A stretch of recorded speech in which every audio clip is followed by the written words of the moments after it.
Hi, Cass.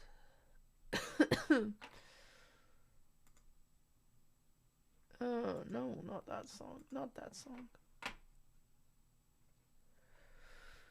Oh, well. Hi, everybody. I'm sick.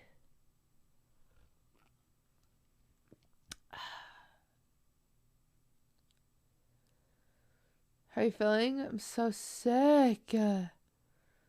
Why does being sick last so long?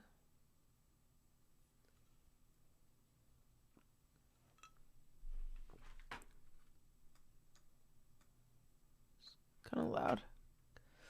How'd I get sick? Prezzo. Actually, I don't think it was Prezzo. Because Prezzo got something else. I got like that flu that's going around. Prezzo got like straight up COVID. C. Pearson, thank you for the 2 months. Unicorn Paradox, thank you for the 2 months. So Prezzo came to California and has been quarantined in our guest bedroom. Like literally me leaving water bottles outside his bedroom. It's the 5G, actually true. Orange Idol, thank you for the 4. Sub Kitty, hi Case. Taco Bean, thank you for the 21. Saltkin, thank you for the 21 as well. 21? What happened 21 months ago? Yeah, we're all under the weather. Iced Flow Latte, thank you for the 25 months. Perfect timing. It was my first time in LA. What do I order for dinner?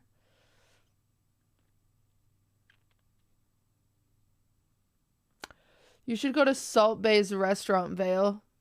They have the best baklava I've literally ever had. It's so good. Go with like, there's people in California you could go with. I'm ill, so I will not go with you. But there are people here. My goodness, thank you guys for the subs. Good evening. It's 6 o'clock. Oh my goodness. I'm gonna wait for a few more of these to roll in, and then I'll thank each of you. It still kind of hurts to talk. I need to get my teeth whitened. No one wants to go anywhere, so I'm hoteling alone with DoorDash. Go by yourself. Go by yourself, Vale. I go out and eat alone all the time. Can you recommend a chocolate frosting recipe? Yeah. You caught me in a good mood.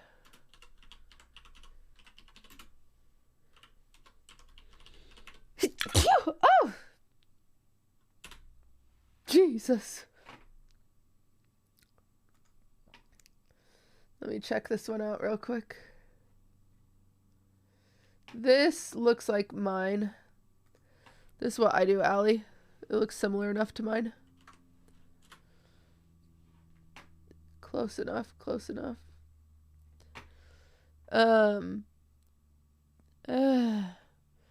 Okay, I have some thank yous to give now. Orange Idol, thank you for the 4 months. I kind of want just like calm Christmas music, not Ludwig. Ludwig, shut up. Shut up. Whenever I spell calm, it's clam. So I just searched clam Christmas music.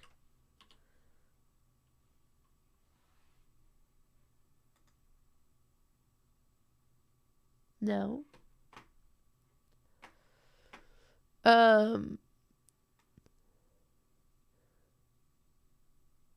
Taco Bean, thank you. Oh, I already thanked you. Salt Kid, I already thanked you. Ice Flow Latte, thank you for the 25. Jedi, thank you for the year. Shay, thank you for the 18. Schmeckles, thank you for the 10. Cinna, thank you for the 3. Goldfish, thank you for the 7. Lance, thank you for the 21. Brian's Balloons, thank you for the 13. M. Groovy, thank you for the 2.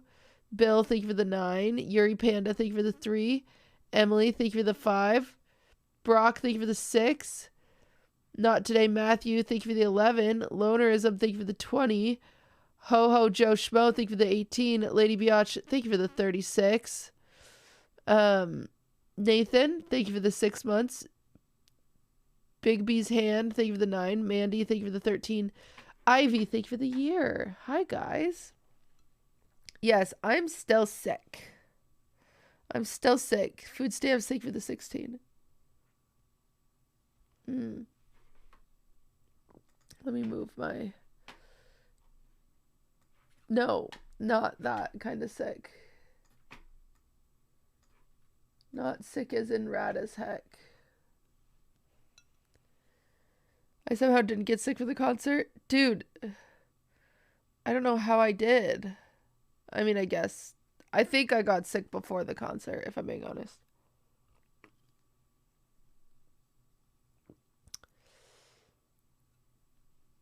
Thank you for the 6 months. Wow, we're so far behind, actually. Bent knee, thank you for the 6. D-Buddy said, do you want some secret D's nut jokes to get Ludwig with? No, I'm fine. I'm fine. I have so many. Caleb, thank you for the 10 months. Cutie, you spreaded it? No. I'm blaming Prezzo. Or I got it from Hassan. Apparently Hassan was sick. I don't know. Why? I don't want this type of Christmas music. I want like... No. No. I don't want instrumentals. I just want Christmas music. Is that too much to ask for? I can't... Chill Christmas songs. Oh my god, whatever. Ugh. I can't find it. I can't find it.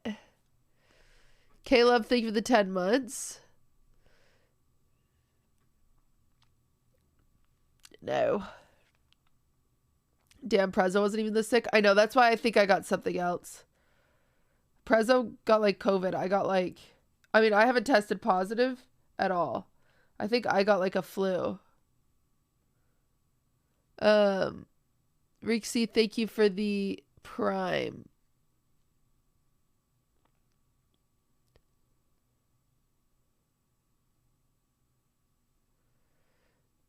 She is sick, guys. Please be nice. True. Do you have fun at the Game Awards? I was low-key dying. That's why I was wearing a mask, because I was sick. I don't think I'm contagious because Ludwig has not even gotten kind of sick. So. But yeah, it was really cool. Steffi, thank you for buying the merch. Guys, the merch is on sale right now. The merch is on sale. You can buy it now. If you don't, it will be gone. The merch... Thank you. The merch is going into the vault on Monday. So it's your last chance to get it. Last chance. And it's on sale. Oh my gosh, Hector. Thank you for the year. Panda, thank you for the 6. Nitrous, thank you for the 2. Mayo, thank you for the 10. And Grouchy Vegan, thank you for the 5 gifted. That's very kind of you.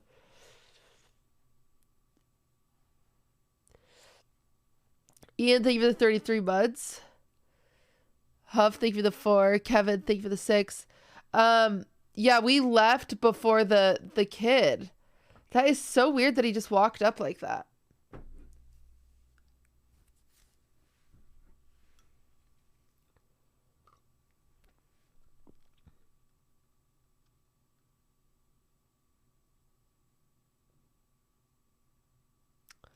How will this affect Bill Clinton's legacy?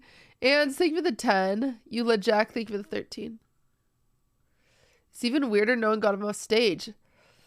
Yeah, I could only assume that, like, Jeff himself wasn't paying attention. So weird. Is that an All Too Well sweatshirt? Yeah.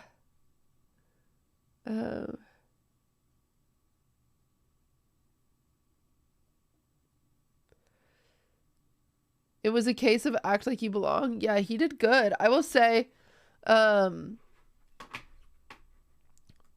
Streamer Awards this year will have audience where you can buy tickets, except for, I want to explain something really quickly. Actually, let me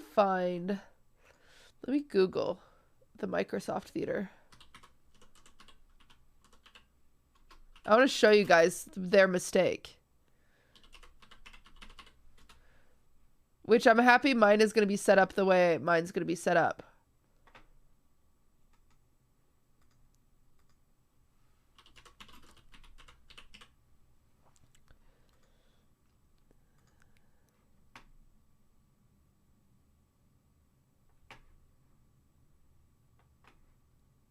Where's a good picture? Oh, right there.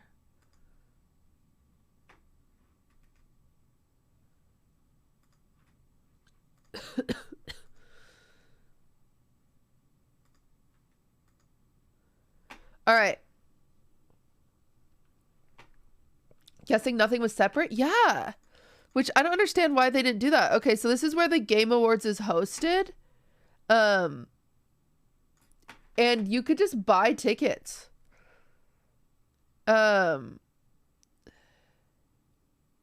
You could just buy tickets like anywhere. Plus, something that was really interesting is that they had seat fillers. So like Ludwig and I were sitting like right here, and we walked down and there's someone in our seat. And we're like, oh, someone's in our seat. And the people come over, they're like, oh, they're just seat fillers. They'll move. I was like, okay. That was fucking... And so there's like so much chaos happening because they're constantly having seat fillers, which I'm like, just don't have seat fillers, forehead. What's a seat filler? So usually like the Oscars has them to make like the audience look full at all times. Like it's like for an illusion. But I don't know. It feels a little extra. I feel like they could cut back on budget there, if I'm being honest, but... Yeah, they do it so it doesn't look empty for TV or stream. I mean, I can't say much because they... Like, Jeff is clearly the expert here. But yeah. It was so weird.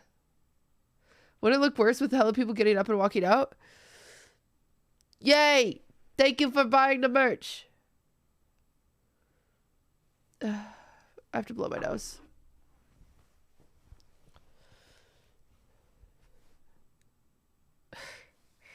You're so stupid. 1 second. I'll be back. I have to blow my nose. Where's my mic? I gotta mute my mic.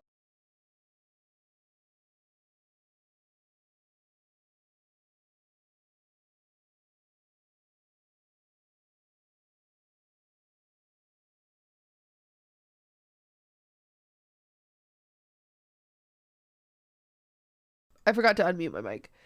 Do you guys want to know my secret? When I'm really sick, I don't use tissues to blow my nose. This is crazy. You guys are going to flame me. I use fuzzy socks.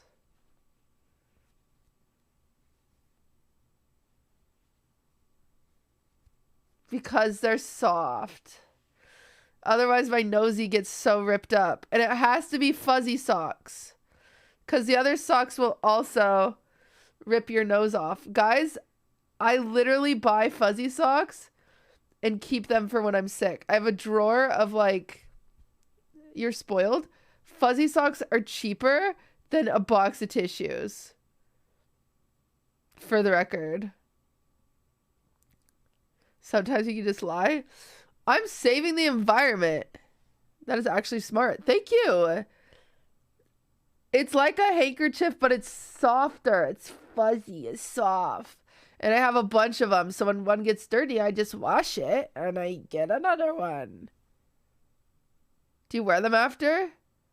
No, they've never gone on my feet. They're just like hankies. I'm the only one who does it. Do you cut them open? No. I would unroll it, but you might see boogies, and so I won't do that. But they're still... Does it get crusty? No! It actually doesn't. It doesn't get crusty at all. Fuzzy socks are the secret. I'm not kidding. Person, thank you for the 22 months. Have you ever played Taylor Swift Hurdle? We have. And Exter, thank you for the Prime. Jasser, thank you for the 14. The Red Reaper, thank you for the 5.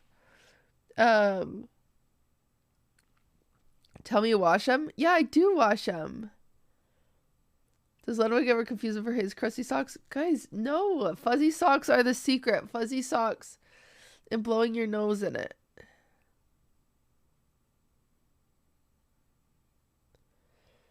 You wash them. Yeah, I do. You've done this all your life? I've done this since I was a kid. Because my nose gets so fucking torn up. It gets so torn up from tissues. And I was poor.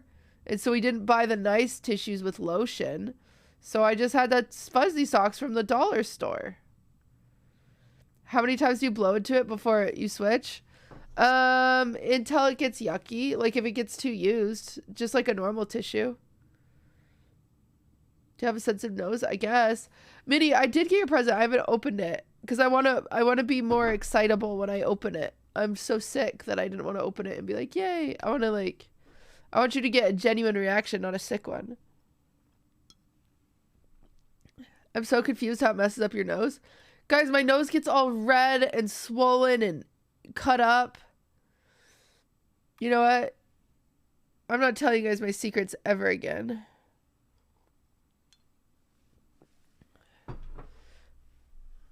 Does the sock eventually just feel damp? Yeah, and then you get a new one.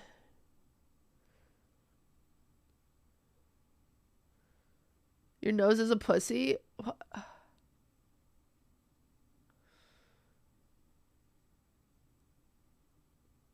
Whatever. Next time you guys are sick, give it a try. I never have to buy tissues. I just have my sock drawer. My fuzzy sock drawer. Mayan Ryan, thank you for the 28 months. Cyan, thank you for the 13. Does the tissue go in your nose? I'm so confused. No, I blow my nose, but it just tears it up. I blow my nose. Guys, I blow my nose so much when I'm sick. You don't get it. Whatever. Anyway, the Game Awards. Game Awards. Dune, thank you for the 4 months. You could buy a ticket to sit anywhere. Yeah, I lost. Could the Streamer Awards book Robert De Niro this year? No. We can't. We don't have that kind of budget. They got Halsey. We got Coaster and Swordaway.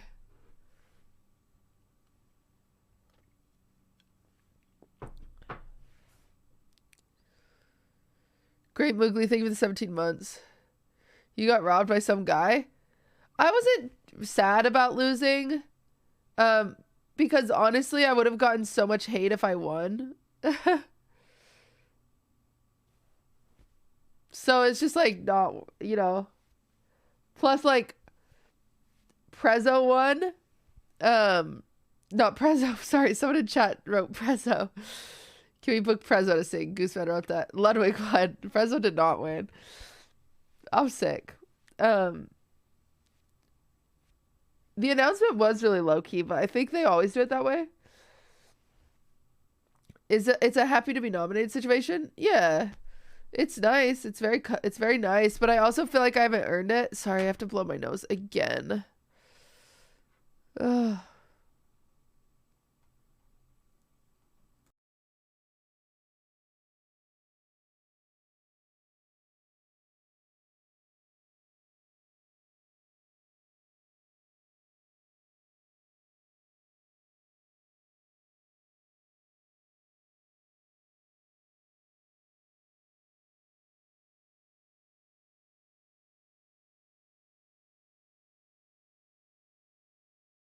That sock is going through it. Stop. Anyway. Yeah, so I wasn't sad. Plus Ludwig won, so it's like, I'm not gonna... It's whatever. I've said it before. I feel like I'm not a very good streamer. I think maybe I'm a good event planner. I think I'd have a better career if I did what Austin Show does and just stream my events or my planned content and not do my like regular streams.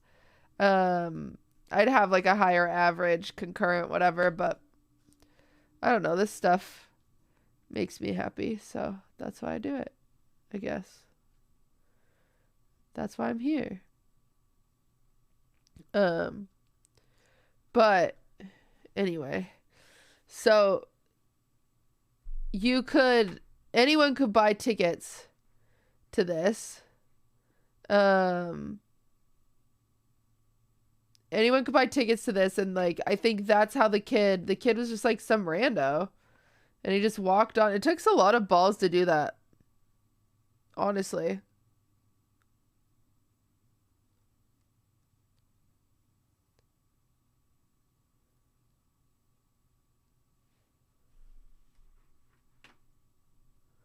Wait, what did Sella say? A lot of people, myself included, there was a sock piece on my nose. A lot of people, myself included, don't understand how they came up with the nominees that they did get. Yeah, I don't know. They have a panel.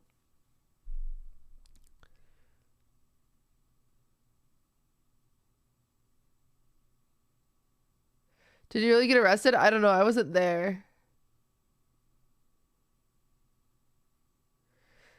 I mean, I have a panel, and I think there's reason to have a panel, but I think you do have to have, like, fan vote as the majority. Otherwise, it's, like, weird. I mean, listen, my award show is the only award show that it's fan nominated, too. Everybody else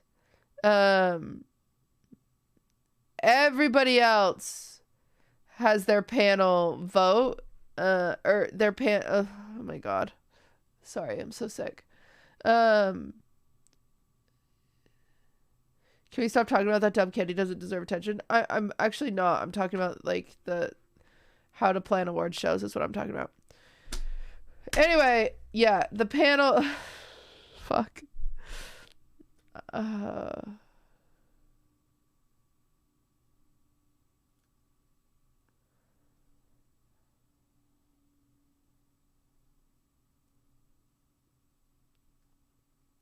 Anyway. Whatever. Okay. So, Game Awards was interesting because you could buy tickets anywhere. Like, there were like, Ludwig and I were walking up this to leave because we left early because I was sick. We just wanted to see, you know, if him or I won. Oh, thank you. That's very sweet. Anyway, we were walking out and there were like people like stopping Ludwig, like, hey, you want to take a picture? Like, blah, blah, blah. And it's like, oh god. It's just like, that's not what we're there for, you know? It's very interesting. And I think that's exactly why someone was able to just walk on stage. I don't think you should have like fans, especially, like trolls, you know, you can't filter out trolls mixed in with industry like experts or whatever. Sorry, I'm talking really slow. You weren't there for the flute guy? Wait, flute guy? Sock monkey 3 and 4 months. I don't know what you guys are talking about. Flute guy. Flute guy was fire. Flute guy rocked it. The orchestra? Oh no, we left early. Flute guy's a legend. That's hype. Fazzy, thank you for the 5 months. I'm sad I missed him. Anyway, Streamer Awards is like this, where the streamers are down here. Streamers are down here. Any industry or VIP guests are down here. And viewers that buy tickets, they are strictly up here, and there's no access down here. Like, there's literally none. They can't come down here if they wanted to. And I think that's the way to do it.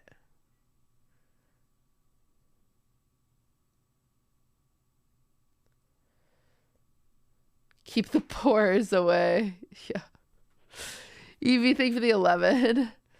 It's like a separate Twitch content. It's just because, like,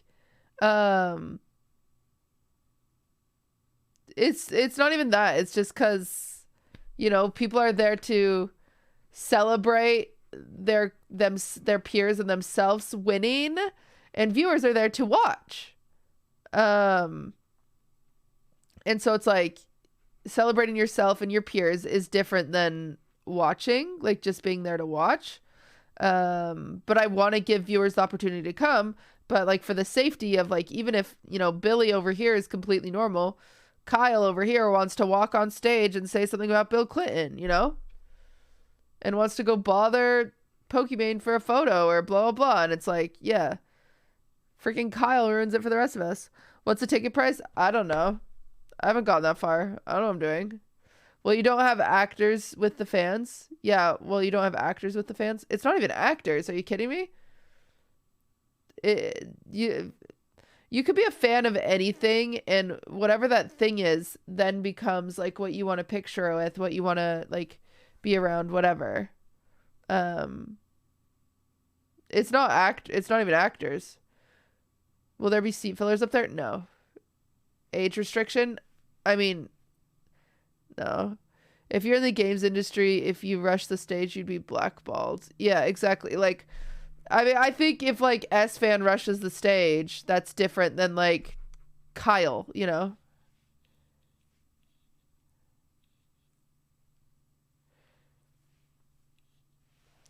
Do you have a date for the award show? I do. I haven't announced it yet, though. It's just in March. It's in March at some point. Oh, I'm happy to hear, Patty. Grim said, thank you for the prime. No one could stop S-Fan. What about Prezzo wrestling the stage? I mean, I think, like, I don't know. It'll be interesting. If it fails this year, I'll never do it again. I heard people tried at Mogul Money Live and the bodyguards were good. Yeah, the bodyguards were great. And Mogul Money Live was actually the same theater setup here, where it was like all the streamers were right here. We actually had this guy, chat. Oh my God, I have to turn the music off because it was, because I'll get sidetracked since I'm sick. I can't like multitask. Dude, so, anyone else from the concert got the COVID exposure notif? Really? Oh, suck. I had a super spreader event. Christmas concert ruined Christmas. That's what I get for doing an event right after Thanksgiving. Everyone goes home for Thanksgiving. That gets a freaking COVID. Comes to my freaking Christmas concert. Impasta, thank you for the year. Anyway. That's karma for me to be invited on, God. I'm not sick, but a lot of folks who went got sick. No one I know got COVID though. All my tests are negative, so I don't know what I have. Anyway, I still got distracted. You're right. So at Mogul Money Live, like, you know, Lud's up here on the stage and we have a bunch of streamers. Like, imagine this section right here of streamers all sitting together. And in between the things, the streamers would stand up and we'd go backstage. Thank you. We'd go backstage just because, like, if you were sitting there, it's just, I don't know, you're just, like, sitting there doing nothing. So we'd go backstage where we had a bar and, like, food, stuff like that. So we'd go backstage. And all of this one kid, this guy, like, followed us backstage and, like, snuck in somehow because he, like, stood between the Botezes and just kind of, like, got through because we'd get escorted back. And then I was like, that's sus. Don't do that again. And every single time, like, this group would just get swarmed. That's why I think this kind of setup is so important because, you know, viewers, your fans, you want to, like, you know, if you're in the same room as Bill Clinton, you want to take a picture with Bill Clinton, whatever. And so afterwards we have this after party and in order to get into the after party, we have wristbands. And so I'm sitting there, I have this sheet of wristbands to give to the streamers. I'm sitting there folding it, blah, blah, blah, and ripping it. And the show's about to end and everyone needs their wristbands in order to get on the bus. And so I'm like, oh, shoot. And Connor's sitting next to me and he's like, can I help you? And I'm like, yeah. And it's Connor eat pant. And so he starts ripping them too. I look over and he like gives them back to me. And I'm like, and then I look next to him and he has the random kid also ripping the wristbands. And I go, Connor, what are you doing? And he was like, oh, he asked if he could help. And I was like, what? And so then he gives the wristbands back and the kid keeps one. And I'm like, oh no. And I'm like, Connor, you got to get that wristband back. Like he can't have that. He can't like get backstage with us. That's like bad, you know? And so Connor's like, okay. Connor like gets it back from him. It's like kind of awkward. And then we all walk backstage and the kid comes up to me and he was like, hey, Cutie, can I come back with you guys? I came back with the Botezes earlier. And I was like, no, you like, no, I'm so sorry. I don't know you. This is just for streamers. I'm so sorry. Connor always doing dumb shit with the best intentions. Literally the best intentions. Connor always has the best intentions. He's the sweetest boy in the whole wide world. But yeah, I was like, oh my God. And it was so awkward. So that's why I think it gets a little scary when streamers are just sitting right next to like fans. And so that's why Streamer Awards, I'm going to give it a whirl this year. To sell tickets to viewers, but they will be completely and utterly separate. I'm like tripling security to make sure you have to have a badge. You have to have all sorts of credentials to get in here. It's a separate entrance. It's everything. And viewers have this. So, and once you're up there, if you leave the building, you cannot get back in. So anyway, that's what we did for the Valorant champs in Istanbul. Creators were on a different floor. Yeah, it's going to be like that for Streamer Awards. What if they jump down? They die. That's on them. They have a bathroom? Yeah, they have a bathroom. Of course they have a bathroom. Vora, thank you for the 2 months. When is Streamer Awards? It's in March. Don't jump down. When I'm sitting on the bleachers because I'm not nominated, I'm jumping down and dying for sure. God, Ari. A little dramatic. Can we move bathroom privileges? No, chat. No, you can't remove the bathroom privileges. Jeez Louise. Anyway. Do we have a fire exit? Yes! Stop saying we, chat. You're not coming. Are you inviting everyone? I'll be honest, I've started to get DMs already from people saying like, hey, can I come to the Stream Awards? Hey, can I come to the Stream Awards? Can I come to the Stream Awards? I am nervous because honestly, chat, I could only fit 300 people on the floor. So 300 streamers can sit here, right? 300 people. Now I have at least 25 categories. That's 4 people nominated in each category. So that's 100 people just nominated that need to fit down here. They all bring a +1. Fuck. So that's 200 people just from the nominees and their +1. Then you have the people presenting the nominees. So that's 25 people presenting. Okay, we're at 225 plus their +1s. We're at 250 already. Plus the people performing. There's on average like 2 to 4 people on stage. We'll say 3 people on stage at the same time for performers. There's 4 performances, so 12 plus their +1. That's 24. I'm down to 25 extra seats down here.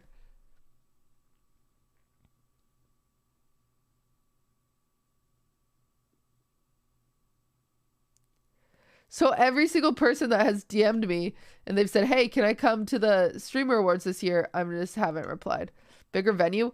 Homie, this I haven't shown you the venue we're using, but this one could only fit 150. I went to a venue that's double the size to fit 300 and quadruple the price.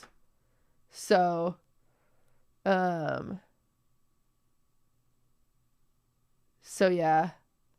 it's a little, not every nomination is unique though.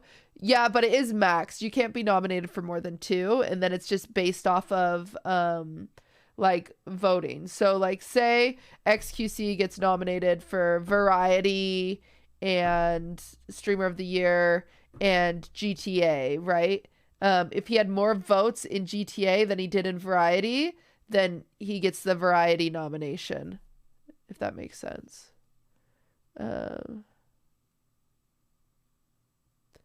Where did you get the cat dad Christmas sweater? It looks awesome. I'd love to gift some of those. I got it off a targeted Instagram ad, if I'm being honest. So you're saying chat can't go? No. Chat can go. You're just buying tickets up here if you want to watch it. You're not going to come down here. Quadruple, that's a lot of egos. Yeah. How can I get merch? Exclamation point merch. Maybe everyone has a +1. I know. I mean, we'll see how it plays out, but it's a little scary. How do people get nominated? Do we vote on it before noms come out? It is fill in nominations. So you guys you just fill in the blank. So yeah. Maybe just don't sell chat and use the balcony. Well, the reason I'm selling the seats is to help pay for it. I don't have any sponsors yet. We're nominating categories 2 this time, right? Yeah, I'm trying to figure out how to do that exactly. But yeah. Also, I do need an audience here because I need a crowd that's engaged. Literally, like what Cass just said. Because these guys, these streamers, they are bad at clapping, and cheering and, applauding and paying full attention. So that's why I have to have an audience like this so we can mic them up so it shows a group. I'd like to sponsor a chocolate fountain in the middle. It's very much needed. Jonas? No, I'm great at clapping and cheering, cutie. Tina, you're presenting an award this year, so you don't have to worry about your invite, Tina. You're presenting. Sparkles, thank you for 13 months. Don't give them coloring books then? No, we're going to give them coloring books. I am. Yay. Anyway, but yeah, I think that was the strangest. I think that's the hardest thing with award shows where they allow viewers to come, is you can't have them in any way interacting with like people in the industry, because it just gets crazy. Like that's how that guy was able to go on stage.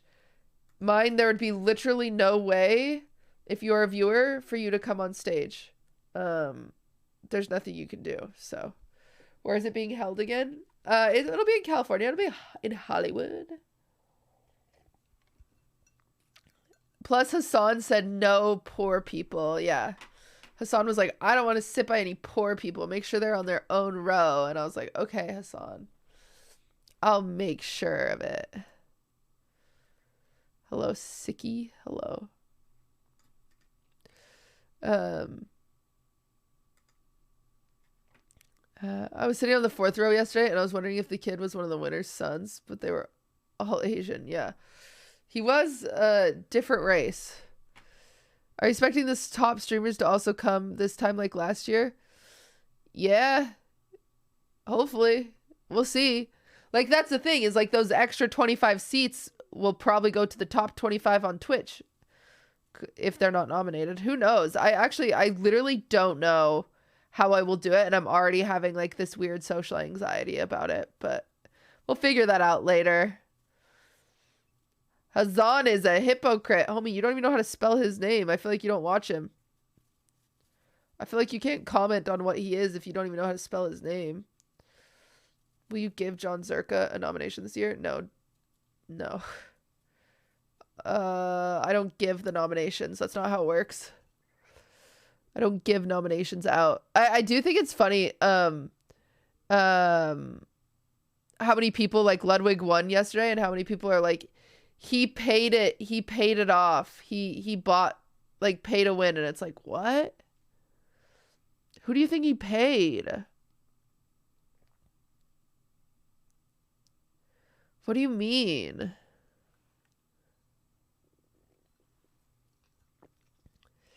Cutie, if you could get any Christmas present, what would it be? I want a new house. I want to move. It's true, he paid me. True.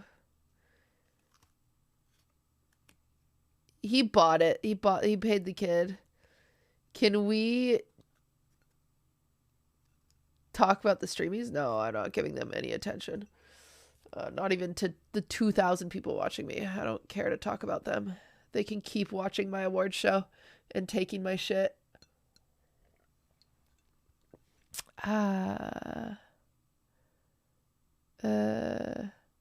I know requesting noms is cringe, but we're in there's already an IRL category. Detox, I don't know why you're talking to me when you don't even know what the award show is. Clearly there's already an IRL category.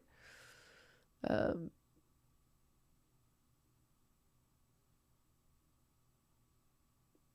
you think the VTuber category will be presented differently? Listen, I had VTuber category last year. So I've always had it. If people decided to add that to theirs, weird champion, but I've always had it. Anyway, whatever. It's in 3 months, so I'm not worried about it. How much of an actual show do you have? How much of the actual show do you have planned already? None.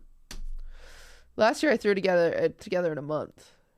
I don't know. I figure I'll do what I did last year. Are the categories known yet? No, they'll be nominated. I have to sneeze. Do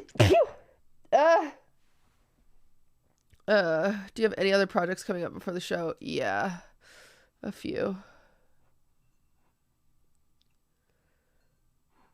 Fuck Nim's punk asses. You realize Nim's show is different than mine too. You guys are so cringe. Why are you guys so cringe? You guys, it's fine when award shows are different. We like that. We like variety. We like different award shows. We like that. We only hate when other award shows bite another award show shit. That's the only thing we hate. Nito, thank you for the 9 months. I'm actually super uncringe, thanks. Oh, perfect. Who's gonna be your co-host? Stompy. That's right, chat. I'm co-hosting with Stompy.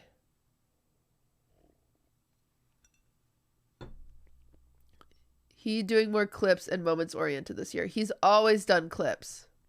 That's what you guys don't understand. Nim has literally always done clips.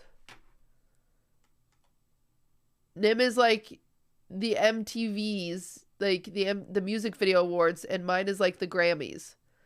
He does the clips, I do the categories. You look kind of uglier without makeup. Homie, I literally am never wearing makeup. So I just look ugly all the time. Please, if you're going to insult me, at least be correct. Do you think additional security may be needed due to the uptick of Twitch beef this year? No. I hope XQC gets in a fight with someone and they wrestle. That's what I hope.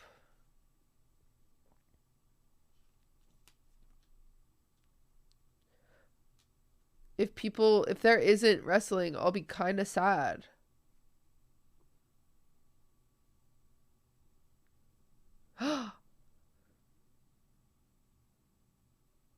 Thank you.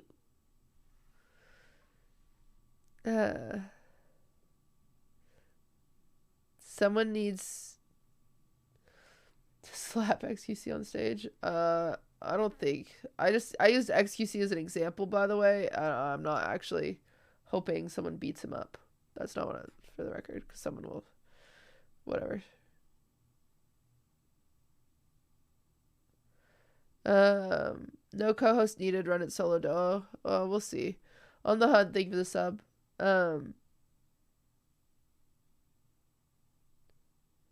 Stream crashed? I don't think so.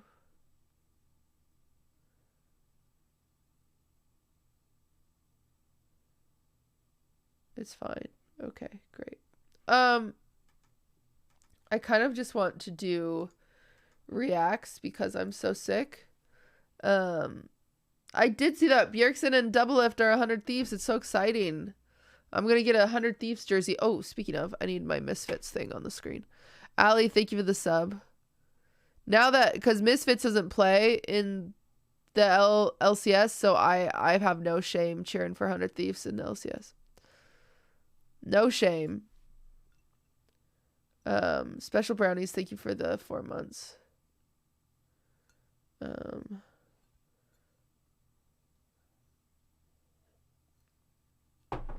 Are you still friends with Maya? No, I hate her. That good for nothing. She stole my cat. That good for nothing stole my cat. Her tiny house is cute.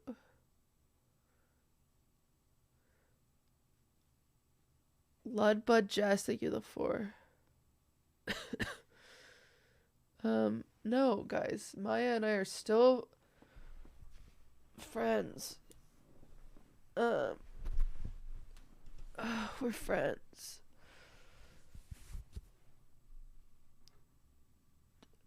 Do you foresee YouTube streamers involved, such as Destiny? Dude, I'm just banning you. You're so annoying. Goodbye. People banned on Twitch are not invited. Period. The end.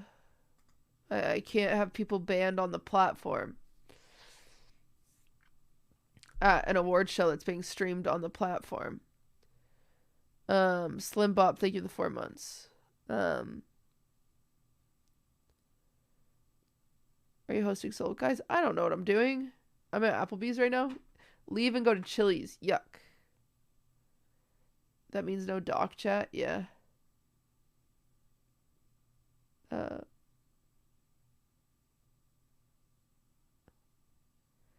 Can't wait for the award show. Thanks. Bake along soon, hopefully. Okay, chat. What do we want to watch?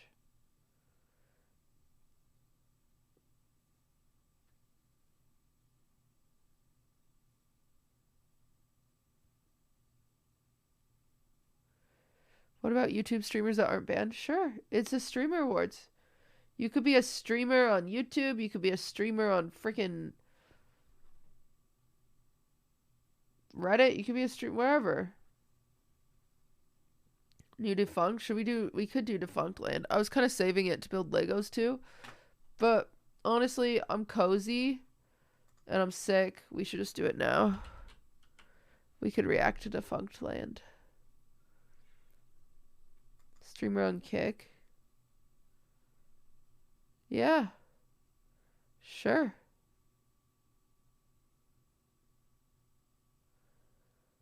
How is Kick doing, by the way? Kick. Is it just kick.com? It's very exciting of that people are using it. It's very exciting for Train.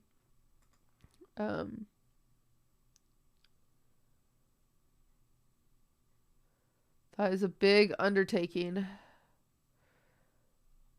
Maybe they should have made the interface look a little different for sure. I stream on Kick Cutie with 100k viewers. Hell yeah. Coffee Cup Kyle, thank you for the 2.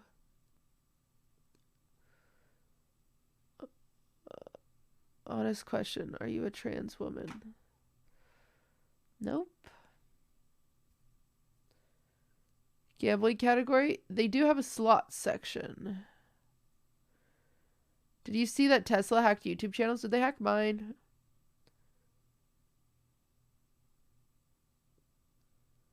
Haven't looked at their site. Yeah. Okay, we're just gonna watch this. They hacked Ray? On November 5th. What the heck? That surprises me. I feel like her shit's locked down. Is it just me you're talking about event always bringing the weirdos? Yeah, I think people like you to fail. And so talking about something that like was successful, I think like I don't know. I think a lot of people want it to do worse this year than it did last year. I'll be happy as long as it gets over 100k. That's all I care about. As long as it gets over 100k, I'll be happy.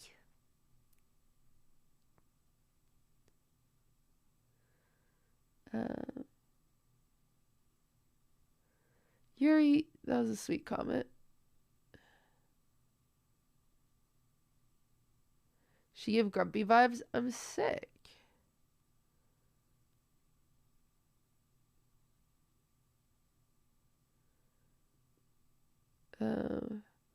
You allowing co-streaming this year? I think I am. You just have to be under the special events category. And you also, if you were invited, you can't co-stream it. Because the issue with co-streaming, the issue with offering co-streaming to everybody is like, why would Hassan come if he could just co-stream it and get more views watching it, you know? So it's this really weird thing to navigate. That's why last year I just needed a solid number. I'm sure there were some smaller channels that co-streamed it. Last year I needed a solid number in order to sell it to sponsors this year.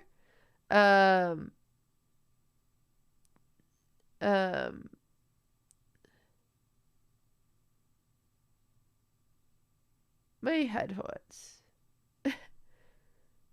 But I am nervous that if I tell people if they want to stream it, or they can react to it, that it will encourage people not to come. And so I have to figure out something to do along the way of like, if you get invited, you can't co-stream it, or something like that. I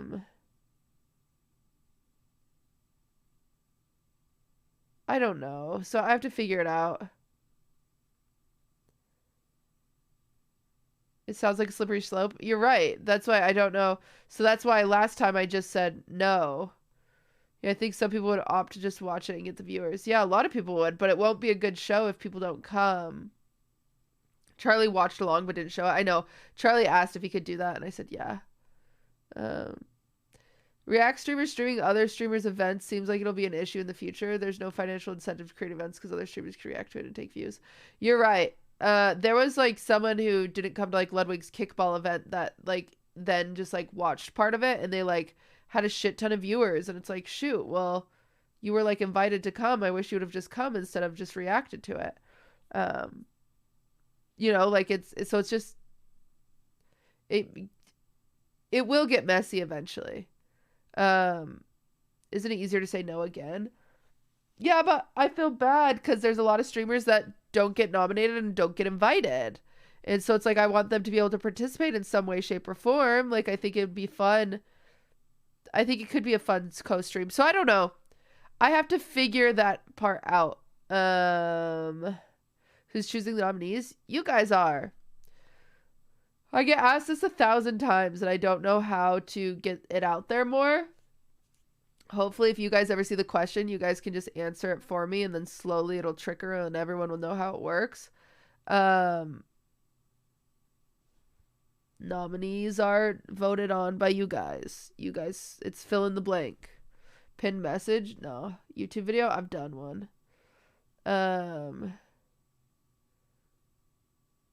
Last year's frequently asked questions was very helpful. Yeah. Too bad Twitch can't do your own category, so it's easier to track. Well, it's special events category. So they would just use that, which is fine. But like, people had to apply to co-stream the Game Awards. So I could do that. I don't know.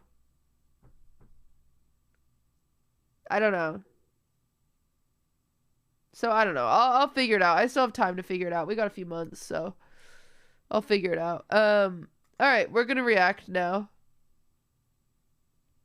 I'm sick, so we're just gonna cozy and react. Okay, guys? Did they actually? It just seemed like everyone opened it. Yeah, everyone did open it. It made no sense. All right, this is Defunct Lands, Disney Channel's theme, A History Mystery. I don't know what that means, but we're gonna watch it. Do you get the vid? I don't have COVID. I almost wish I did, so then I would know what it was. I don't know what I have. LeBenny, thank you for the 2 months. I think I just have a flu or something. Or just a cold. It's just lasting so long. So yeah. This is movie length. Yeah, go get your snacks. Should I get snacks? I don't have any snacks.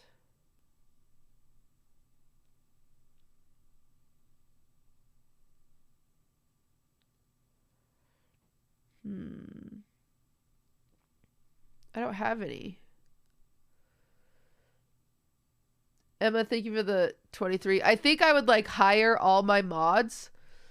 Well, I guess maybe it wouldn't work. Maybe I'd like, because my mods will have to mod. Maybe I'll hire like Maya's mods or something, or like Ludwig's mods for the night to like go into streamers that are reacting to it and tell them to be in the right category or something.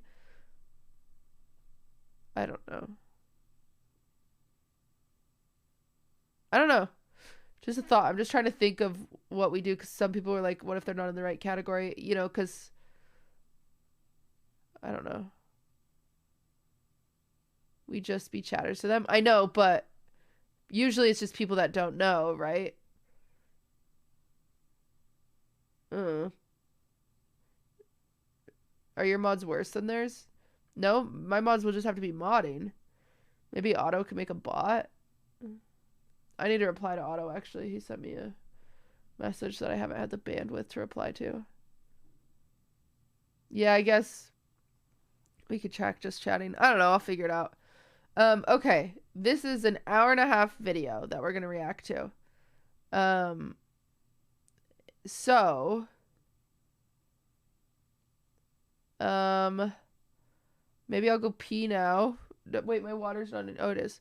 I'm gonna go pee now. I'm gonna see if I have a snack. So I'll be back in a second. I'm just gonna see if I have a snack. I'll be back.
Sorry.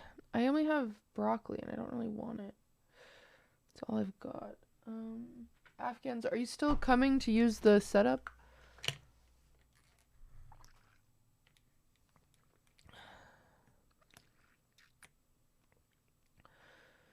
Ugh.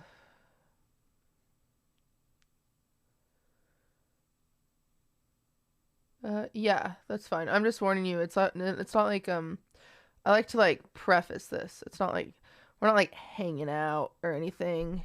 No one's here. It's just me and I'm sick. So I just like to warn people because sometimes people are like, "Oh, I'm gonna go hang out." It's just you're just gonna be streaming.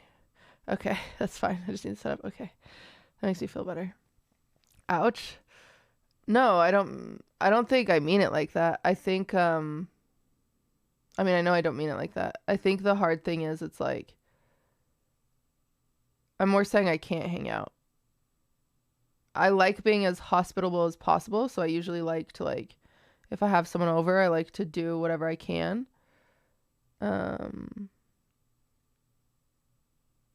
I can't cuz I'm ill. And so that I just preface it with that. Stonepaw, thank you for the raid. I'm here on purpose. I have a feeling you're not.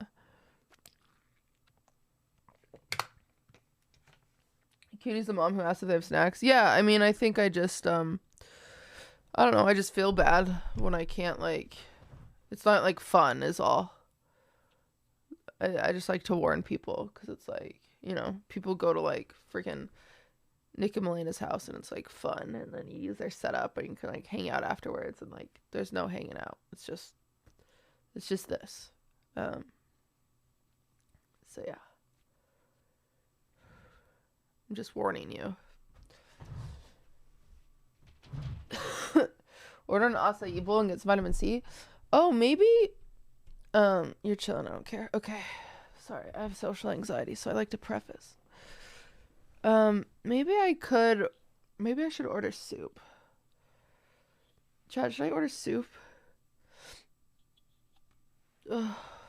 The fun part is getting sick. No, well, it's sad because Afghans was going to use the setup all week, but then I've been so sick I haven't been able to set it up. And so I finally set it up, but then Prezzo's using it and Prezzo's positive for COVID. And so I haven't been able to like sanitize it or anything. But today I finally had enough energy to like clean it, and so I got it all clean so Afghans can actually use it. But yeah, it's just been a whole thing. It's been a whole miserable thing. Does Prezzo want soup?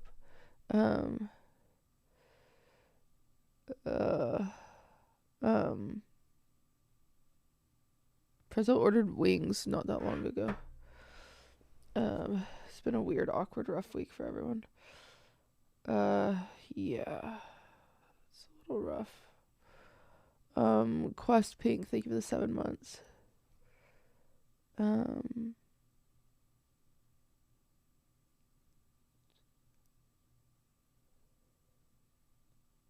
just sick.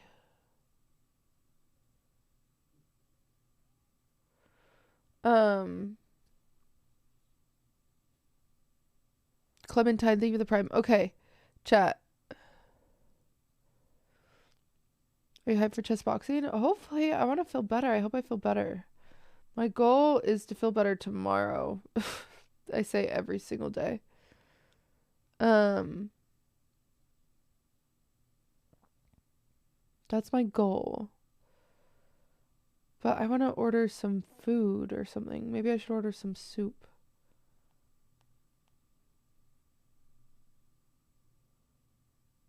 Can you do surprise boxes, everyone?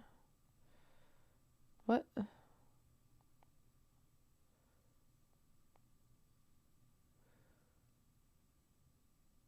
Sarah, thank you for the 15 months. Showers make everything better. I actually took a really hot shower before this.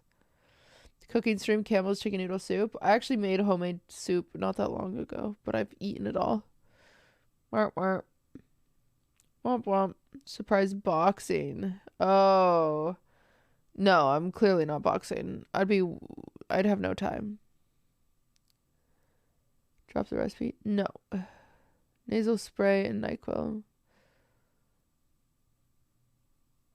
Do you think Prezzo got COVID? XQC had when he stayed in the room. That'd be so funny if it was just like dormant. Leslie, thank you for the 4. The on the road again, thank you for the 10. I love any flavored soup and garlic bread when you're sick. What are your guys' go-to sick food? Red wine? Chat, stop trying to get me drunk.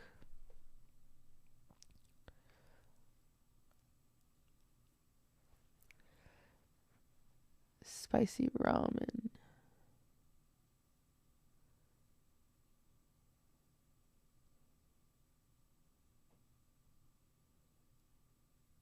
Maybe I really like Korean soup. I really like tofu soup.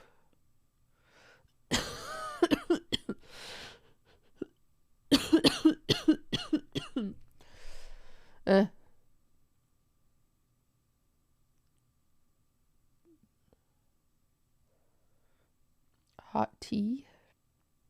Vitamin D is underrated. I've been taking vitamin D. Wonton egg drop is so good. I wish I had egg drop. An enema and a quaalude. Wow. Dang. Okay. Scurvy head ass. Why do I have scurvy now? Jaeger, thank you for the 2 months. Where's my phone? Or where's my phone? It's in my hand. It's Prezzo.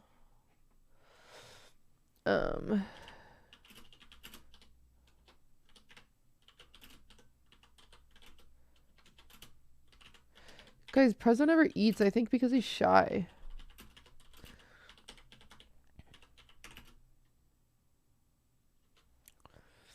He like never eats. So whenever I get food, I'll get him food. But I don't know what he wants, and so I'll just guess. And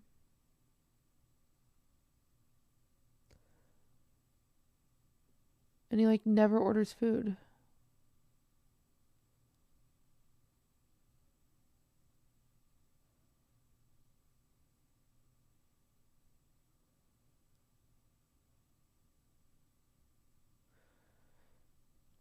He likes Popeyes, that's all I know. Well, he's not gonna like this because it's like Korean soup.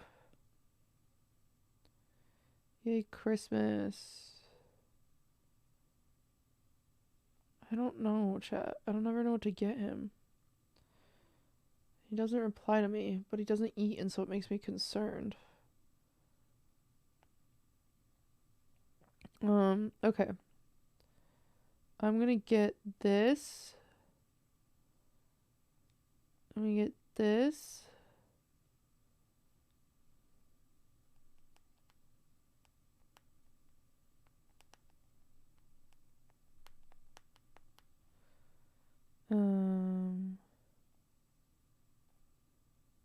Oh wait.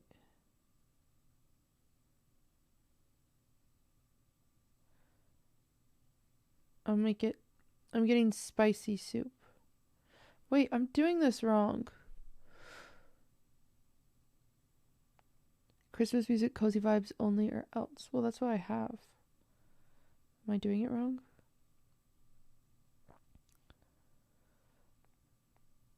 Ooh, this is so nice. This is like a remix.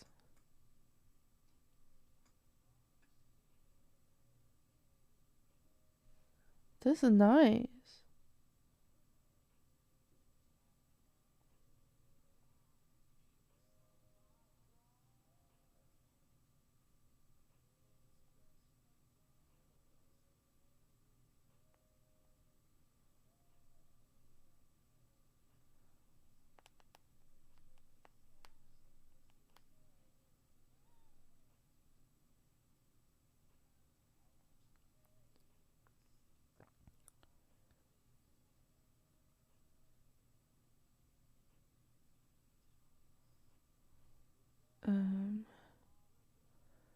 What are you doing for Christmas? We're going home. We're going to my house. I'm trying to find I'm just gonna order prezzo chicken. I don't know. He's impossible. I'm just gonna get him chicken.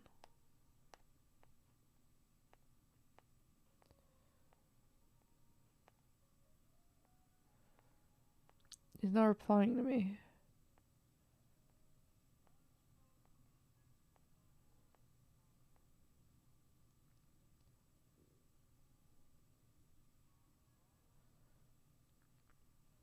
Okay.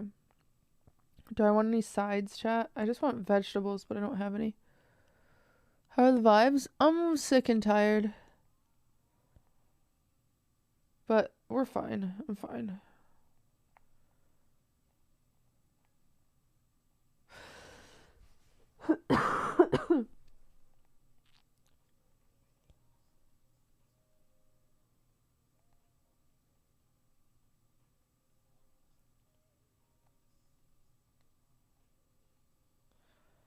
Alright, I'm just gonna order that. Whatever. Okay, I'm gonna check out, chat. Gotta go. Sorry, this has been really boring because I've just been ordering food.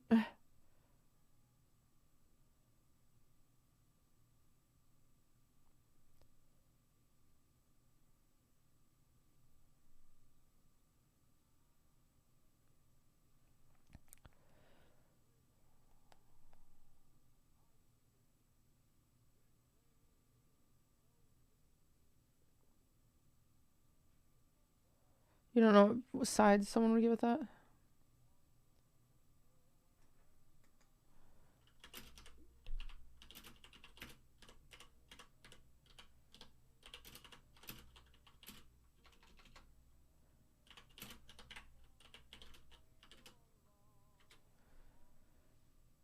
Okay. Alright. 1 second, chat. I have to clear my food order. Thoughts on the Cuban penis crisis? What? The hell? I don't think I have any. 1 second.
Okay.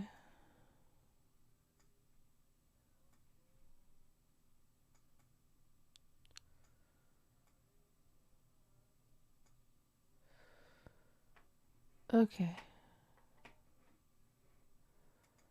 Here we go. Food is ordered, is on the way. We are cozy. Kitty, I don't know what to get my parents. Bro, I don't know what to get anybody. Oh my gosh, my sister. Okay, good to know. Where do you want to stay?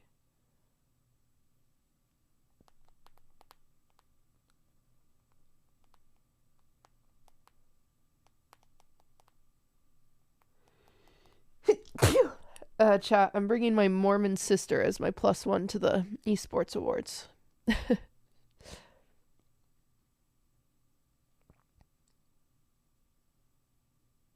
That'll end well, right? Is she super Mormon? Oh, the most.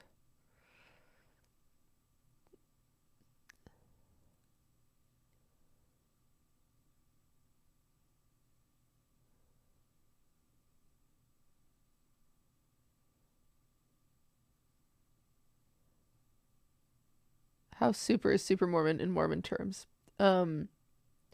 Garments, Sunday weekly, family home evening weekly. Is that enough for you?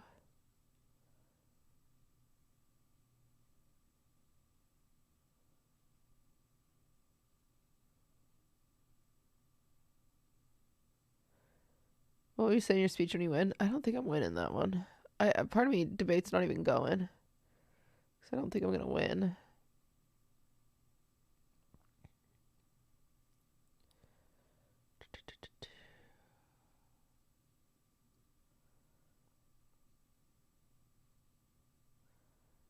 I don't know. I'm thinking about it. Anyway, okay, here we go. On November 15th, 1926, the National Broadcasting Company hit the airwaves for the first time. At this point, broadcast networks were still relatively new, and while impressive, the process was not without its issues. NBC's programming was broadcast from New York City, transmitted via telephone wire to 19 affiliate stations, and then sent via radio into the homes of listeners. A major difficulty was communication between the network headquarters and the affiliate stations. Some networks utilized two lines between parties, a telephone line that transmitted the programming and a telegraph line that transmitted memos between employees. Whoa. NBC did not have the latter, so when it came time for the affiliate stations to manually switch between programs, they were often unsure when the programming block was going to end, resulting in a clumsy operation that affected the listening experience. Almost immediately after its debut, NBC was looking for a way to solve this issue. Rather than spend time and money running telegraph lines to all of its affiliates, NBC needed to send the message that programming was going to conclude through the programming itself. This message needed to be clear enough that the affiliate stations would know to make the switch, but not disruptive to those listening to the programming. An NBC announcer, Phillips Carlin, had previously been the announcer of the B.F. Goodrich Silvertown Orchestra program, which was introduced by a series of chimes. Carlin suggested that a short series of notes be played at the end of programming, signaling to the affiliate stations to make switches while offering a pleasant melody to listeners. The original NBC melody consisted of 7 notes, which would be played by the announcer at the end. That's the dun dun dun dun dun dun. How'd I do? End of the program. This sequence proved too complicated for many announcers, and after a few years of experimenting, the melody would be simplified to just 3 notes. G, E, C.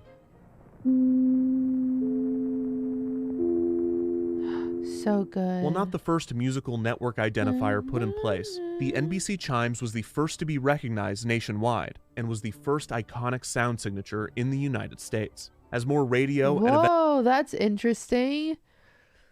So like how iPhones, like everyone knows the iPhone ringtone now. Everybody knew that. Eventually television networks entered the media landscape throughout the 20th century. Many would try to create sound signatures of their own. Most often, the branding would only last a few years before being refreshed, and the sound signatures with the most longevity would often not be themes representing the network as a whole, but rather a specific programming block, such as a theme for news or sports. Oh, that's a good one. Still, there were a few network themes that became permanent. The NBC chimes are still used today, 90 years after being introduced. Whoa, In that's different 1984, now. Nickelodeon debuted a theme sung by jazz musician Eugene Pitt and produced by roots musician Tom Pompisello. Nickelodeon! This sound signature remains the network's good. theme and has been remixed countless times in the 40 years since being introduced. In 1993, HBO debuted the HBO Static Angel. The branding was created by a team led by HBO's head of production, Bruce Richmond, and the logo and short music cues still appear with HBO original programming nearly 3 decades later. The NBC chimes, the Nickelodeon mnemonic, and the HBO Static Angel are all iconic sound signatures, recognizable to generations of viewers. However, there is another network theme that fits this description, a theme that has been playing for 2 decades and has achieved an iconic status for generations as well. This is the Disney Channel theme. The theme comprises 4 notes. 4 notes that debuted in the early 2000s. Well, I don't remember what it sounds like. 4 notes that dominated through the network's rise and peak in popularity. 4 notes that are still being used on the channel today. Golden Toxic, that is not the 4 notes. That's not how it goes. But thank you, Spank. The Disney Channel theme was created by... The Disney What Channel happened? theme was created by... What's going on? The Disney Channel theme was created by... What's happening? What happened?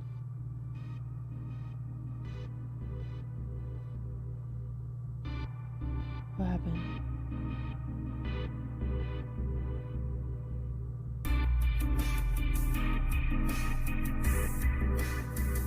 Coconut Thief of the 5. I have no idea.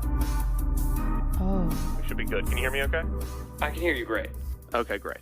Andrew Barth Feldman, Sis, Damian Haas, you are a star on stage and screen, and you have I appeared love that she just goes by Sis. That's so hype. in a Disney television production. That's right. You are a star of stage I am. and screen. Am. You are a Disney Channel fan. Some would say. You have been on Disney Channel. Have been on Disney Channel, yes. I invited you here to ask you one question. So here we go.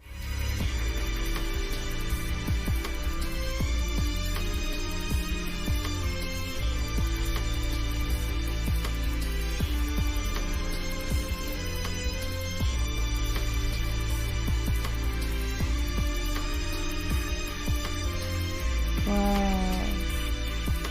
Jabba, thank you for this 8 months. I wish I could edit. I wish I had a vision for it. So this is my question. Do you know the Disney Channel theme?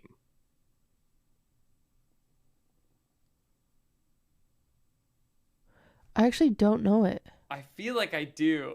I don't know it. Do you know the Disney Channel theme song? It makes me think like a Hillary Duff, like, hi, I'm Hillary Duff, and you're watching the Disney Channel. And then it'd be like, I don't know it. It's hi, you're watching Disney Channel. That's the theme. But That's not the theme. Dun, that dun, is something. dun, And dun. the theme is in there. it is there is one. Yes, It's a there is wand a sound. theme. Don't. That's right, you got it. Dun, dun, I know. Dun, dun. or is it like, "Bwah, bwah, bwah, bwah," or something like that? That is really close. Okay, yeah. It's actually Oh. Yeah, of course. It's like sound when you buy something on Sims. Isn't it weird that we don't know who wrote that theme? No. What is she eating? Okay. Oh, it's bubblegum. We don't know who wrote the Nickelodeon theme. Yes, we do. I don't. But you could know if you wanted. Sure, and I'm sure we could know if we wanted to know who wrote But the we Disney Channel can't. theme. Nobody Okay, knows. go. So what I'm Oh, going to try to she's do is not a having legitimate investigation Okay, where I try to figure out who wrote this theme. great.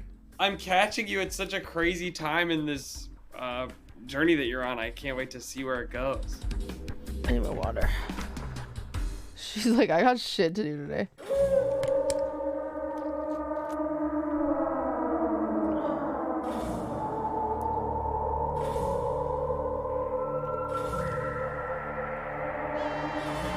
I've always been fascinated with television programming, specifically programming breaks. The content before, after, and in between shows. Wait, Not the am I commercials, drinking way but too the dank? bumpers, Or what was way too network dank? identifications, and interstitial programming. It is a fascinating liminal space, full of subtle reassurances. Visuals. Oh, Here's okay. where you are, here is what you've been watching, and here's what's next. Don't leave. Don't Stay go tuned. anywhere. Don't worry. We'll be right back. At the peak of television's popularity, these breaks even acted as extensions of the main content, to the point that, absent of this material, context is lost. You can watch an episode of Full House or Family Matters on DVD, but without the TGIF branding and interstitials, there's a key component to the viewing experience that is missing. You can watch All That or Clarissa Explains It All on streaming, but it is a fundamentally different experience removed from the SNCC branding. I missed what There's SNCC no was. channel where this symbiosis is more apparent than Disney Channel. Unlike its rivals Cartoon Network and Nickelodeon, Disney Channel does not have traditional commercial breaks with content produced by third-party advertisers. Instead, the channel uses this time in a variety of creative ways. This programming, which has been watched by millions of people for over 2 decades, is surrounded and accented by 4 simple notes. But how do you trace back their origins? Where do you even begin?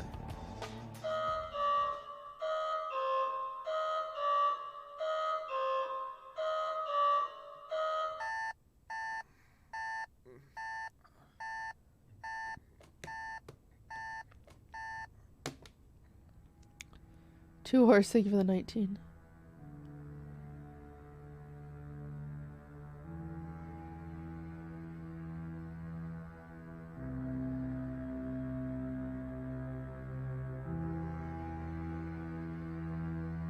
The heck?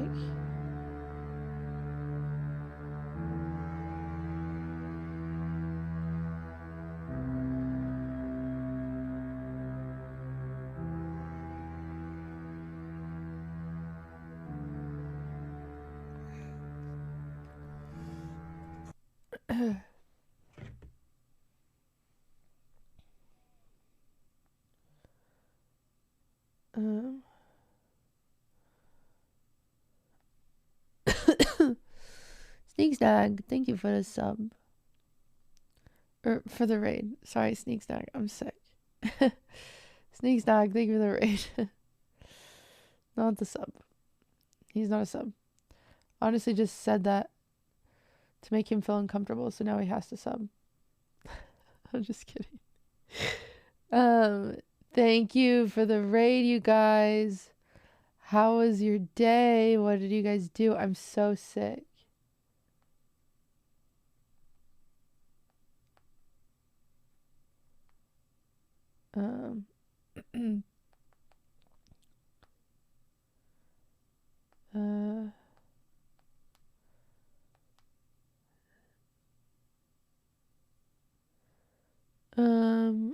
Galen, thank you for the 3 months. 1 second.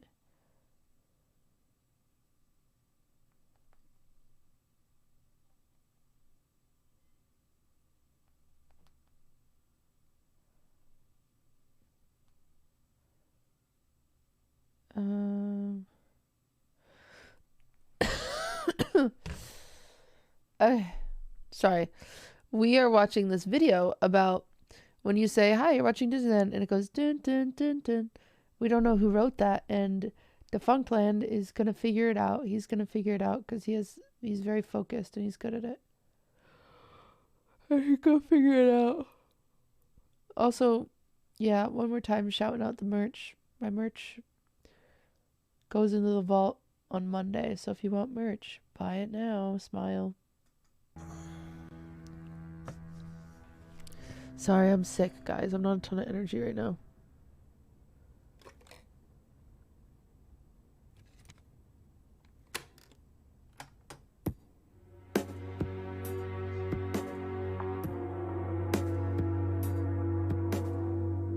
Alright, let's establish our timeline.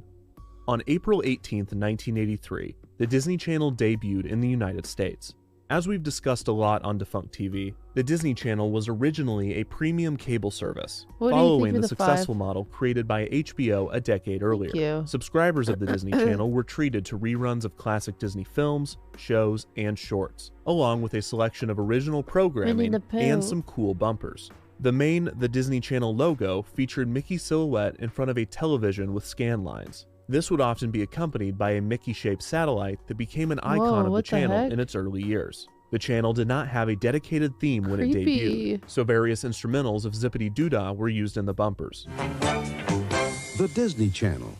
In That's pretty 1986, just 3 years after debuting, the Disney Channel was given its first big refresh. While the logo stayed the same, the tone of the channel was changed significantly, transitioning from its original dramatic, cinematic approach to one that was more lighthearted and Disney. This came with a new Cute. series of channel identifications that featured the disembodied hands of Mickey Mouse performing some sort of task or hate activity that. resulted in the creation of the Disney Channel logo. Oh, that's These cute. bumpers were brilliantly shot, visually stunning, and also a bit unsettling. There's something disturbing about only seeing Mickey's hands in puppet form and never hearing his Disturbed, voice. thank you for the In one 5. of these bumpers, Mickey goes into a photo booth, and you think surely this will be the one where we see his face, but no, the photos just come out smudged and blurred.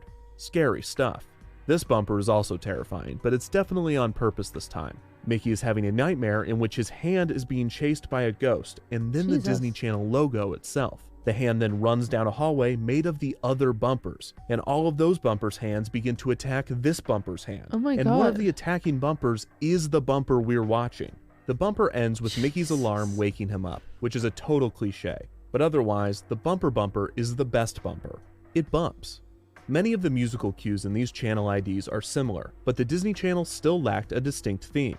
However, an original song was created to promote the channel, and they did not hold back on the energy. Oh my gosh, is that real?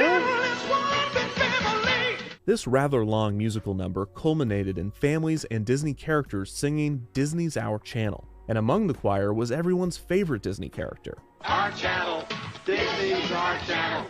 This song often ended with one of the most violent logo reveals in the history of television. Oh my god.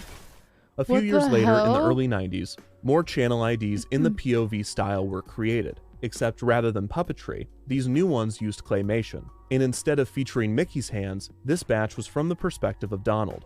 In 1995, Donald. the Disney Channel began to phase out the scanline portion of its logo, opting to just use the text to represent the channel. This would not last long though, as 2 years later in 1997, the channel would have its most significant change yet, transitioning from a premium cable service to a basic cable channel. Disney would drop the in the channel's name, becoming simply Disney Always Channel. drop the A new the, logo was chat. created with a Mickey-shaped television that various characters That's would cool. be composited into. This refresh also gave Disney Channel its most distinct musical theme yet. Oh, that's pretty These good. branding changes were just part of a massive transition for Disney Channel. Up to this point, most of the Disney Channel's original programming was 27 minutes. But after the switch to basic cable, the channel would transition to television standard 22-minute programs. This meant that Disney Channel's 27-minute programming would be phased out and replaced with new content. And also, that for every 30 minutes of airtime, the channel would need 8 minutes of programming breaks. Disney Channel assured Oh my its God, I used to longtime love viewers that they Homeward would Bound. not be filling this time with commercials, which was somewhat true. Disney Channel would take on very few sponsorships from outside companies, instead opting to advertise the countless products being sold throughout the Disney company. True, good This point. turned Disney Channel into a synergy machine, seamlessly promoting its films, TV Bit of a shows, monopoly, products, no? and theme parks. However, it would be a disservice to call these tie-ins simply commercials, as they were formatted in such a way that they could be viewed as original programming. For instance, within a year of the transition to basic cable, Disney Channel began airing a program called Movie Surfers. Movie Surfers gave viewers an inside look at the newest Disney feature film, with Oh my child gosh, I actors remember serving Movie as Surfers. entertainment reporters. Ideas such as these were brilliant and a Oh my sign gosh, of I what was to remember come. this. But at this point in the late 90s, Disney Channel was still very much in a period of transition and experimentation, and not every idea stuck. Coming out of the switch to basic what the cable, Disney Channel freak? experimentation, and Oh not my god, they're supposed to be the they're supposed to be the that looks so bad. That was a bad idea. every idea stuck. Coming Yeah. out of the switch to basic cable, Disney Channel created 3 distinct programming blocks: First, Playhouse Disney was created as Oh, a morning Playhouse block Disney. with programming With aimed at Roly Poly preschoolers. Oly. Second, Vault Disney was created to air classic films.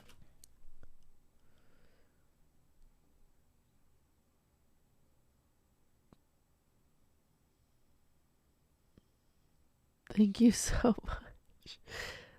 That wasn't actually Miss B, was it? It was very kind. Thank you so much. I'm very sick right now. What does it mean the merch will go in the vault? You'll be unable to purchase it.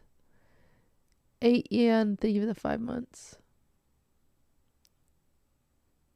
Films, television programs, and shorts. Vault Disney would air at night and throughout the early morning. Vault Disney. Finally, over a year after the rebrand, a third programming block was introduced to Disney Channel, an afternoon block aimed at tweens and teens named Zoog Disney. Zoog Disney had its own theme, its own characters, and even its own world. The Zoogs were a group of robots Zoog that Disney lived inside of the cringe. bits and bytes between the television and computer screen. Their Nobody entire backstory Nobody followed this. is explained in their theme song, including the odd detail that they've been alive since the birth of fire. And since it That was very informational. I'm happy they included that. was released in 1998, each character was introduced in a rap. My name's Joe. I'm a zoo. Got a place just for you. The Say Zoog hi. Disney programming block was an attempt to appeal to the tweens and teens of I think I was at school during this. I don't remember Zoogs. the late 90s that were becoming more and more Zoogs are interested cringe. in this thing called the interweb. It also served the dual purpose of promoting the tie-in website.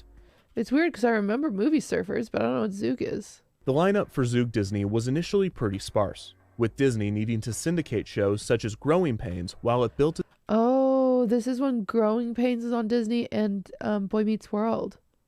its own tween programming, though Disney really only needed to syndicate the 7th season of Growing Pains because this was the one that featured a young Leonardo DiCaprio, which allowed the channel to brand an entire week of programming as Leonardo Week. Yeah. In 2000, Disney Leo Channel Week. introduced a new variant of the 1997 logo, removing the characters in the middle and giving it a more modern, hip look.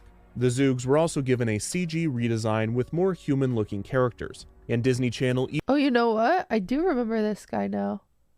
Wait, I remember them. I remember them now. Just like very vaguely. even created Zoog video games and action figures. A new sound signature was also circulated around this time, but it was less of a musical mnemonic and more two melodic shouts. With the premieres of Even Stevens in 2000 and Lizzie McGuire in 2001, Disney Channel was good. on its way to establishing itself as a major competitor in the preteen demographic, which at the time was dominated by Nickelodeon.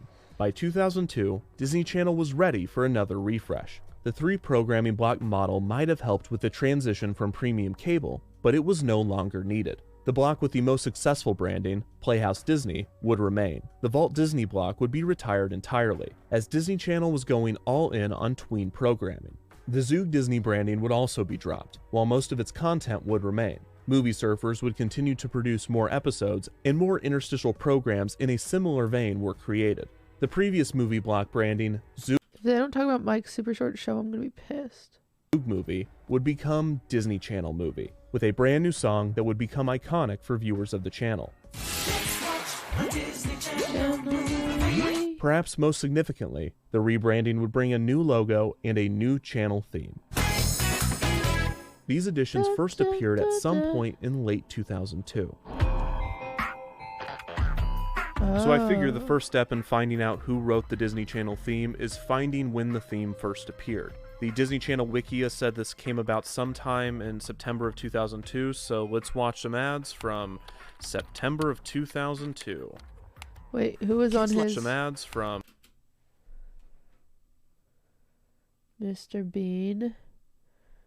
Mr. Bean friend? Sniper Wolf? Anime? Daughter Mike?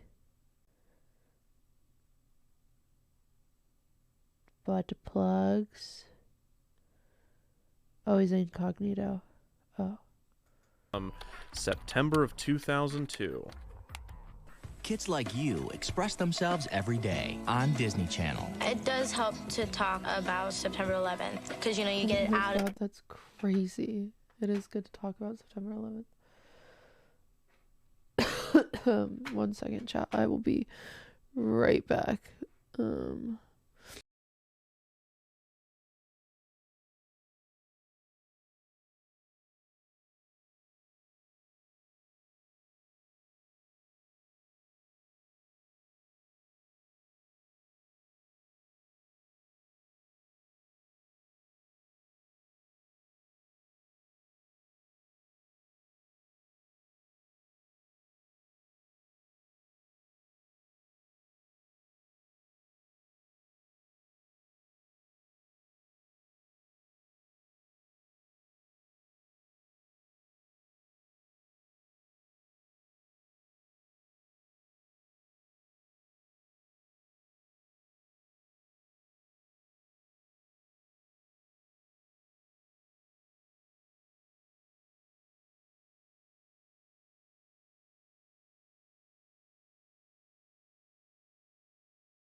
Sorry, we were talking about 9/11. I'm sorry to distract us from that. That's crazy.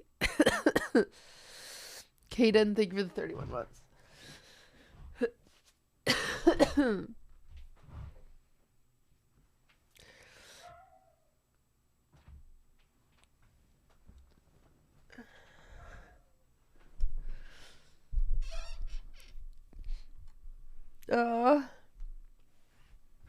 Dude, so funny.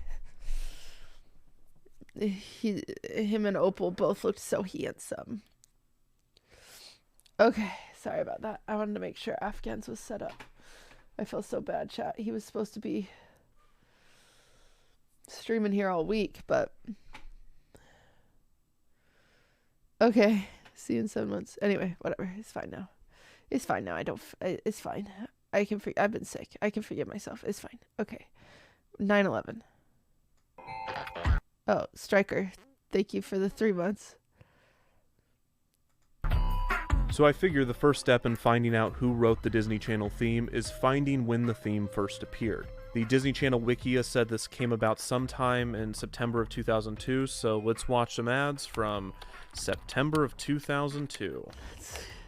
Kids like you express themselves every day on Disney Channel. It does help to talk about September 11th because, you know, you get it out of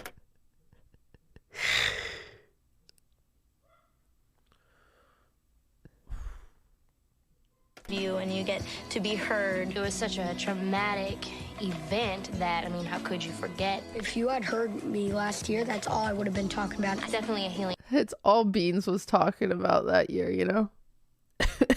process. Disney Channel. Express yourself. Can we watch the full one? I can't live in this world where we don't see the full one, chat.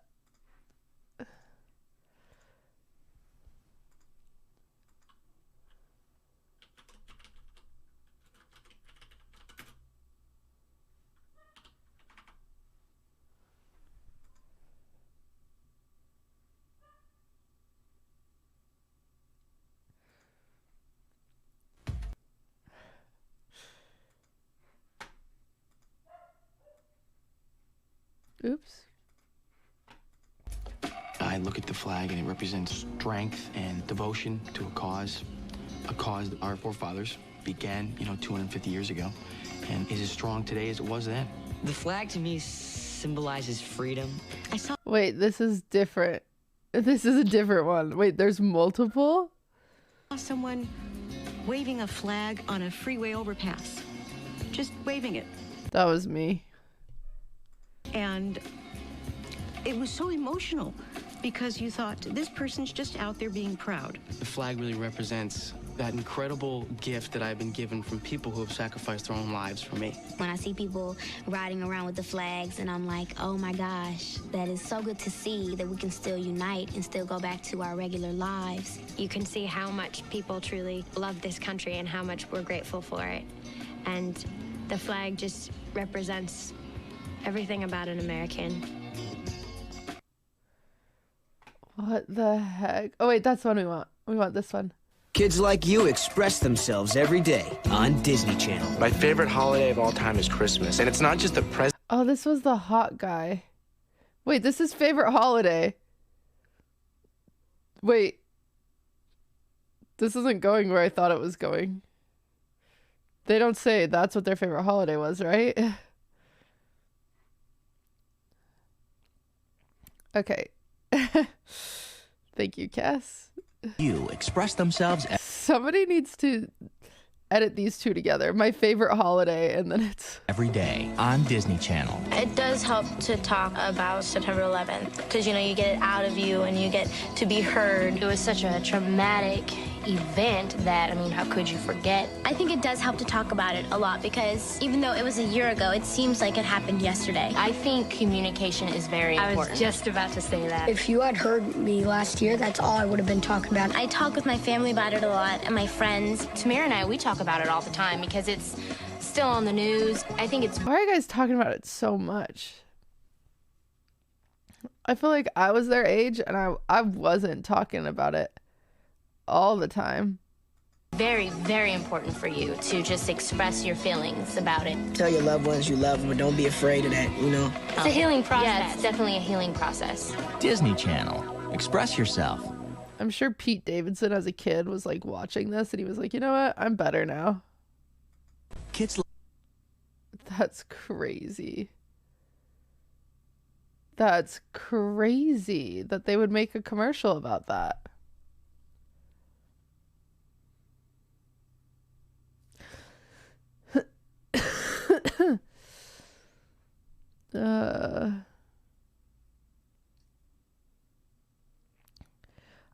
There's also this one, but left ear warning. Whoopi Goldberg.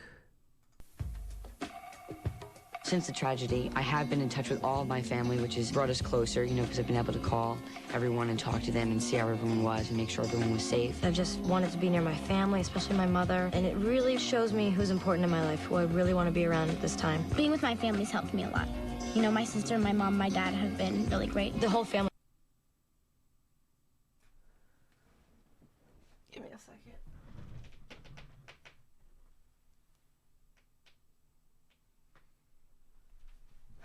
Sorry, that must be my food. I just saw a car pull up and it made me anxious.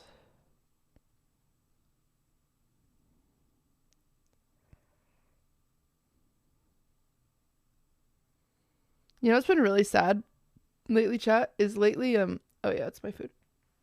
The weirdest things have been triggering me. Ludwig was on the toilet watching TikToks. And the noise of the TikTok in the other room made me have a panic attack. So weird. Families kind of coming together and, you know, sending each other emails, really nice, you know, emails about how much we care about each other, and phone calls, and just, I miss you, I love you. I have 3 grandkids. The most...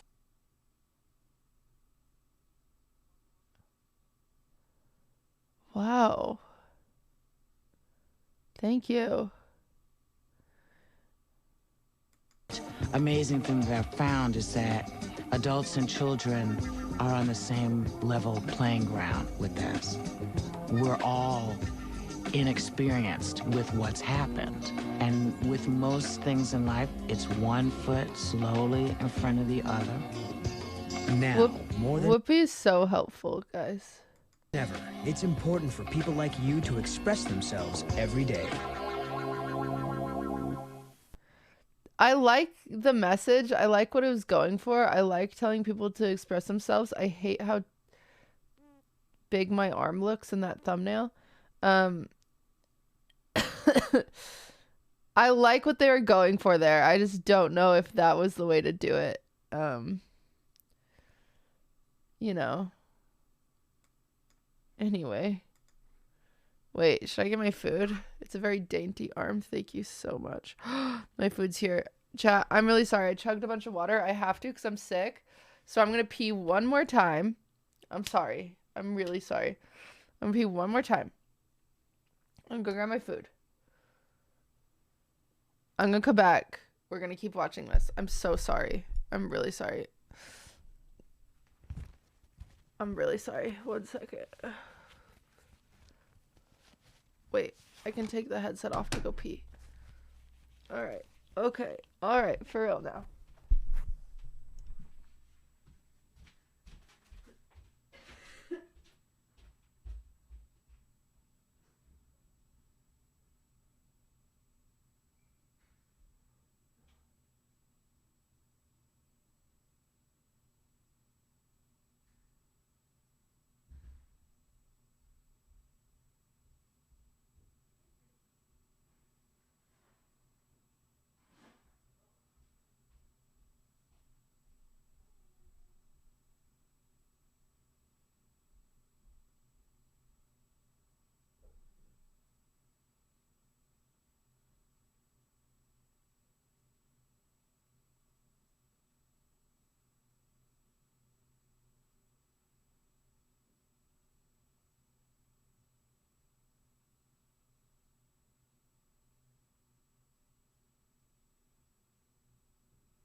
Okay,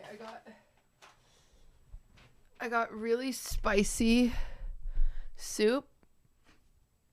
So hopefully it will like clear out my everything.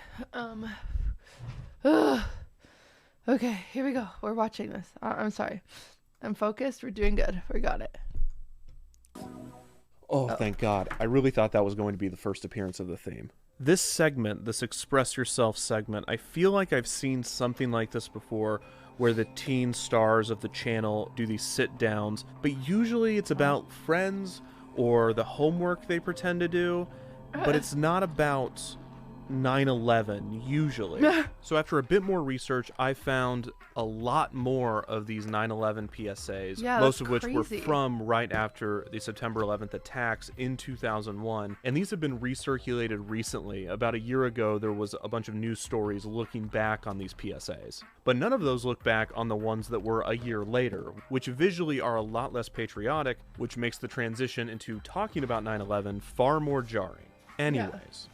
When you give, you get back a lot more. Check out Disney Adventures magazine for all the details. You can make a difference. Kids can make a big difference. So this is still the old logo, and I haven't heard the new theme yet, but I also haven't seen any Zoog Disney branding. So in the timeline here, it seems this is after Zoog Disney was retired, but before the new assets went into circulation. I'll watch a few more from this batch just to make sure. Kids like you express themselves every day on Disney Channel. Thank you. One of the positive sides of September 11th. Whoa. All right, that's enough of that. I don't think the theme is in this batch, so let's move on. One comment does say, it's awesome you got a September 2002 Disney Channel airing from before the retool/logo change. So that makes me optimistic that the wiki is right and that September 2002 is when Hassan should we call get her. the new logo. Not sure if that's when the No, theme's that's not going to show Mandy up, Moore. though. That's the girl who played also, Miranda on huge Lizzie thank you McGuire. to archivists that upload programming breaks. These are specifically from Southpaw Frizzle. I view it as legitimately important historical work. These are time capsules that could have easily been lost. That's the old theme. So this is still before the retool. Gosh darn it. Let's see if there's any of those Express Yourself ads in here. I think that kids should just be Thank friends you. with their friends for who they are and not worry about where they came from or who their Not true. You should only be friends with the rich kids, chat. So then they invite you over and you can see nice things and feel bad about your own. That's what I did. parents are. I agree. Treat someone differently just because of what someone else has done. A lot of my friends, they're treated differently because of the whole September 11th situation. Oh my gosh, I thought this was going to be a normal. Wait, why would your friends what?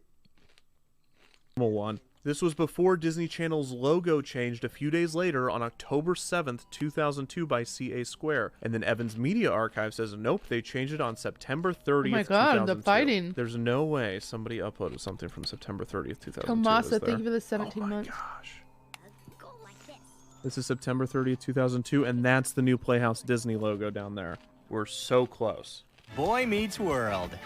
Wait. After that, it's a twin thing. Wait. Sister. On Disney Channel. That was it. That was the 4-note mnemonic. We found it. So the new logo and 4-note theme That's the Disney debuted the Channel week I of used to September watch. 30th, 2002. But we're still missing a key feature of the rebrand. I don't see any of the wand IDs. I don't see them drawing anything. The Disney Channel channel identification, or wand IDs as they are most often referred to, are a series of bumpers that feature a star of the channel stating their name and the program in which they appear, before uttering the classic line, And you're watching Disney Channel. It's almost unnecessary to describe these bumpers, because they are by far the most iconic and recognizable aspect of Disney Channel that exists outside of the Yeah, Disney programming. did a good job and they with are these. one of the most famous channel identifications in the history of television. For broadcast networks, channel IDs such as these are actually mandatory. Stations must air an identification during sign-on and sign-off, as well as every hour on the hour. This is station KMBC. Oh, really? I Channel didn't know 9, that. Kansas City.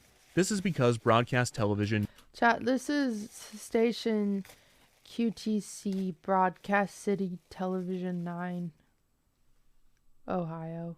uses public airwaves and is subject to the identification standards set by the Federal Communications Commission. Cable channels, on the other hand, are private, and instead of using airwaves, cable uses cables and satellites. So while cable channels such as Disney Channel don't legally have to air channel identifications, there are still many reasons why programmers might create these types of bumpers. For children's television, the FCC mandates that there's a clear separation FCC, between the don't fuck programming with and the me. commercials. This is due to the fact that children have child brains that can't always tell when Max and Ruby has ended and a commercial for Floam has begun. This is what initially led to some of the most famous bumpers in children's television, including the famous After These Messages bumpers from ABC. A channel identification after the commercials and before the programming can also qualify as a reasonable separation of the two. Another common use for channel IDs and bumpers in general is that they provide a buffer before and after the commercial block. This way, if the beginning or end of the commercial block is cut off due to a glitch or an error, it will only cut into the bumper and not the commercial. This prevents the channel from losing any revenue from its advertisers. Another, more obvious reason for a channel ID is the benefit to the viewer. While today it is almost entirely irrelevant, before the advent of modern television interfaces, viewers often had no way of knowing what network they were watching as they surfed through channels, so having someone say it out loud was actually pretty helpful. Perhaps the most important aspect of a channel ID, though, is branding, and this is the true genius of the Disney Channel Wand IDs. In the course of just a few seconds, the channel was able to present one of their stars, one of their programs, the channel's name, and the channel's logo as one unified product. After comparing this to the chaos and randomness of Zoog Disney, it is no wonder why these idents were so successful in rebranding the channel, What's for dinner? which is why it's so surprising that there are no Wand IDs from late 2002, or I should say, almost no Wand IDs. Oh, I remember this one. Who is this kid? This nobody was the first person to draw the Disney Channel Whoa, logo. that was harsh. He's also really good. He is a pro. Look at those circles. It seems that this kid, whose bumper aired throughout late 2002, was the first person to appear in a Wand identification, even if only technically. The first batch of Wand IDs with the channel stars would not air until June of 2003, What was he in? 8 months after the rebrand. Prior to their debut, Disney Channel would rely on a different set of channel IDs that were far more elaborate in scope, and used an impressive amount of visual effects for the time. Each bumper featured children using their imaginations to make an ordinary situation magical, before returning back to reality as the Disney Channel logo was revealed. Like the other bumpers from this refresh, these idents also ended with the 4-note theme. Watching these back to back, it's interesting to note how different the music cues are. They all have different tones, instrumentation, and progressions. Often, the only common element is the final 4 notes, which also vary slightly in key and rhythm.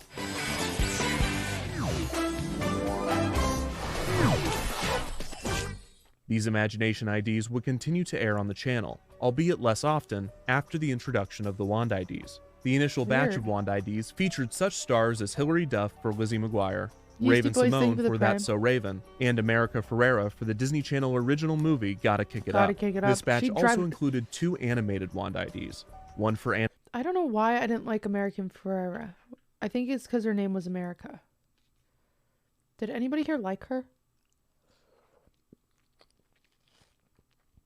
I literally would never watch Gotta Kick It Up.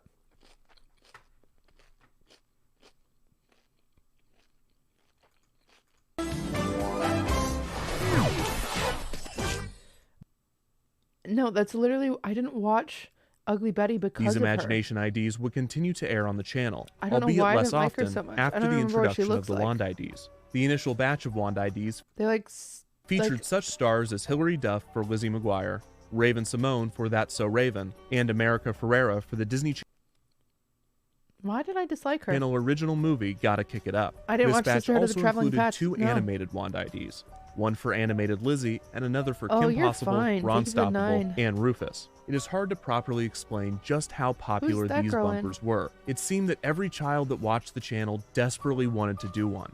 Me and my friend have glow sticks one day, and on the commercials you can see where they have those little glow sticks and they're going. And Little me and my friend baby. like to play around. So like, I'm Selena, but we're watching Disney Channel. We like to draw it all the time. They never had you do a Wand ID, despite you being on the channel.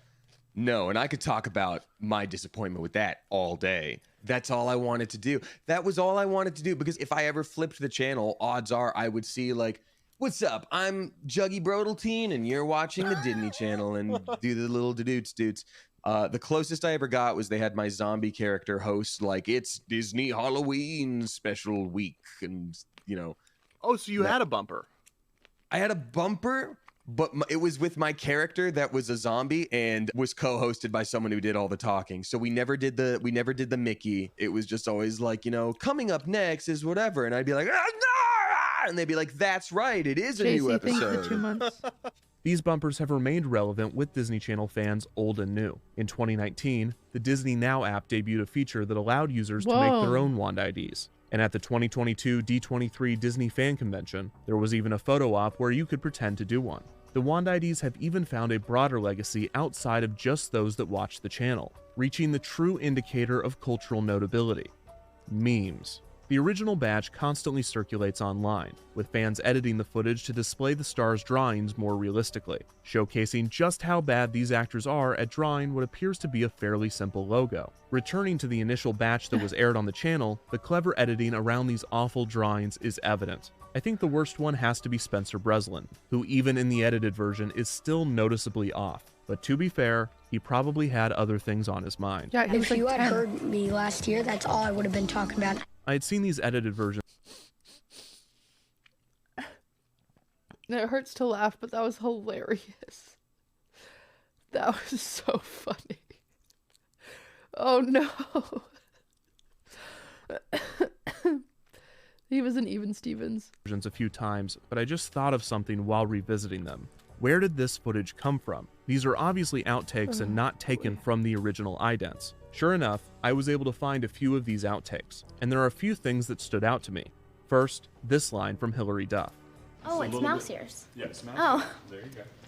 It seems that the stars were not sure what they were even supposed to be drawing, which makes you wonder what instructions they were given. Most likely, they were told they were drawing the new logo, and this was just her noticing that they were mouse ears for the first time.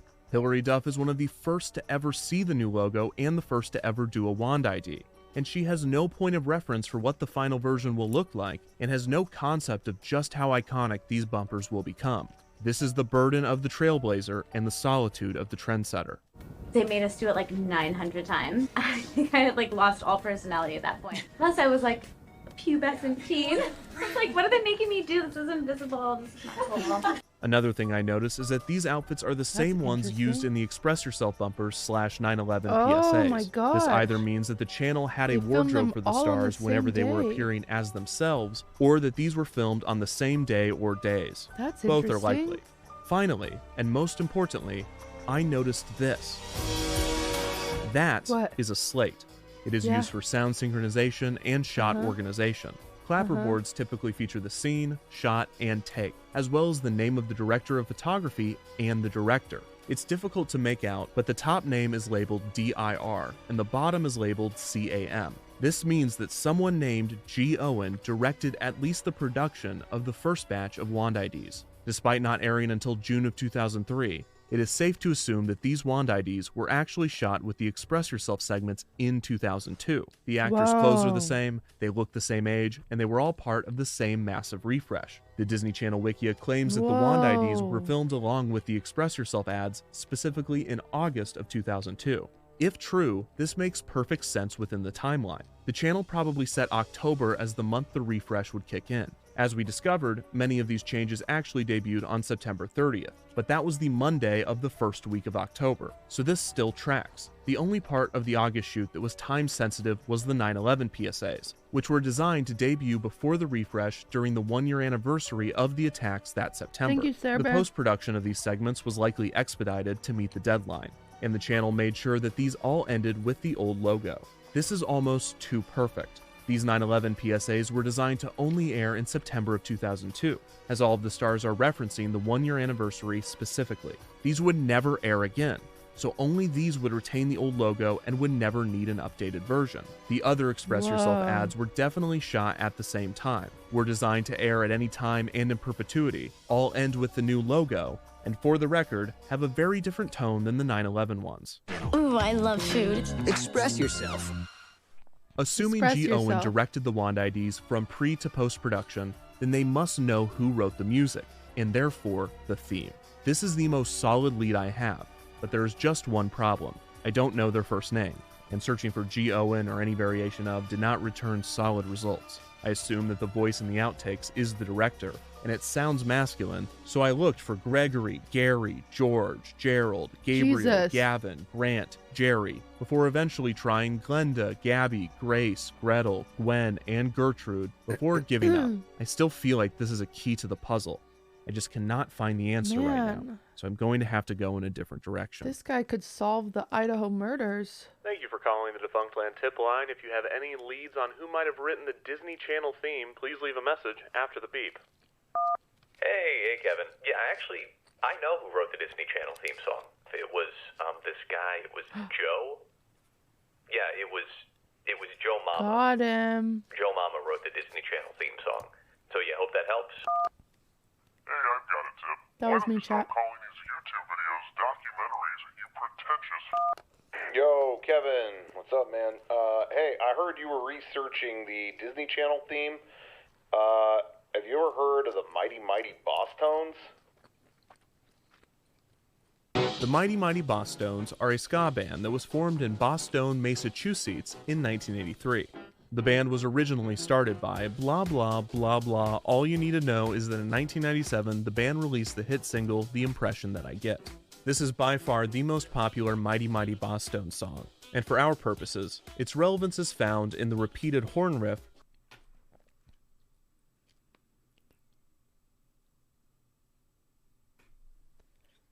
My friend. Thank you for the 5 gifted. That's my cousin, everybody. Cousin. Do not give me your money. Don't do that. Other people can give me their money. You can't give me your money. You're not allowed to do that. Thank you. Thank you. Thank you.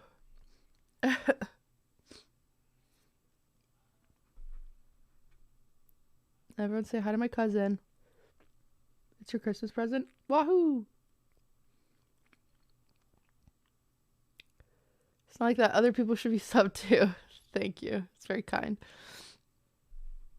Very kind. We're watching this. Heard throughout the I'm sick. track.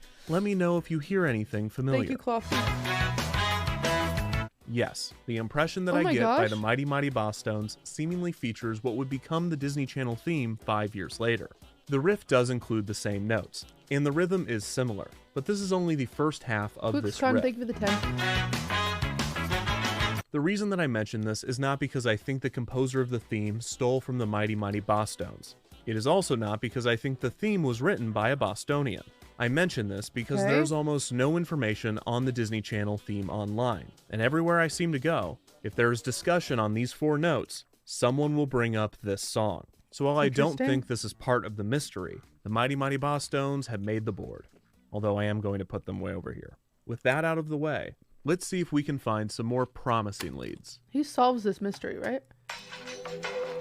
There are 2 Actually, don't major tell me. music licensing organizations that composers and artists join, and that's ASCAP and BMI. And they have a shared database, so if you want to license something, all you have to do is go to this search engine and search for the song, and it'll tell you who owns it, who wrote it, who has the ability to license it. Now, I'm not sure that the He should've composer that started wrote there. the theme would have submitted to ASCAP and BMI, as Disney Channel owns it 100%, but it's the best lead I have right now, so let's search. You can search by title, you can search by composer, you can search by publisher, but I'm just going to type in Disney Channel and see what happens. Whoa. There are 4 pages. There are so many compositions. There are 77 results. Jeez. I thought we'd have no results. Now Thank I'm you for thinking buying we the have too merch. many. Okay, let's see what they give us. Arnheider Theodore Linkfield. That's a great name. It just says Disney Channel. It doesn't tell you anything. It doesn't say the year. The composition is just titled Disney Channel. Okay, here's another one called Disney Channel. We have at least publishers this time. Disney Luft Raus. Is that German? Air Out. Air Out. Like Disney Channel. Is that what like a bumper's called? Like an air out? Okay, that's German Disney Channel. Okay, this is Japanese Disney Channel. Japan Central Music Limited. It's not Disney Channel 10th anniversary because that would have been 93 or something like that. David Norland is credited for writing at least half of these results. I mean, look at how many he made. But how do we verify that he wrote the theme? Because these don't give much away. Okay, so these alternate titles are actually what the announcer is saying. So, and now Oh, back to. interesting. Yeah, so it says, and now back to right here. Sweet Niblets, Hannah Montana. I bet you I can find the one that says Sweet Niblets. And if it ends with the theme, David Norland wrote the theme. Okay, we got this. Let's do it. Rock stardom? No biggie. New boy crushes? Whoa, stop the presses! I hate Catch the that she used drama to of say Hannah Sweet Montana on Disney We're Channel. waiting for Sweet Niblets. Hannah Miley? Oh, I know. Hang out with Hannah and Miley on Hannah Montana right here on Disney Channel. Stick around. Hannah Montana will be right back on Disney Channel. Let's get back to Hannah Montana on Say Sweet Niblets. Hannah Montana's next, part of Disney Channel's Summer of Stars. Don't go away. Oh my Hannah God. Montana will be right back. Oh. Part of Disney Channel's Summer of Stars. Hannah Montana. Hannah Montana. Hannah Montana. Hannah Montana. All part of That's So Sweet Life of Hannah Montana. Hannah Montana. Hannah Montana. Sweet Niblets. Hannah Montana. Yes, we got it. But is the theme there? Hannah Montana will be right back on Disney Channel. It is. It's there. What? Sweet Niblets. Hannah Montana Disney promo. David Richard Christopher Norland. Oh yeah, We just that is gotta right. figure out how to get in touch with this guy. His website does not mention working for Disney Channel.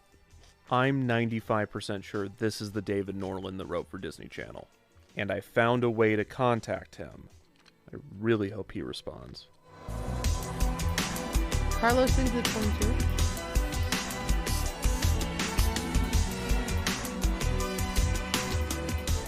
Good news. David Norland responded. Bad news. He did not write the Disney Channel theme. He started writing for the channel in 2007, so the mnemonic my predated God. his involvement. However, I still asked if he would be willing to do an interview, because he wrote many instrumentals using the 4-note theme, and he very well might know who wrote it. Another reason I'd love to speak with him is because he started writing for the channel in 2007. When I saw that year, 2 words immediately came to mind. Hannah Montana. Ribbon era. What? A common practice among those who study and teach history is to separate long spans of time and large amounts of information into smaller, more digestible eras. But how does one go about breaking apart history? Sometimes it's more obvious than others. For instance, the history of China is most often Thank you, told Sloth. through its dynasties, and it is very clear when each dynasty begins and ends. Disney's film history has also famously been separated into eras, such as the Golden Age, Silver Age, and the most well-known, the Disney Renaissance. While most breakdowns of the Disney animation eras explain the historical reason for the change, I find that these eras are separated less by history and more by the quality of the films. Sometimes there is a historical reason for a dip in quality, such as the wartime era. But by the time you get to the post-Renaissance, the general reasoning for the distinction is, these are the less good ones. Except for the one that you love. That's my favorite too.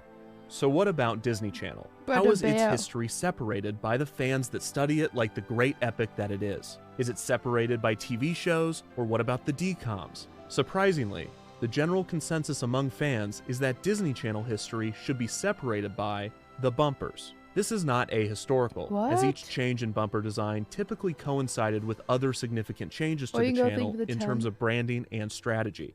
Still, the nomenclature is most often related to the style of the bumpers. The era from 1983 to 1997 is typically labeled early beginnings, because most Disney Channel fans Oh wait. Oh wait. They're in ads. Chat, they're in ads.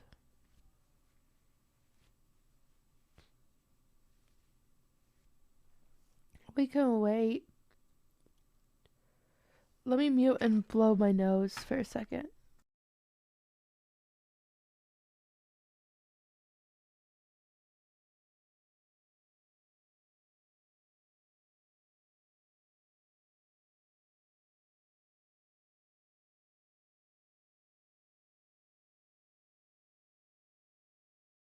Okay, I'm back.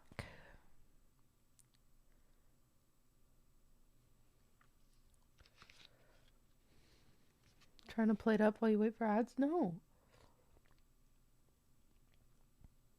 Did you just wipe with a freaking Christmas sock? Yeah.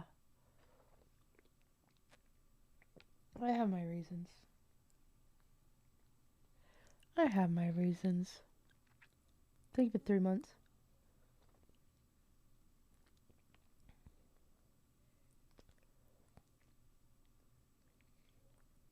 You guys ready yet? Rusty Spoon, what kind of soup? It's spicy mushroom tofu soup. It's so good.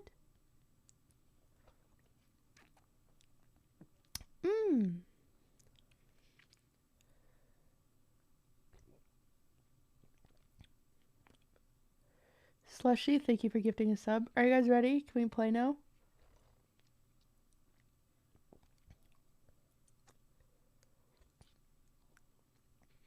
Yes?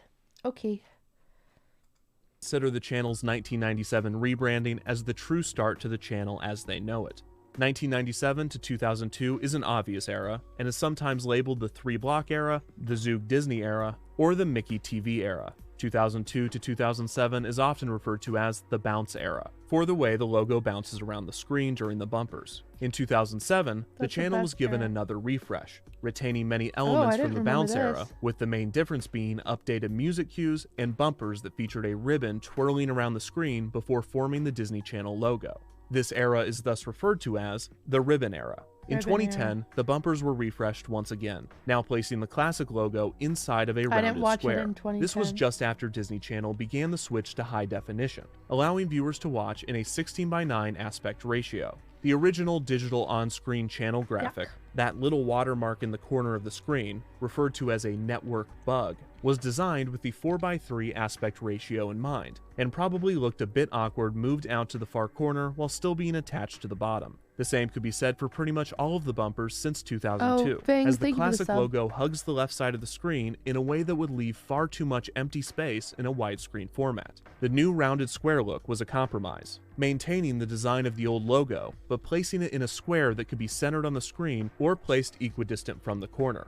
I imagine this entire era of television was annoying for those making bumpers, because consumers were still making the transition to HD and channels were simulcasting in standard definition and high definition. This meant that you would need to make your bumper in 16:9, but none of the critical elements could be pushed to the side. This resulted in a product that, when viewed in widescreen, feels too centered, because rather than this box being the area for all of your titles, you actually have to put them in this box. I'm back in. This also made the wand IDs look a bit awkward in this era when broadcast in HD, but we did get to see the dog with a blog wand ID, and he drew that logo way better than those kids. Good boy. In 2014, the rounded square era ended, and Disney Channel fans lost the logo that had been a staple of the channel since 2002. The new logo removed the iconic Mickey ears, instead choosing to put ears on the dot of the eye in Disney. The wand IDs remained, with some major alterations. Instead of holding a giant glowing stick, the stars now held a wizard's wand. Instead of drawing the classic logo, the stars only drew the ears on the eye. And instead of being on a white background, the stars were placed in front of a generic location. In 2017, this changed to a colored background. And in 2018, the white background returned, as did the glow stick. These newer eras of Disney Channel have been separated into the glass or family era, the social media era, and most recently, the item age. Because there's items in the bumpers. We can work on that name, there's still time. That's weird. So this leads to the obvious question.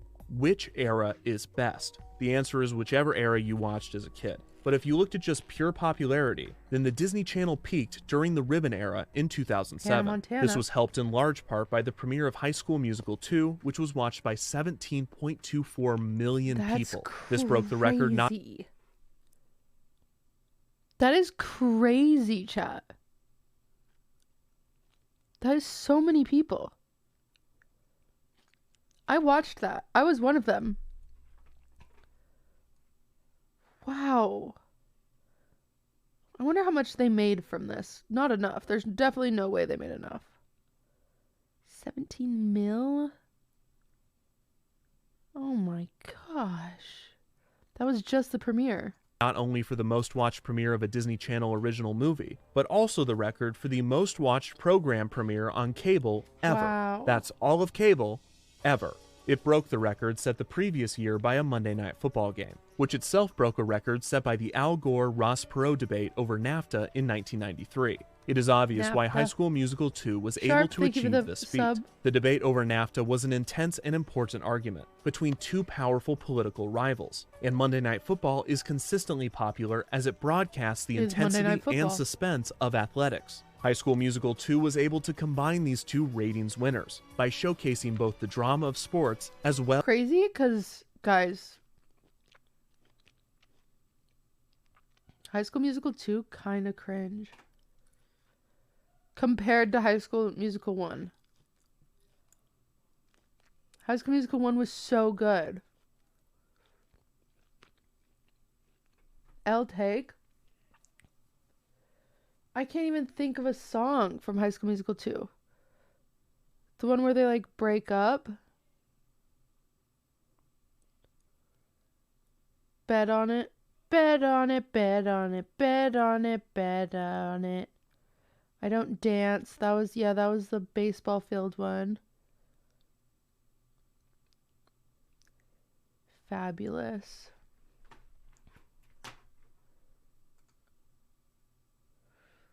Oh my god. Danny just DM'd me and asked me to play League. What a siren. Oh, what a siren. We're not doing it, chat, because I'm too sick. Oh,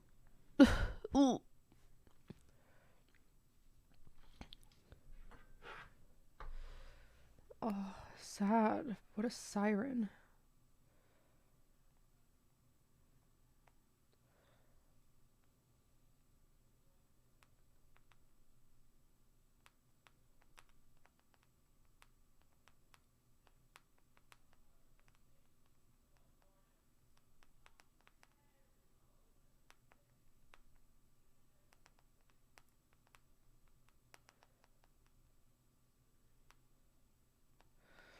Okay, told him I'm sick, and so I'm doing lazy. Chat, I'm using a sick day today, okay? See you later. Well, is a tantalizing debate. Rather than the pros and cons to controversial trade legislation, with Perot on the side of anti-NAFTA and Gore on the side of pro-NAFTA, High School Musical 2 showcases a debate as to whether high schooler Chad Danforth can or cannot dance, with Chad squarely on the side of anti-dance, or as he says, I don't dance, and with theater kid Ryan Evans firmly on the side of pro-dance, or in his words, I know you can. This back and forth captured America in a way that neither the NAFTA debate or Monday Night Football could do on their own. When Chad replies to Ryan's assertion that he knows that he can dance, Chad, like a bullwhip, retorts, not a chance. 17 million people watched this premiere. If you clicked on this video, you were probably one of them. It impacted some more than others. In 2007, Disney Channel had an average of 2.694 million viewers, my god. which at the time was the... That's more than XQC. That's crazy. Will you chessbox Ray? I said this to Vlad yesterday at Game Awards. I saw Ray walk by. Ray is my ideal body size and type. She's so small. You could just put her in a pocket. You can't put me in a pocket. I'm so big. I'm so big. Pisses me off. I'm 12 feet tall. I just want to be tiny. But yeah, I'd beat the shit out of her if she wanted to box me. I'm way taller than her. The largest audience in the history of cable. This was the peak in the channel's popularity. As more television viewers, especially children, moved away from cable and to the internet, Disney Channel's viewership fell dramatically, and in 2021, the channel saw an average of only 233,000 viewers. Oh my god. They fell off, chat. The Disney Channel is averaging as many views as The Yard. What the fuck?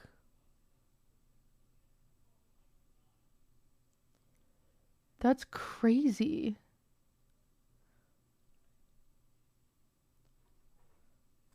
A 90% loss from its peak in 2007. Oh my 2007, god. the year that the Disney Channel peaked in viewership. The year that Disney Channel... Dude, no wonder. No wonder they're bringing back That's So Raven, and they're trying to bring back like Hannah Montana, and they're trying to bring... No wonder they're trying to do all these revibes. They're trying to get the adult audience to come watch it. Oh my gosh. That's crazy. We all stopped watching. Guys, we're cool. I'll say it. We stick together. We are sisters. We stick together. We make up one big family. Though we don't look the same. Our spots are different. They're different colors.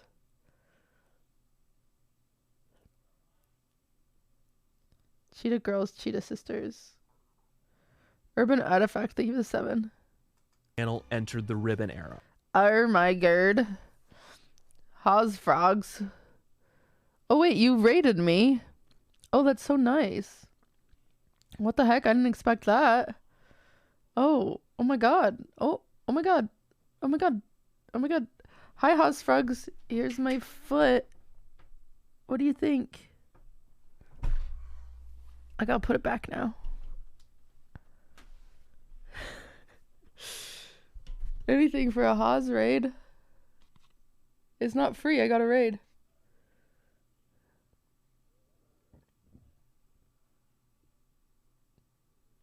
I was just singing Cheetah Sisters. You're not feeling good? Yeah, I got sick. I'm sick. We're watching this video. Hi, Haas Frogs. I need to thank you for your subs. Hasty Gloom, thank you for the 19. Rainer Taco, thank you for this 4. Dragon Ball Meow, thank you for the 7. Blunt Trees, thank you for the 5. Doodle Burb, thank you for the 3. Tubba Tubba, thank you for the 9. The Trajran, thank you for the 4. And Roy Boy, thank you for the 4. Oh my gosh. Did you guys watch this? Did you guys watch this on Hassan's channel? You guys should. There's a whole 9/11 segment. He'd love it.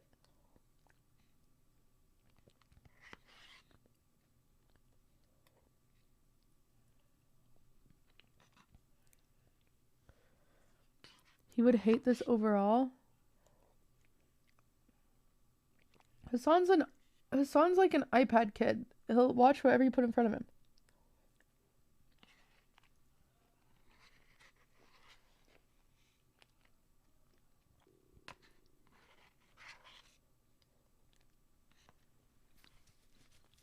Azrael, thank you for the 6. GameCube Girl, thank you for the 2.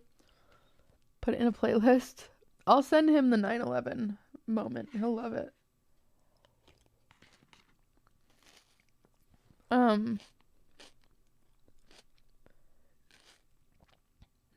Anyway. I'm sick. Hi, you guys. Do you want me to sing you a song?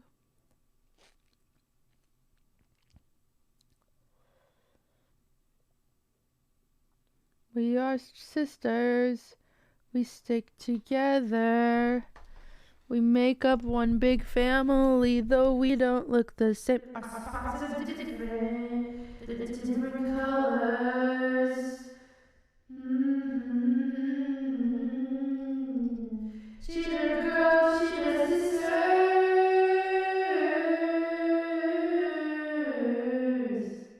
Yeah.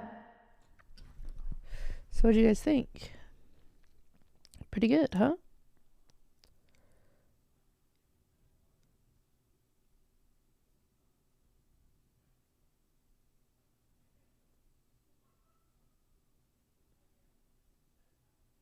Even your singing is sick.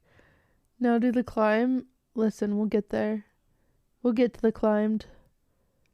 An icon. Thank you. Yes, more people use your primes to give me a compliment. Please. Please. Hear from Hossie, cozy time. It is cozy time. Go get your snacks. We're watching this video. I'll bring you up to date. You guys know when you're watching Disney Channel and the person does the thing where they draw the logo, they say, "My name's Miranda Cosgrove and you're watching Disney Channel." Essentially, no one knows who wrote that song. And so we're trying to hunt down who wrote that song as a team together, but mostly just watching this guy do it. And there was a whole segment about 9/11 and how Beans can't focus because of 9/11 for a whole year. He couldn't focus. And we're just trying to figure out who wrote that song. Special Crow, thank you for the 4 months. This is not fair use. I don't know what that means. PS Herbs, thank you for the sub. What does that mean, chat? The song is not fair use, or watching this isn't fair use? I'll call him. Let me call him. Let me call Defunct Land.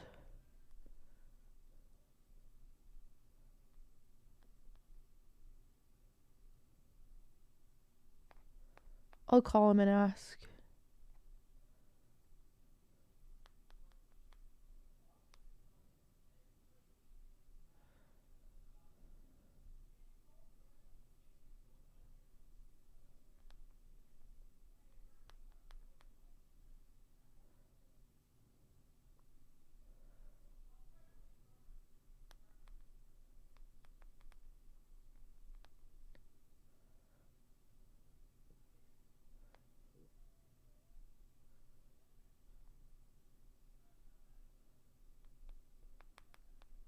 I have to find his number.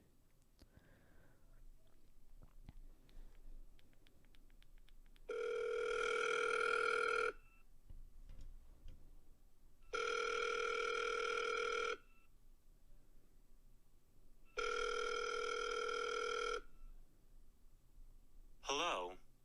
Hi, is this Defunctland? Yes. Hi, I'm watching your video right now. Is that okay? Yes. Should I keep watching it? Yes. Should people use their Twitch Prime on me? Yes. Okay, I'll talk to you later. Yes. Bye.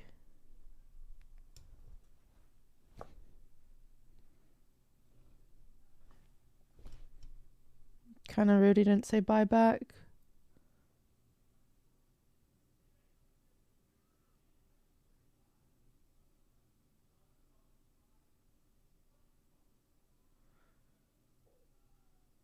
Yeah, we go to Prime. Sturdy door, thank you for 6 months. All right, we're watching this now. The year that Disney Channel hired a new composer to write music for their bumpers. A composer that just We agreed found to an this interview. guy. Hi, David. my name's David Norland. I'm a composer. I worked on the Disney Channel bumpers got an and accent IDs in it. from around 2007 to around 2014. I've never been Nova, thank you for the sub.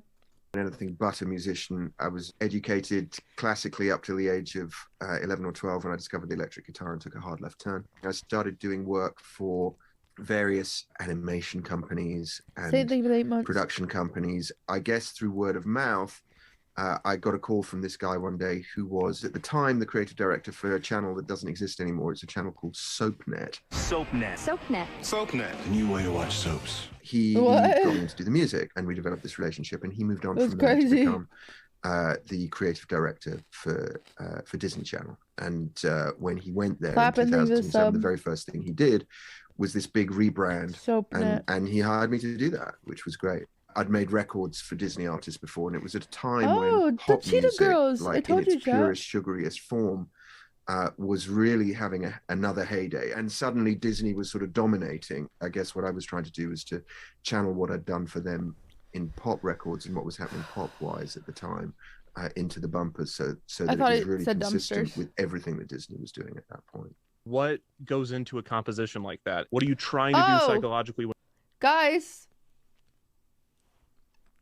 I didn't tell Hassan Crew. Hassan Crew, hi guys. My merch is on sale until Monday, and it's on sale. It's like $5 off. It's a big sale. $5 is huge. It's on sale till Monday if you want to buy some. Exclamation point merch.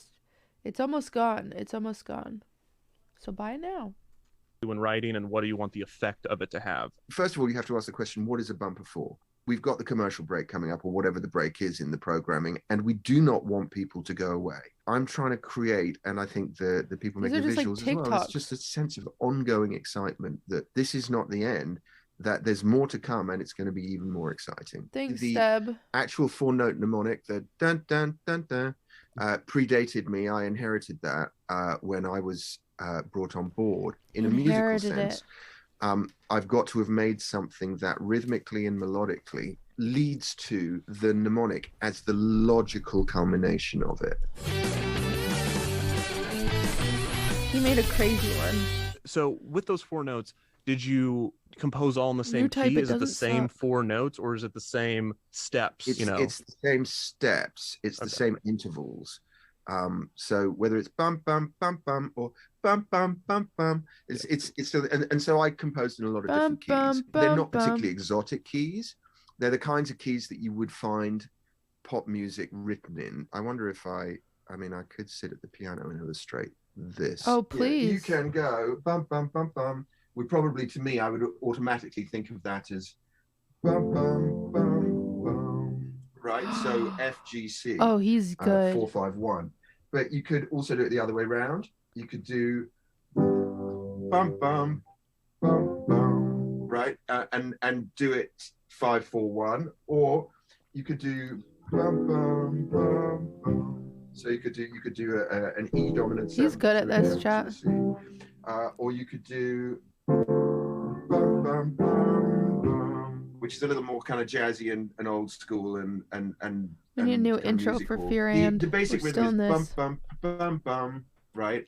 But I think that I probably messed the rhythm around a little, moved it around a little bit in some circumstances as well, and probably went bump bump bump. Copyright? Do you want me to call the guy? I'll call him.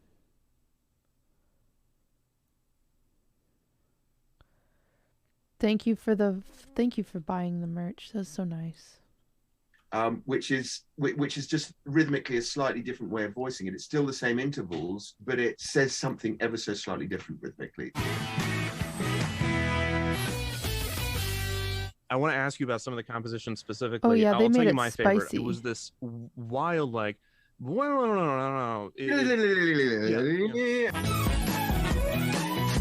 That one was originally scored to one which had a particular ribbon movement around it, and the string runs reflected precisely the ribbon movement. You're hired to do this. Do they say to you, hey, we're keeping this mnemonic, go nuts, but have it end with this? Actually, it would have been an informal conversation between me and Ron, the executive, and that conversation probably would have been, you know what the mnemonic is, don't you? Yeah, just make sure, obviously everything's got to end with that. I don't even know that he would have even had to have said everything's got to end with that, because I would have known that. Seems very unlikely that it would even have been considered that they would change the mnemonic. It's such a successful piece of branding. They don't hand you sheet music with 4 notes on it. I don't think they did. No. What's this guy's job? I think at a certain point with the Disney Junior one, which I had actually written, I think I did have to submit a piece of sheet music with these 4 notes on a stave. But I never received that for the Disney Channel thing. Thank you, Casual Creature. Producer, media composer. And I have no idea who originally came up with it. Job. As to your quest to find out who was the originator of it, I'd be quite interested to know as well.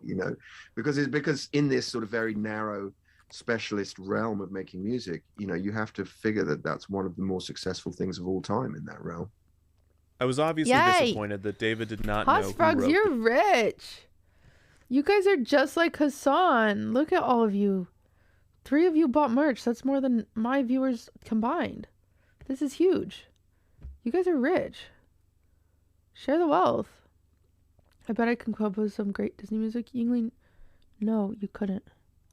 Tony, thank you. Thank you, Tony. The Disney Channel theme. But while I was researching the history of the eras of the channel,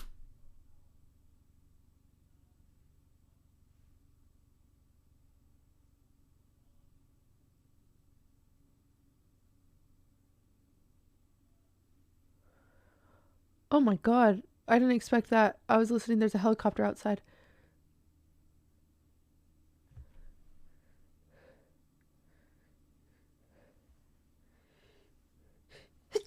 Oh my god, ow, that sneeze hurt. Chicken Flangy, thank you for the 25 gifted. You are rich. You're rich too. You're richer than Tony. Sorry, Tony, but Chicken Flangy dead. I'm gonna come over and play a prank. Okay, that's fine, Yingling. I just don't come near me because I don't want to get you sick.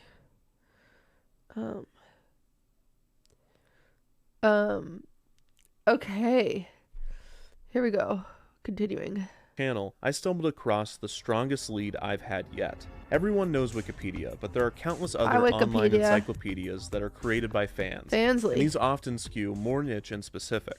While researching the different eras, I stumbled across the Audiovisual Identity Database. It is bumper Wikipedia, and it is the most detailed. Cutie, I feel like if more people were like you, this world would be a better place, plus baking would be much better industry as a whole. You don't know what I did before streaming.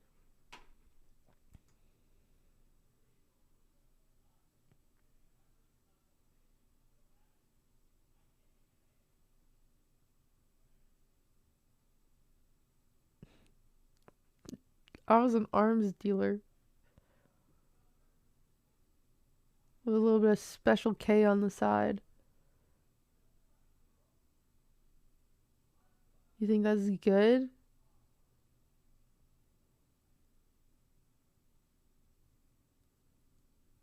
Somebody else bought merch. Thank you for doing that. Detailed source for Disney Channel idents that I've found. The people that contributed to this database left no stone unturned. They even go as far as to list the fonts that Disney Channel started using at this time. Not only that, but they also have an entire section dedicated to the music from this era. They describe it as several drum beats which segue into a ska punk theme with electric guitars and a horn section, the last 4 notes of which become Disney Channel's signature jingle. And then, you see this. Composed by Tonal Sound and Elias Associates. I don't know how they know this. I don't know if it's right, but this is the most solid lead I've had yet. Wait, why didn't you start on Wikipedia? Benjamin Defunctland? Why didn't you start on Wikipedia? Babel, thank you for the 3 months. What size do I wear in the crew necks? A medium fits me perfectly, but I prefer a large. Alright, let's find Tonal Sound, Creepy Elias Requiem, Associates. thank you for the prime. Here's Elias. Audio identity. Oh, it's not pioneer in Wikipedia. the discipline of audio branding. Alright, they have a reel. Let's watch their reel. Thank you for buying merch. Oh, the MTV Moon Man. That's famous. Oh. Liberty. And that annoying Liberty one. Liberty. They made Yahoo. Wow, these guys are good, chat. Jesse, thank you. And Intel. And Honda. We are farmers. These guys are so good. Man, you got to be kidding me. I didn't see Disney Channel, but I just saw pretty much everything else. My phone vibrated.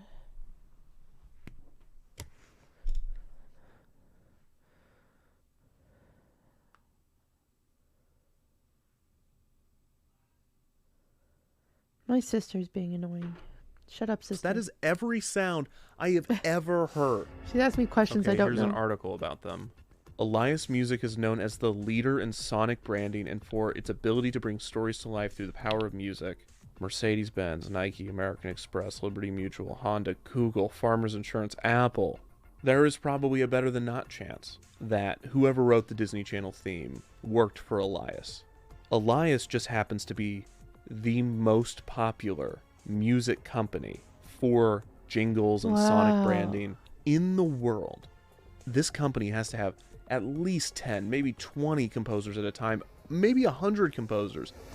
Well, it's not a good sign when I Google Elias Music Disney Channel jingle and the first thing to come up with any sort of relevance is the audiovisual the ad he was database. on. What is Elias Tonal? Again, first relevant result, the audiovisual identity database, where we found the information in the first place. Uh-oh.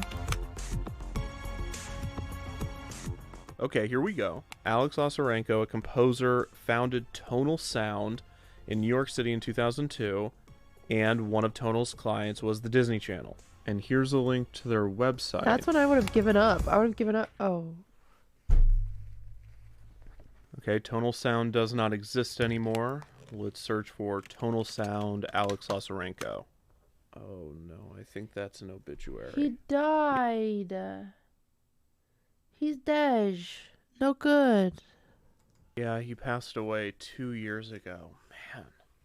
Alex Osarenko was my creative director for over 10 years during our shared time at Elias Arts. So it seems that Alex Osarenko moved from Elias to Tonal in 2002 when the Disney Channel stuff was being written, which might be why both companies are credited here. And I just keep seeing the tonalsound.com. Gosh darn it. Oh wait, the Wayback Machine. Itch, thank you for the prime. We don't have anything from 2002, but we do have stuff from 2003. Look at this old website.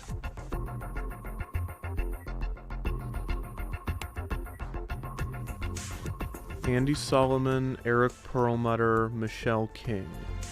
Andy Solomon is the VP of Operations at Definition 6, and he worked for Elias Arts and Tonal Sound. Andy's a producer. Let's look for Eric Perlmutter. Type in Eric Perlmutter, Disney Channel. Oh my god. Disney Channel movie open intro 2002 old version. It can't be. It is! Oh my gosh. And this is Eric's company. He's crediting himself for writing it. This doesn't mean he wrote the theme. Huge. But the fact that we know that he at least wrote...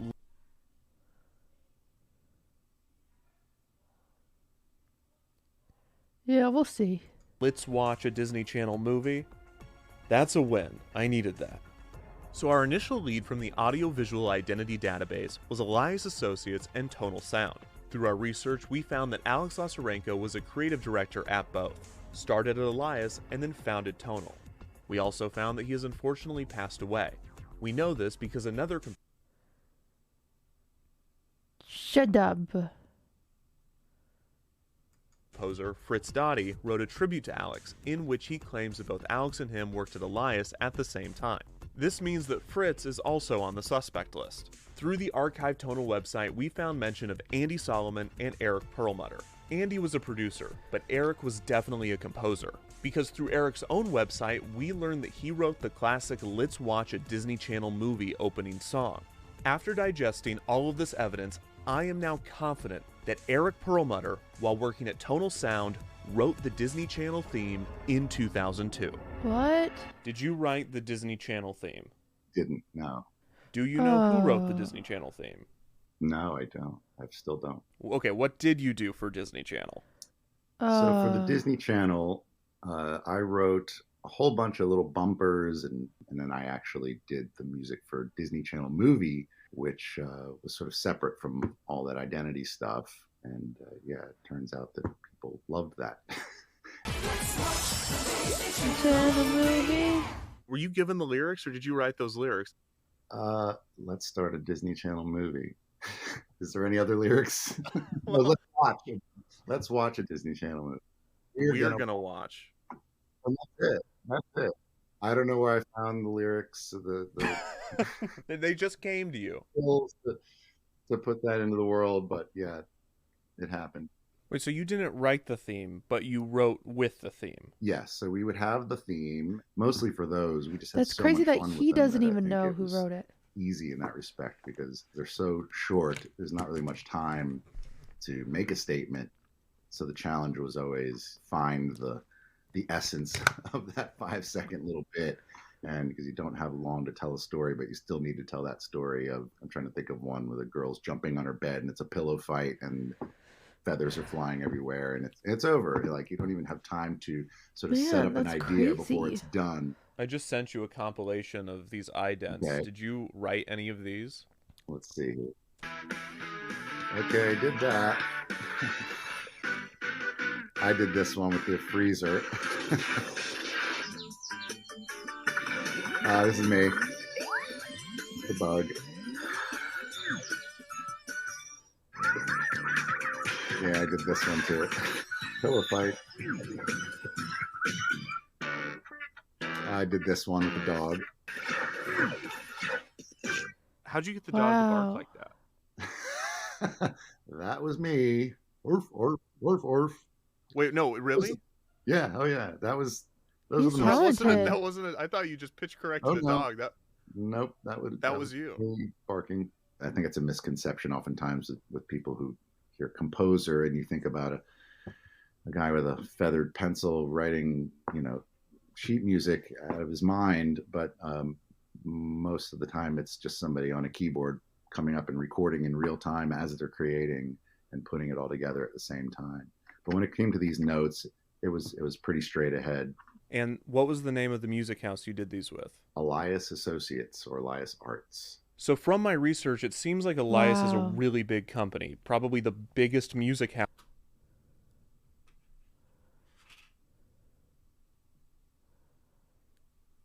Yay. Thank you, Colton. House for jingles and sound signatures. Is that right? Absolutely. That was my understanding, that they were the the country's biggest, probably the world's biggest music house, bi-coastal at the time. So that's probably why I'm having a difficult time trying to find who wrote that theme. Yes. It could have been probably dozens of people thank you for at the the 2 time. years. Yes. And I think the company tried to harness this idea of there are no individuals here, a little bit of a nameless face. You weren't sort of allowed to be known. Okay, thanks so much for doing this. Oh, my last question. Did you work with a G...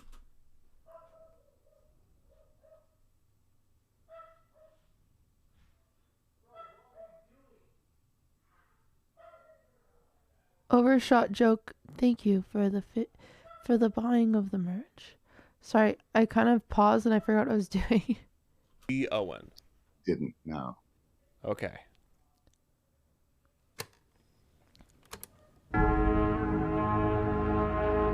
I'm actually having a lot of trouble finding who wrote this. When you create for Disney, it's Disney's. So Disney wrote the Disney Channel Shubs, thing. thank you for the Prime.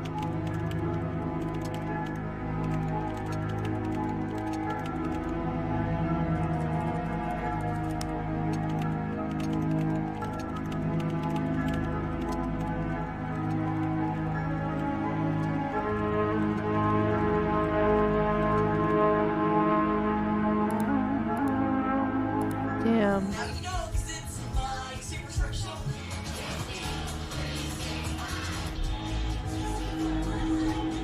Disney 411. Oh my gosh. Oh my gosh.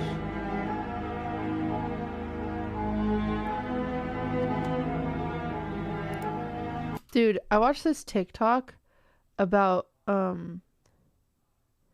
what was that thing? That show?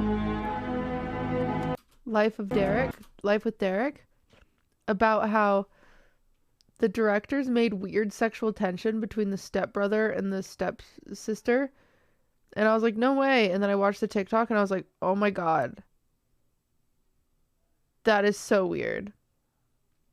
We'll watch a compilation after this. It's so weird. It's actually so weird. Anyway, that's why I fucked my stepbrother. That show really taught me something.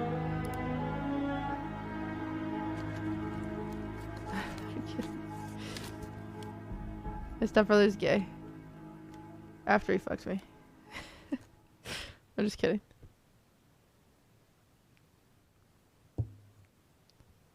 He is gay though.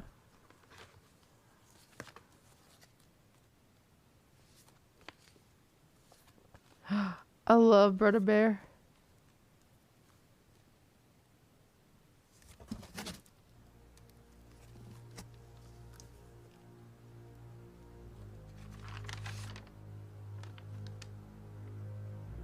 Chat, you know what we need to find at my house? I had this box that I made at one of my Mormon girls' camps where I wrote a letter to my future husband and I filled out all this stuff. I had to fill out what age I thought I would be when I got married. I had to name my kids. I had to describe my husband.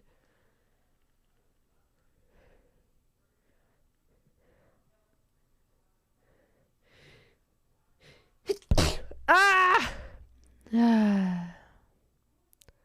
Liz, thank you for buying an item. And Seely, thank you for buying an item. I might have gotten rid of it, but I don't know. We can see if it's at my house, but I don't know.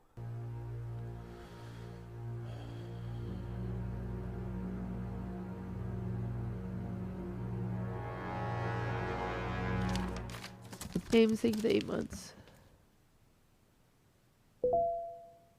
So I just got a response from Fritz Dottie.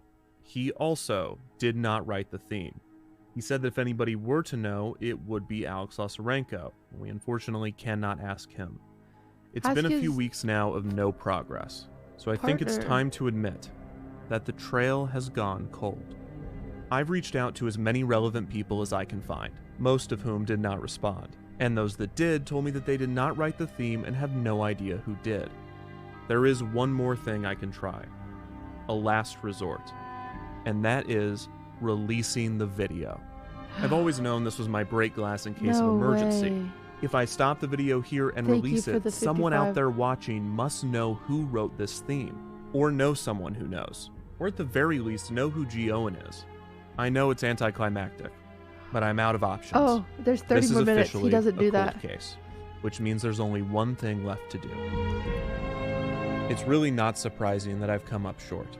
Bumpers, idents, interstitials, they are designed to be seamless. They are not meant to stand out. Why would their creators be any different?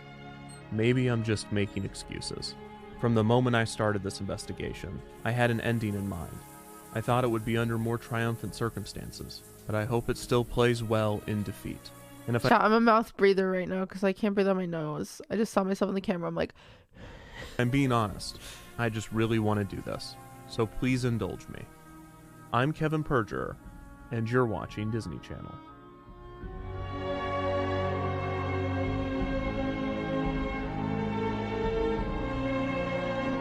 turns out those kids didn't do it too bad. Huh. That doesn't look right. Okay, let's try this again. Dang it. No, that's Zoo Pals.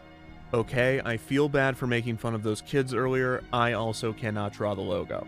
Yes, it's funny to see how off they were, but they look tired and confused in those outtakes. I can't believe Disney would even release those. Oh my god. I know how to find the composer.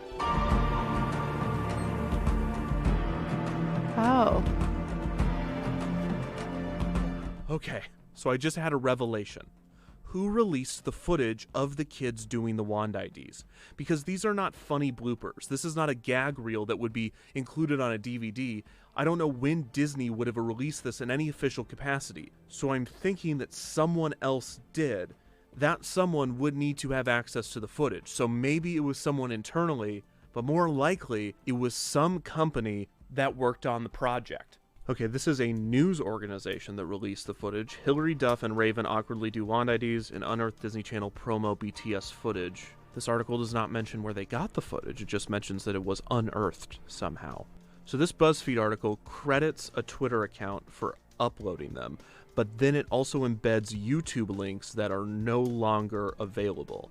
Here's a Pop Crush article. Update, the playlist has been removed from public viewing. Who uploaded the playlist? So what if I YouTube the playlist? Chat's watching ads. Nothing. Has it been an hour? Man, they're really milking the ads with Christmas time. Abby, thank you for the 2 years.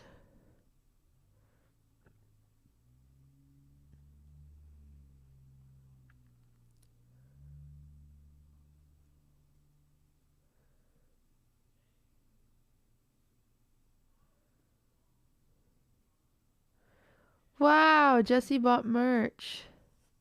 Jesse, I feel like you just bought merch. Catmake, thank you for the 10. 5-minute ads to watching. Is it gonna worth it? Probably not.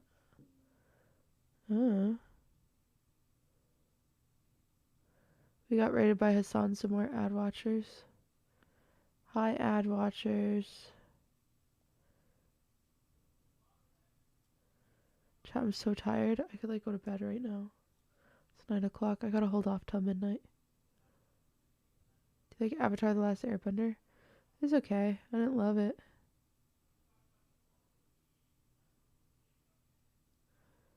Why midnight? Cuz. Thanks, Sauce. Thank you the 2 months. Alright, here we go. If I Google the playlist, nothing. What if I just do this? We're getting somewhere. Oh my gosh. Last month, Atlanta Edit Boutique Guillotine Post released some exclusive throwback videos on YouTube from some post-production work they did on the iconic Disney Channel wand IDs in 2002. Thank you, Cass. Here's Guillotine Post. Thanks. They don't credit themselves for doing any Disney Channel stuff. This is Guillotine is a digital boutique in Midtown Atlanta. Oh my god. Glenn Owen. No, go back. Glenn Owen. Oh That's my G. Owen. god. That has to be G. Owen. State Line Films. Glenn Owen worked for Disney Channel. What is this? This is huge. It's Oh, one of the no. 9/11 PSAs. The editor worked for director Glenn Owen. That is G. Owen. For Andrea Taylor at Disney Channel. Oh, Here's no. Andrea Taylor, Senior Vice President on Air, Disney Channel, Thanks. Toon Thanks, Disney, Jeremy. and SoapNet. Hey, that's the new way to watch soaps. January 2000 to January 2003 overhauled the network's image as a channel for sweet 6-year-old girls into a powerhouse that was cool for all kids. Oh my Responsible God. for all aspects of on-air promotion, packaging, stunting, marketing, advertising, sales tapes, synergy projects, online activity, and short-form programming. Everything except the shows. That's what this video's about. S. Henderson, She thank you for has to 10 know months. who wrote the theme. I really hope she responds to her inbox. So my first question is, what did you do at Disney Channel? My job was to create personalities for networks, change them around or make them different. What a cool and job. Then go on to the next one. When I went to Lifetime, it was not a network for women. There was a lot of variety of program, including medical programming. And when the head of programming and my group said, we're going to call this television for women, the head of ad sales said, oh my God. Thank you. Thank you for getting the merch. We're going to lose so much money. This is terrible. My job was to say, okay, here's what you got to do. Early in my career, I've been the associate creative director for sports promotion at TNT, and Andrea was the creative director there. And so when she started working at Disney, she continued to use me to direct and produce their promotional work. She used Patrick McDonough a lot. He was amazing. Patrick is great. I mean, he's designed so many networks. I had been working mostly in sports. Andrea Taylor, who we did a redesign for Comedy Central. She then went to TNT. We did a redesign for TNT. Andrea went to Disney. That's how we started to get involved with the Disney brand and the Disney Channel movies, the Wand IDs. I was recruited from TNT to go to Disney to turn it from a network that was two things. They had a younger section that was like Bear in the Big Blue House. And then there was 6-year-old girly stuff. The goal was to turn it into a tween sensation. We knew that that's where Disney Channel could fit in and win and be amazing. It meant changing the programming, but that would take a little longer. But as you know, Disney didn't have commercials. So you had 40 minutes an hour of programming, and then I had 20 minutes an hour to fill. And a lot of that was really clever synergy programming. Were you told by someone higher up what you needed to promote? There was a meeting every week where there was a big, humongous conference room table where everyone would announce what they were doing that week, like to cross-promote. Thank you, Emma's I all wish for the I had Prime. video from these meetings. And When New the Age, Lizzie thank you for the Prime. McGuire movie was coming out, there was a meeting where someone would go, we're making napkins. The next group would go, we've got the lunch boxes. That's and so they interesting. started at least a year before the Thank movie you, came out. Amy. I started selling you stuff about Finding Nemo a year and a half before Nemo came out. I think we Wow. called them fishy facts. And it was all stuff to get kids interested in fish. So that That's crazy. That's crazy. when it came out, you liked fish. And these kids were like, this is perfect because I'm already into fish coincidentally. Uh-huh. But it was not a coincidence. They were right. I loved Okay, fish. that's a little sinister. What is a network She goes, personality? It's the feeling that you get that relates to that channel or that brand, and whether that's based on pacing or tempo or instrumentation or color or typography, animation. So all these different elements come together to create this vibe, feeling, essence. The psychology of branding a network, it's the same as creating a fan for anything. You want you to be their first choice when they're going to look at stuff like, oh, that's my channel. So the competition was Nickelodeon and Cartoon Network. So Cartoon Network was much more in your face, looked at more for boys because it was more loud. The philosophy at Nickelodeon was us versus them, kids versus the rest of the world. Wow. Whereas Disney was never an us versus them. Parents always felt better about Disney. What do you remember about Zoog Disney?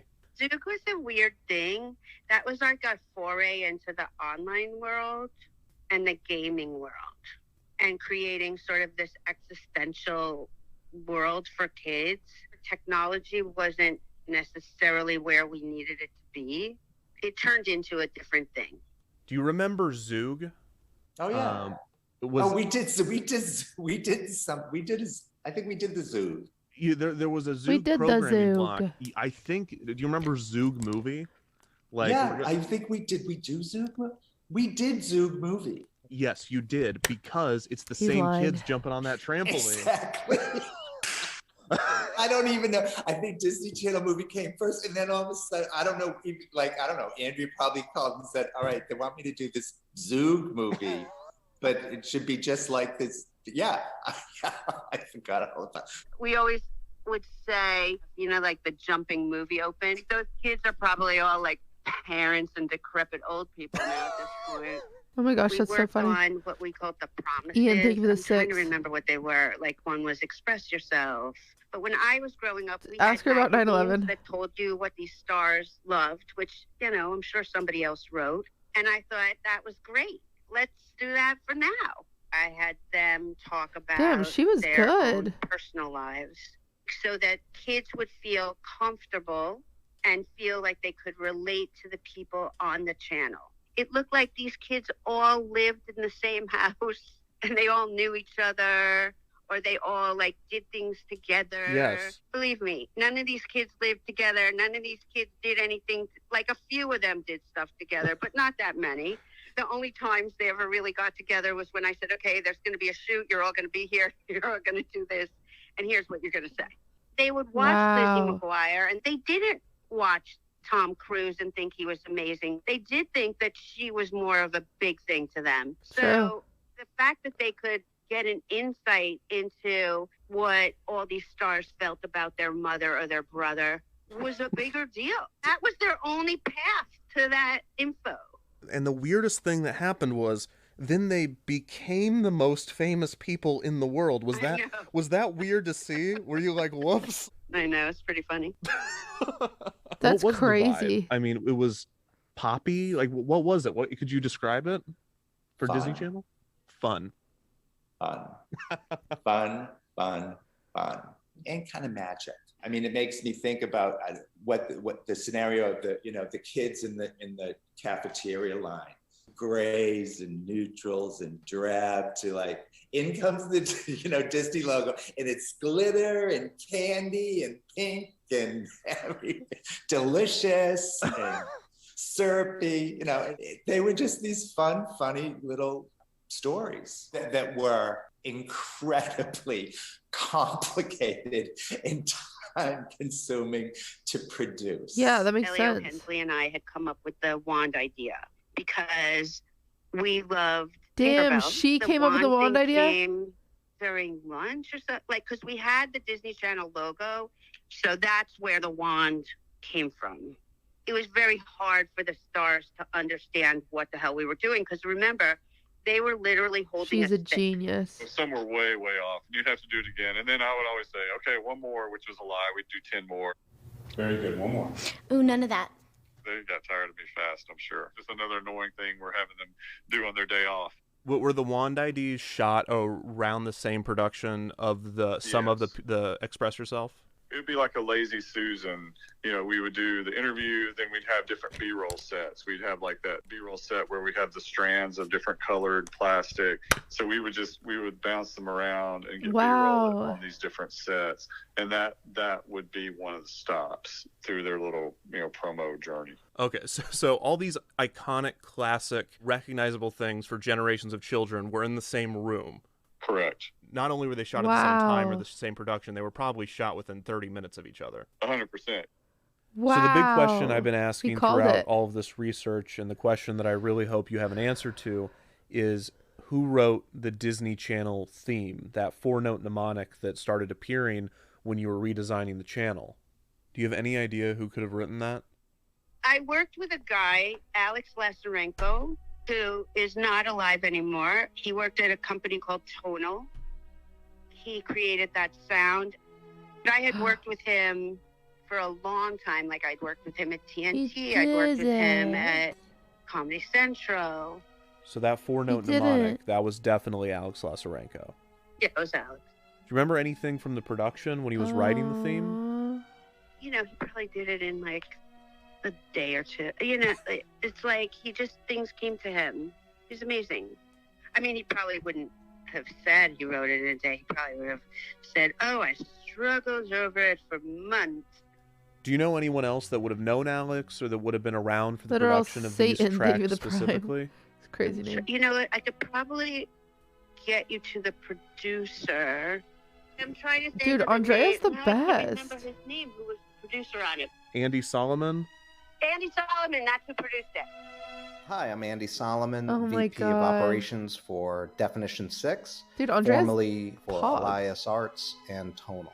So when you started at Elias, is that when you met Alex? Yeah, right away when I started at Elias, I started as a producer, so he was the creative director on all the jobs. I assumed it wasn't Alex because he was always listed as creative director, executive, Right. owner, eventually with Tonal.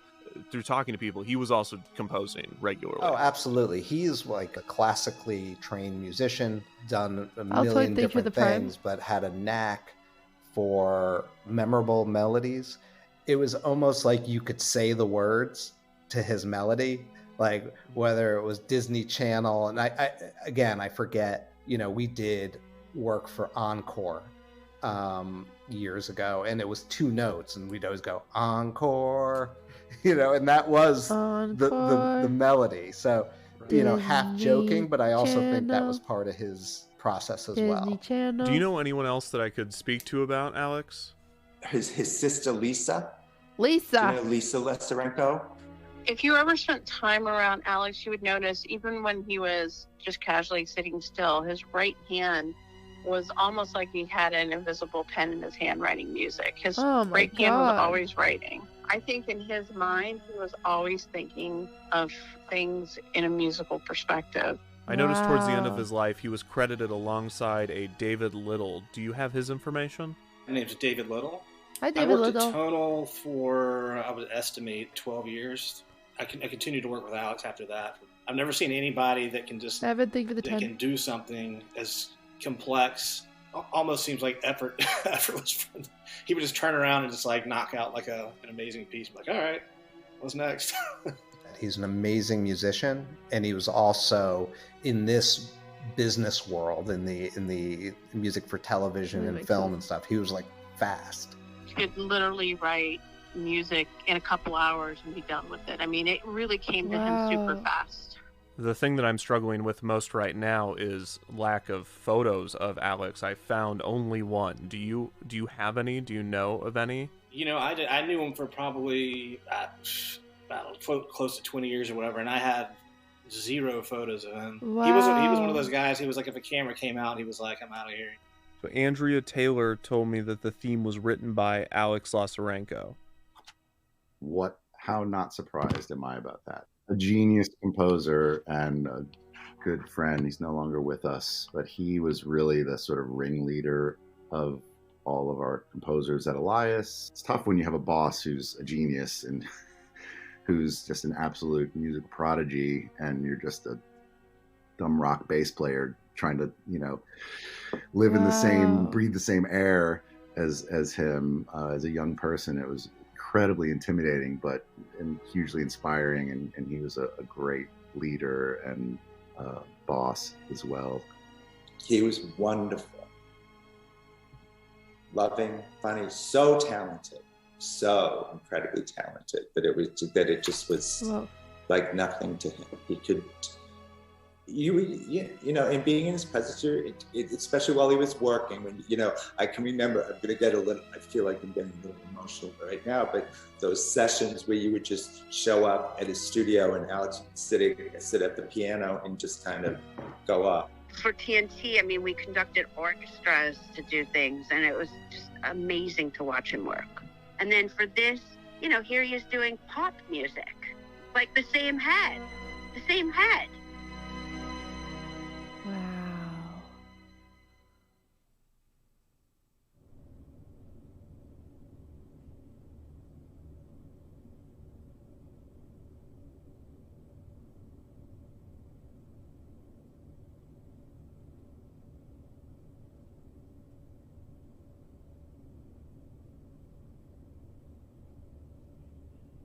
I love what I do.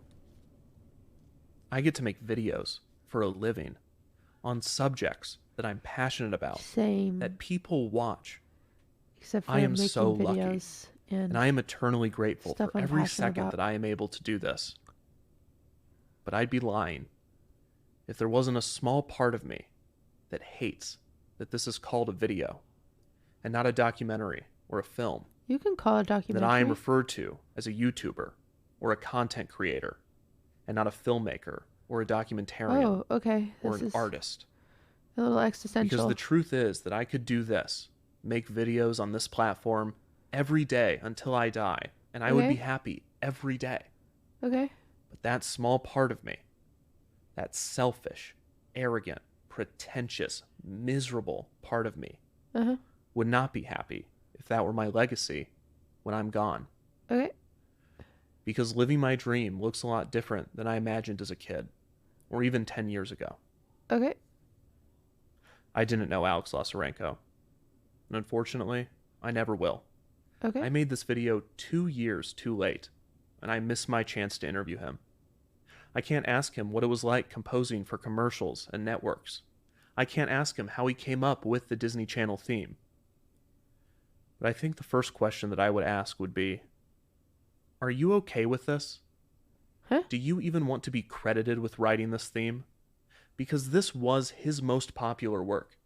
He composed for other networks and shows and commercials and films, some of which some people may recognize. But nothing comes close to these 4 notes. Uh-huh. How could you compete with something that has been playing non-stop for millions of people for 20 years?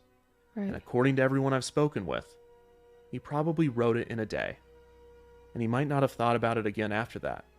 It was just another job. Alex is well remembered by his friends and family and coworkers, but on a broader public and cultural scale, he does not have a well-defined legacy.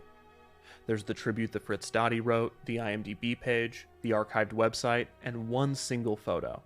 But when I release this video and credit him for composing this theme, it will likely become the thing that he is known for. And I'm hesitant to do that. I'm hesitant to condemn someone else to the fate that I fear for myself. Jesus. And worse, Christ. in this case, it's just 4 notes. There is an obvious solution to this, and that is to expose you to some of Alex's other work while I have your attention, to give you a broader sense of his talents and artistry outside of this 4-note mnemonic. I could play a few clips from his other compositions. I could link to some of his work and encourage you to go listen to it on your own. But I don't have to, because you've already listened to his music. Whoa. In fact, you're listening to it right now. Wow. And you have been the whole time. Whoa. Since the beginning. You've been listening to the music of the late Alex Lasarenko. Wicked. Jess, thank you for doing so.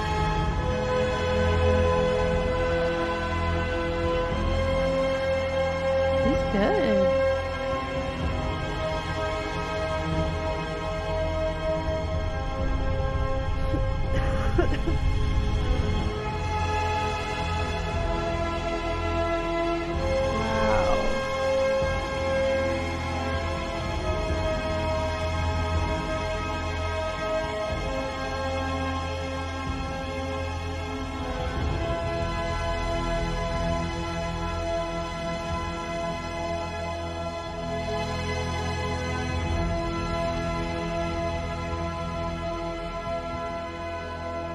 Do you ever think about your legacy as an artist at all?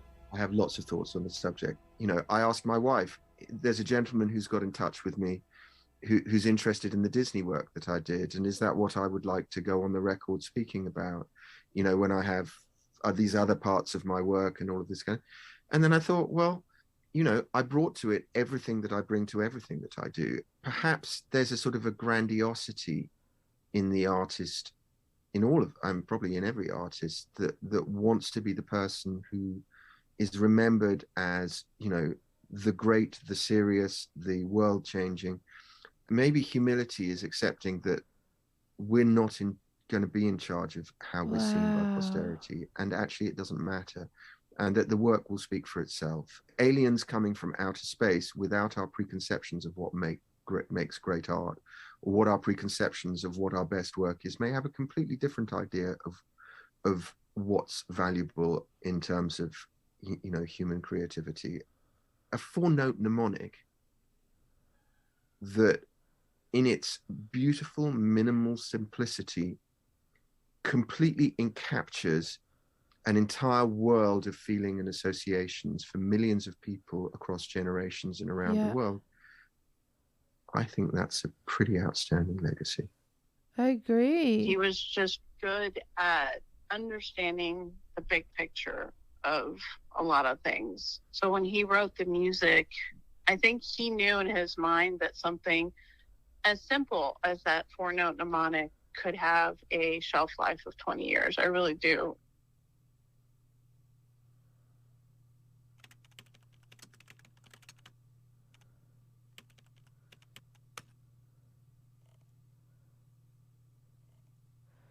Tech, thank you the 4.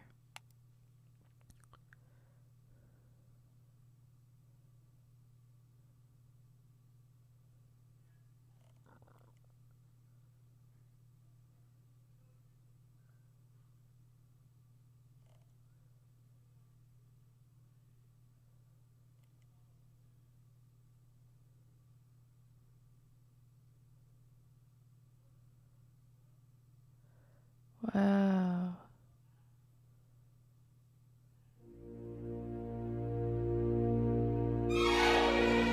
I have always been fascinated with programming breaks, bumpers, network identifications, and interstitial programming. Their existence is so practical, often necessary. Is this a green screen? And yet, there is so much creativity and artistry put into them. It's confounding.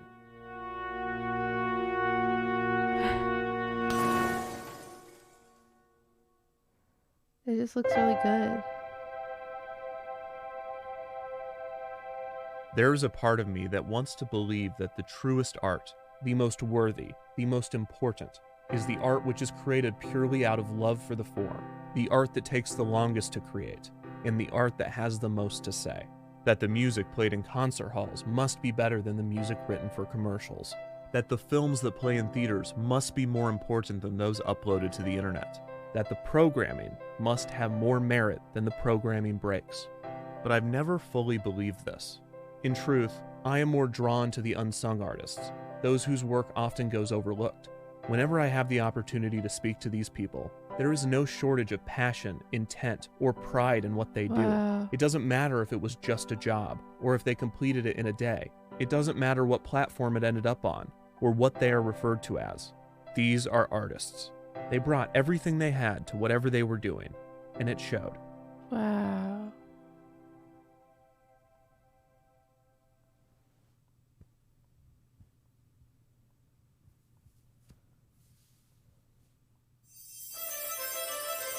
He's doing the thing.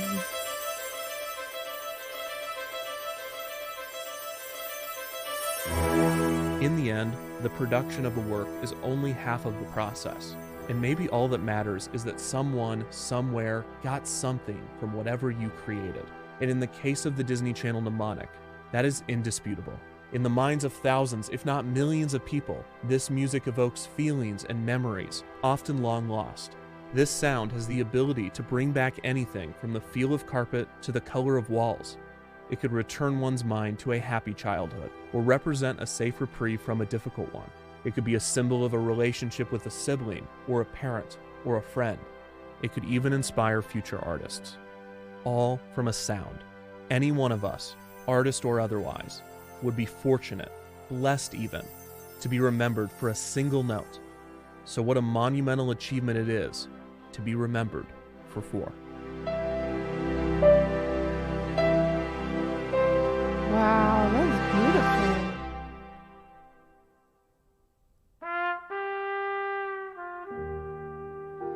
Honestly, he could have like submitted that to Sundance or some shit. That was good.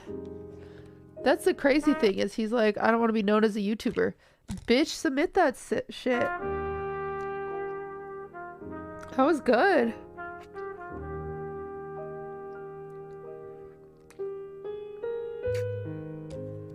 That was beautiful.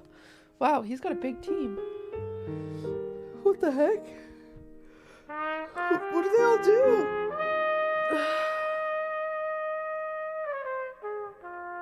Wow.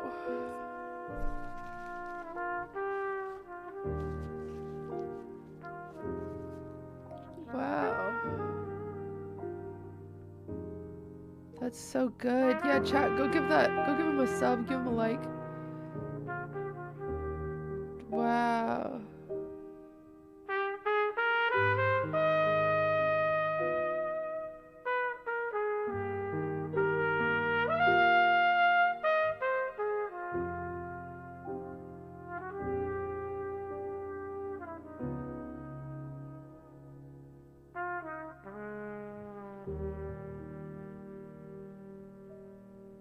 Damn.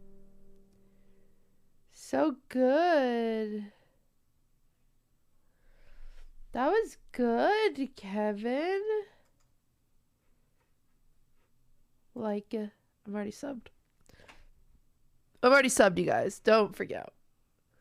Chat, I'm already subbed.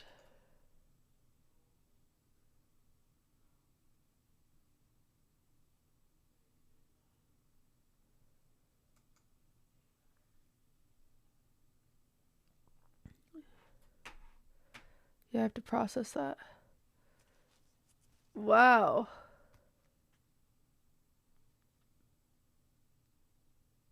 Life with Derek? Chat, we will watch a Life with Derek compilation. Relax. Watch Fast Pass. We watched that when it came out. I look forward to his videos. His videos are so good. They're so good. That was so good. Oh, wow. Okay. How do you follow that? Dude, I don't know. That was awesome.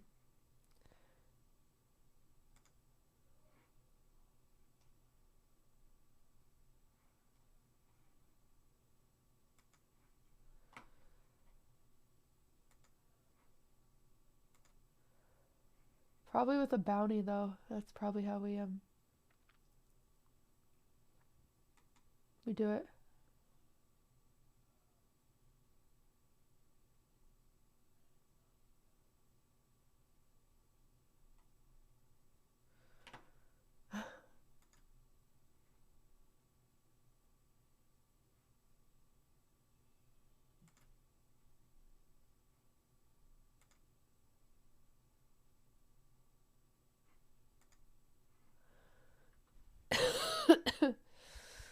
I feel empty inside. Dude, that's crazy. One second.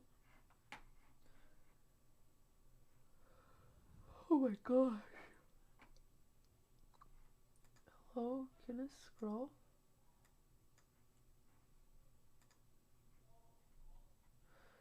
Oh, there we go. What is Wine About It coming back? Never. One second.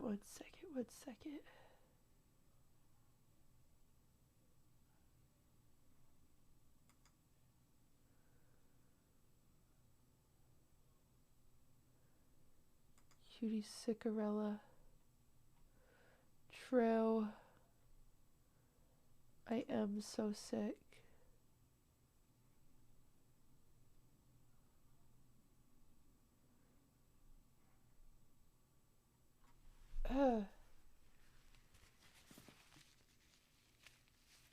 Thanks, man. Thank you for the 4. Sorry, guys. I'm so sick. Since your nose is filter breathing from your mouth, you can bring you more bacteria. What? I missed the socks? Chat, I don't know where my sock went. I brought 2. Oh, I found one. I brought it. I found it. All better.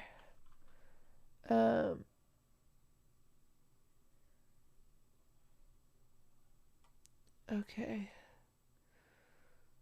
1 second.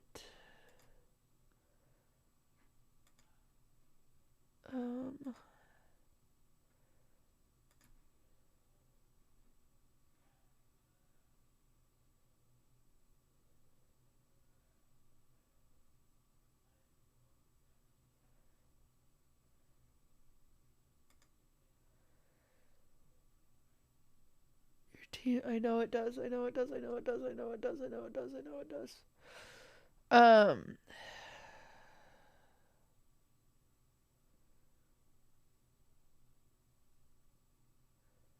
Man, I'm sick. Oh, I'm supposed to be doing this bounty. Okay. Chat, I'm gonna do this bounty real quick. And then we're gonna watch the Sweet Life of Zach, or the oh my god, Life of Derek compilations. I do want to watch some Christmas cookie Food Network challenges things together with you. Why are women always sick? Just me. Do you think Woodward would bring me home a cookie if I ask him really nice?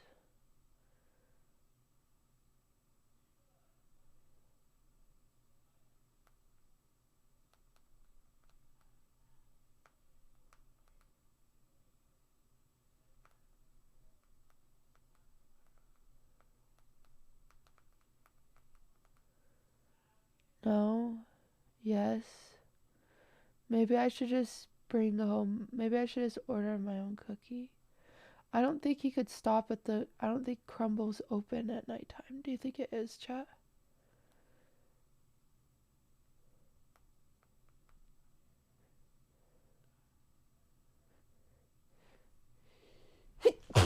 Ugh. I spit everywhere. Yuck. Pancakes, thank you for the year.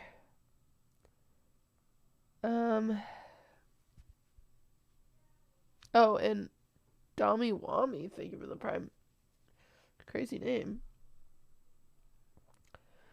Crumble cookies. Let me see if I can find one that's open. I think they deliver crumble cookies.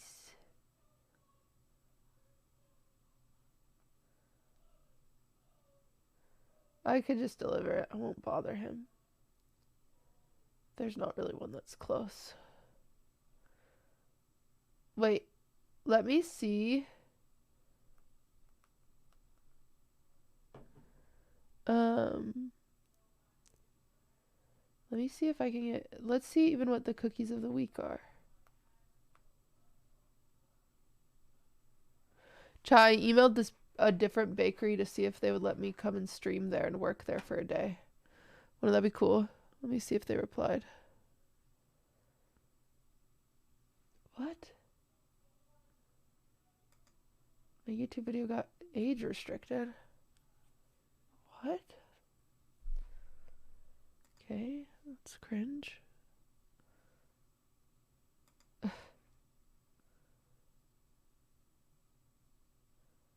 They have not replied.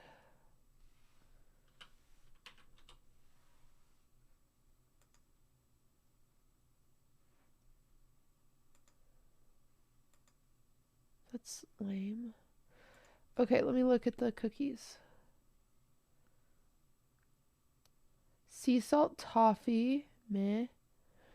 Peanut butter brittle, meh. Molten lava, meh. Pecan pie, meh. Orange roll, and classic sugar cookie.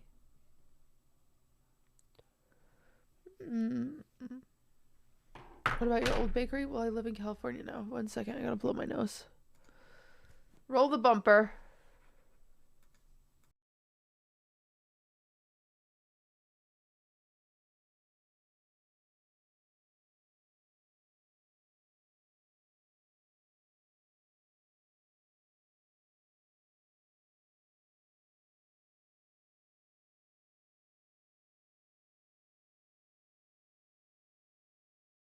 Bum bum bum bum bum bum.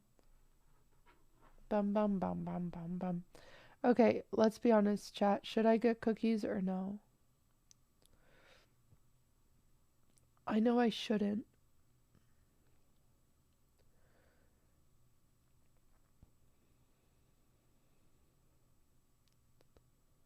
Why not?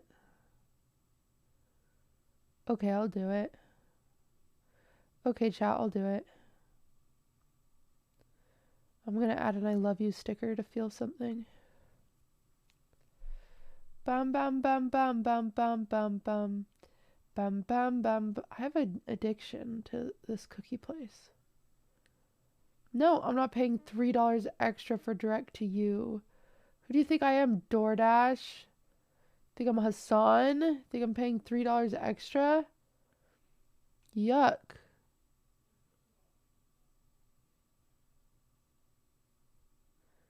Sea salt toffee was very good. I got that one. I got sea salt toffee, orange roll, sugar cookie, and pecan pie.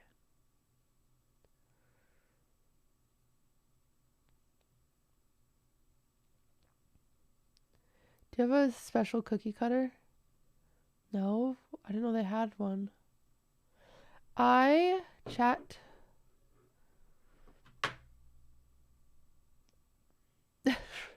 Thank you. I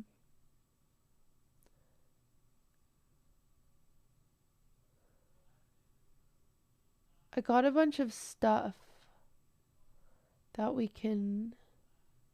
I got a bunch of baking stuff. We're going to do some more baking streams. The weekends are going to be for baking, okay? Saturday and Sundays are for baking streams. That's what I've decided from here on out. So that's what you can expect unless I have a sponsor, okay? Saturday and Sundays are for baking.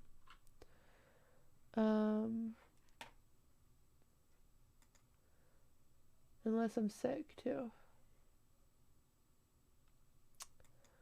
All right, chat. Does a mod want to copy and paste my title so I don't have to change it?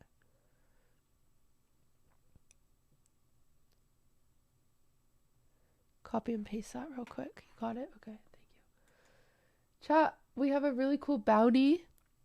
You guys know me. I love Christmas. We need some ornaments. Huh? We do. Yes, we frickin' do. True.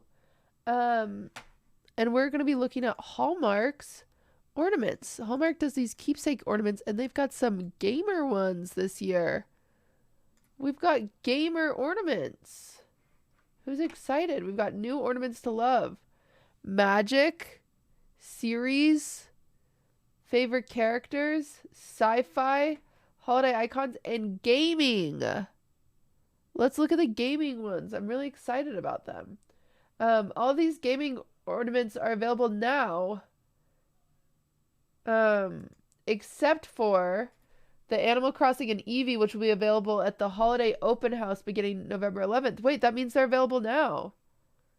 Oh my gosh. Wait, I really like this one. Wow, that's so cute. Mini Pokemon, Mini Yoshi, Mini Nintendo Super Mario set are all meant for a miniature Christmas tree, which is perfect for decorating small places. Oh, they're minis. Oh, wow. All of these are available at hallmark.com/keepsake ornaments. Let's look at them. Okay, this one is probably my favorite so far. Genesis is also cool. That one's cute. Very cute. Oh, look at the baby Pikachu. He's tiny. The mini Pokemon. Eevee. Sonic. Bowser. Oh my gosh, look at that little... It's a mini Yoshi. Mini Yoshi. Fortnite Loot Llama. Oh my gosh, the Oxalot is so good. Honestly, I should get all my friends' ornaments. There's the Animal Crossing one. Oh wow, look at that. It's a bundle. It's got toad heads, it's got shells, it's got a coin and a Yoshi egg. We got Eggman. Oh look, this one's personalized. You can put your name on it. We got Zelda. Okay. Those are very cool. That's awesome. They're cooler than you expected. They're really cool. I want to see the... Oh, thank you. Thank you. Clerb, thank you for that. I want to see the sci-fi ones. I want to see the sci-fi ones and the Harry Potter ones and the Disney ones. Those are the ones we're going to look at next.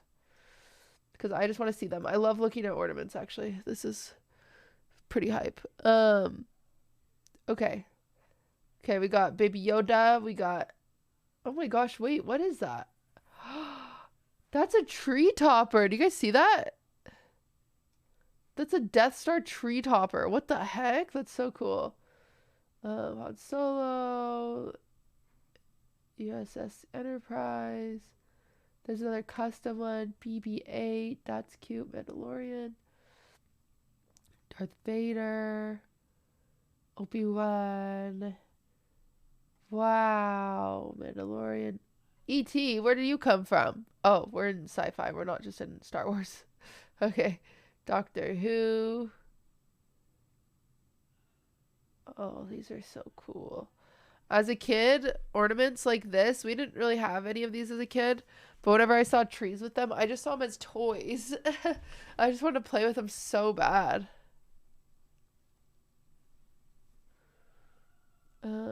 Galactic Green Aliens UFO. Oh, look, it's an alien. He's getting cookies. There's a Neo one. That's pretty good. There's an Avatar one is pretty good. Gludock, thank you for the 2 months. Oh, yeah, what did the Doctor Who look like? Oh, that's not my Doctor Who. Wow, these are the cool ones where you push a button and it has, like, noises. Star Trek.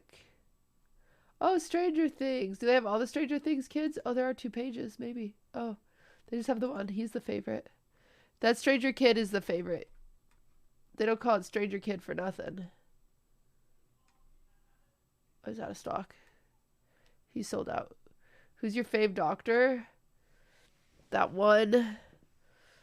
That also plays in Game of Thrones. He's so hot. Matt Smith. Yeah, he's hot. He's hot, chat. Okay, I want to see the Disney ones. Take me to the Disney ones, please. Ornaments. Thank you for buying merch. Ah! Denny! How do I get to the Disney ones? Ornament series. Oh, Disney Marvel keepsake. Okay, shop now. Look at that cute little Mickey Mouse. Oh my gosh, the Haunted Mansion is so cute. That flying Dumbo is so cute. Last year I bought my sister a ton of these.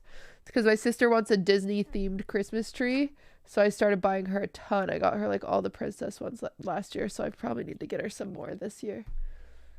Oh my gosh, that's such a pretty one. Disney World Castle. That's cute. Ariel. Olaf. Mickey and Pluto. Buzz and the cat. Oh, Encanto. Minnie. Oh my gosh, that Spider-Man one is so cool. It looks like he's hanging from the tree. Matt, thank you for the 10 months. Oh, this Eeyore one is so cute. Okay, Groot. Oh my gosh, Stitch. Stitch seems to have... Oh, it's 20th anniversary. That's why I was going to say Lilo and Stitch seem to have like a resurgence. Belle. Whoa, that guy. Doctor Strange. Troy, thank you for the 14 months. Kerchow. Mater, so hot.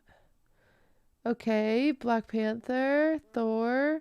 Oh, Tinkerbell and Little Stocking. I love the Chippendale. Love Chippendale. 3 pages. We have more. Cinderella. Oh, that's so cute. It's Mowgli. Oh my gosh, it's Animal. We saw him last night. Wally. Kanga. Oh wow, that's a really cool Nightmare Before Christmas one. Having like a movie specific tree would be so cool. Having like a Nightmare specific Nightmare on whatever. Gaston. Oh, it's Moana and Pua. There's Belle. There's Cinderella. There's Turning Red. I haven't seen this. Lud and I are supposed to see it together and he watched it without me. Oh, Luca. Pixar Ball. Star Wars Mandalorian. Brave 10th anniversary? Really already. Frozen. Zorg. Oh, that's a beautiful Bambi one. It's out of stock. It's because it's so beautiful. Winnie the Pooh. Raya. Oh my gosh, look at that. Chaz Little Aliens. That's a really good Mickey one. Aladdin. Oh, these are so cute. The princess dresses as ornaments. Oh, I want to buy them all. Oh my gosh, the Up one. It's out of stock. Of course it's out of stock. That's a good one. Oh, Hades. That's cool. I love Hercules. It's one of my favorites. Okay, we have time to look at one more. I want to find the Harry Potter section. I want to see the Harry Potter ones. But that Barbie one is really cool too. Collection. There should be a Harry Potter collection somewhere. I'm told there's a Harry Potter one. Huh.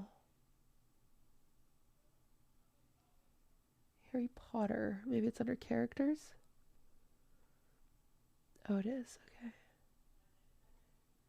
Harry Potter. Oh, there we go. Oh my gosh, there's 26 of them.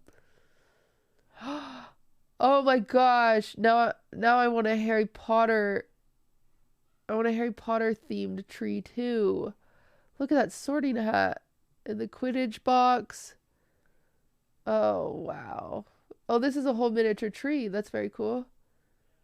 Order of the Phoenix. Oh, that's Malfoy and Harry fighting. Very cool. The Lego Harry Potter. Oh, the wands are so cool. Look at that. There's 3 wands. Harry Potter. These are like Pop Funkos. The crest. Oh my gosh, look at all those. Countdown mini calendar. That's very cute. Voldemort. Ooh, Voldy, Golden Snitch. Harry Potter. Harry Potter. Harry Potter. Harry Potter. Dumbledore. Oh, I love this one with the books stacked on top of each other. Oh my gosh, look at that Luna Lovegood one. I've never seen a Luna Lovegood one. That's so cool. Anyway, guys, these are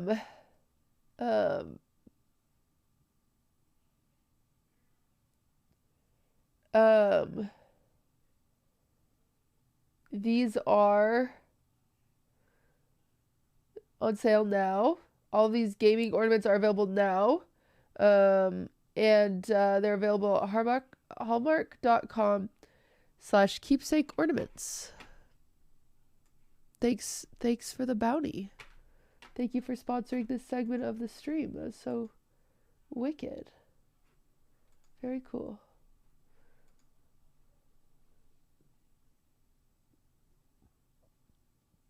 Okay. Aubrey Plaza.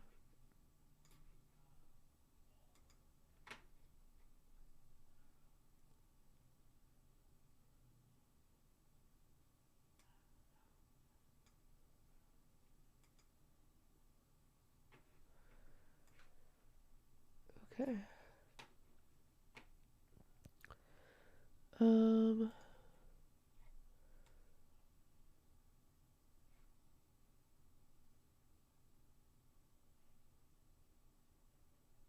Okay. Okay, so we're looking at Life of Derek. Life of Derek.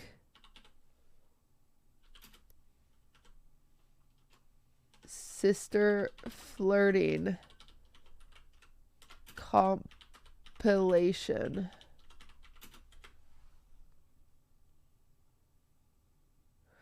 Casey and Derek being just siblings for 7 minutes plus. This one's called Chat, where'd my sock go? No, I lost. I did blow my nose so bad. Oh, I found it. I'll be back. 1 second.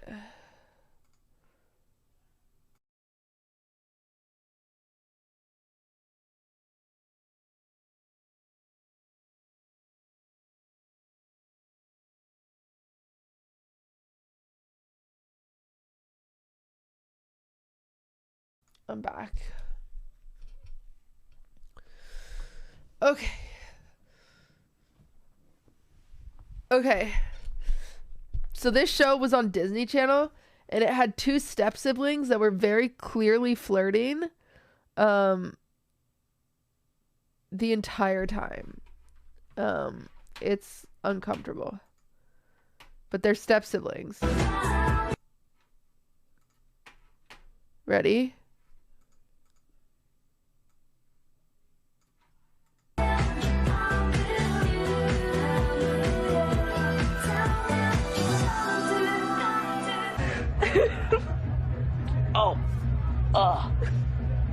It's official. You've driven me crazy. Yeah, well, it wasn't a far drive.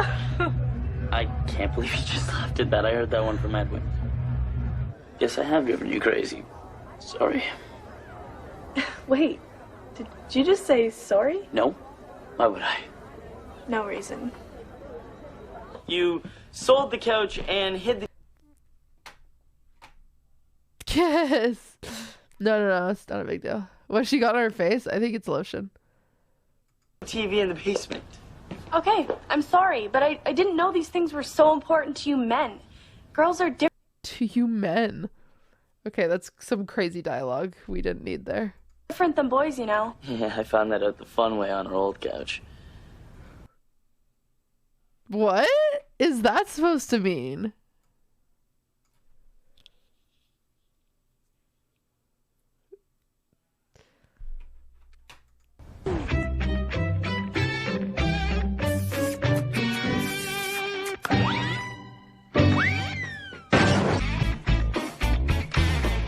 Crazy idea.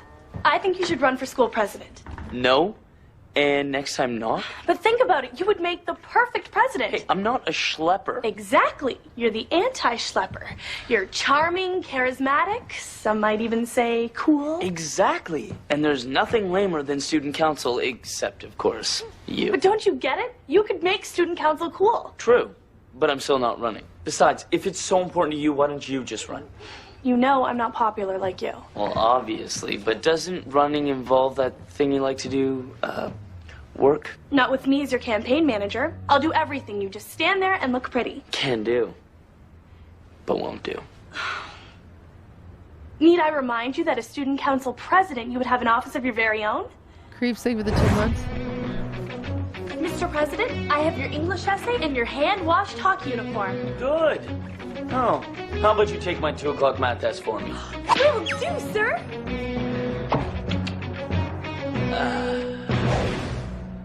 So, you do all the work, I get all the glory, and I get my own office? That's right. Okay.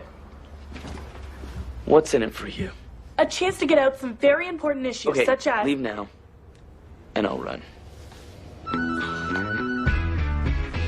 We want the real D-Rock! Okay, that one didn't seem too bad.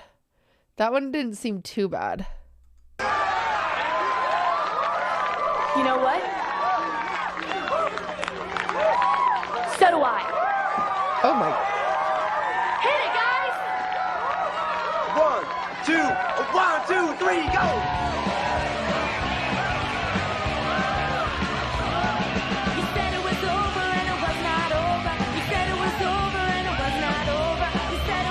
Are they moshing? What is happening?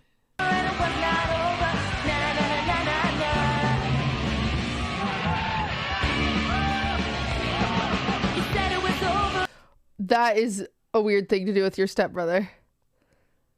This is a weird thing to do with your stepbrother. I don't know if I would do this with my stepbrother.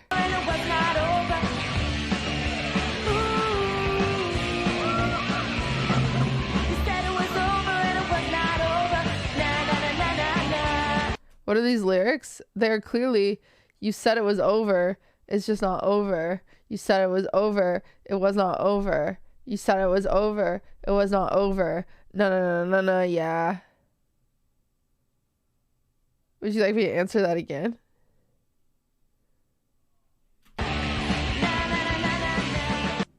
I can't believe Scott apologized and agreed to keep coaching the team and agreed to keep his mouth shut about all this to Lizzie. I can't believe Marty was the only one who knew the coach was scum right off the bat. I can't believe you didn't tell me the truth about Scott as soon as you knew. And I can't believe all the trouble you went to just to bust him. Oh my, why does she talk like that? Why is she talking like that? What happened? What's going on? It was very sweet. Whoa, what are you doing? Uh-oh. I sense a feel-good family moment coming on. How about no? Fine. But someday, somewhere, we will have our feel-good family moment. I usually skip past this part. Because deep down, you're a good guy, Derek Venturi. You should get that.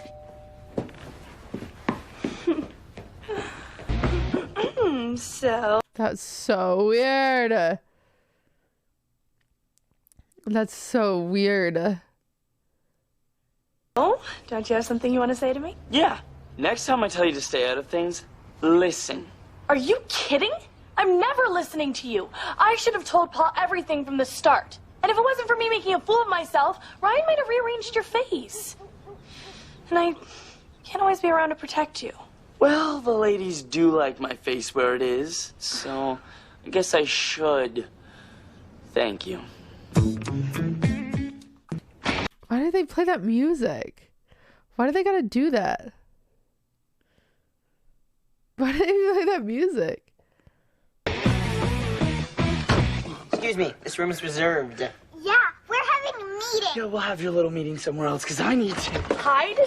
No, I'm just looking for, the Be Divine Princess Rhinestone kit. Well, I need to talk to you. Can you just send me a memo? No, now. Why she... Switch Whoa. our tests? Oh, who switched who's what now? Derek, you spelled my last name wrong. McDonald is MC, not M-A-C. You sure? Because M-A-C just feels right. I'm going to tell everyone you cheated, starting with George and ending with Mr. Gilmore, you scheming, selfish... I didn't do it for me. I did it for the hockey team. If I didn't get a 65, I would have been kicked out of the playoffs, and the entire school would be crushed. Oh, okay, so I should just take it for the team? Oh, yes. Well, the hockey team's problems are not my problems, and neither are yours. A 55? Okay, look, hear me out. Okay, I think I know a way this could work out for both of us. Ask Mr. Gilmore for a makeup test. I couldn't do that. I wouldn't do that. Why should I do that? Okay. Uncle Big Tim, thank you for the 7. See, what is the point of doing so well in school if you can't get one makeup when you tank a test? Derek, I didn't tank the test. You did. 55, 68. So different. I will admit 68 does not reflect my best This doesn't seem too bad. Maybe this one's work. not that I bad. blame that on the polynomial mental block. And yes, 68 is bad, but a 55 is a disaster. So you're gonna settle for the bad... I watched this as a kid and was actually rooting for them to get together. That's not good. That's not good at all, I'll tell you what. 68. Yes, I will settle for my bad 68 because that is the mark I got. Even though it's one of my worst marks ever. Or I guess I could ask Mr. Gilmore for a rewrite. But if I don't get a better grade on that rewrite, I am taking you down with me.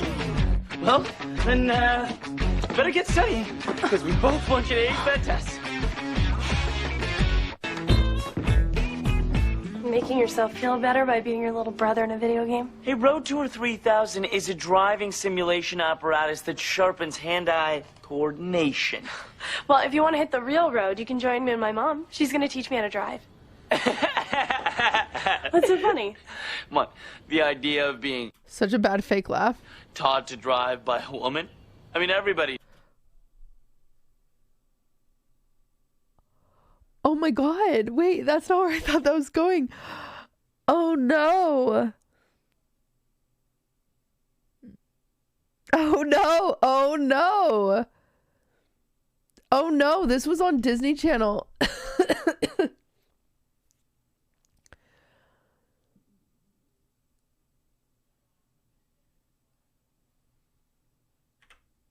What, the idea of being taught to drive by a woman?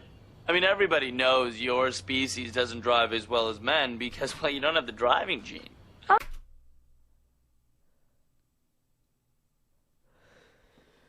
Bro, what? That was so uncalled for. We were just hanging out. We are just hanging out. What? Oh, okay. Well, if men have the driving gene, then how do you explain George? Well, the driving gene must have skipped his generation because I drive it nothing like him. Yeah, I know, because as bad as he is, at least he tries to be a cautious driver, which you should probably consider if you want to pass your 5th road test. I didn't fail because of my driving. I failed because of Olga. Who's Olga?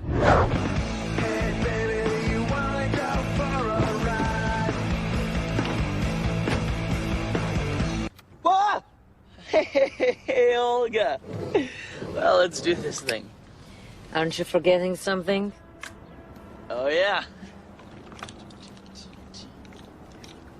I meant your seatbelt. Clearly a woman of her gender doesn't respect my driving style. What is happening? Why are they writing like this? Why are these the jokes? I didn't expect this.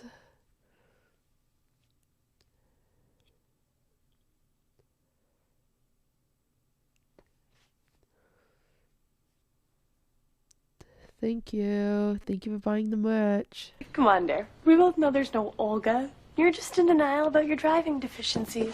What? Hey, Olga is very real. And the only thing my driving is deficient of is a license. And there's no way you're getting your license before me.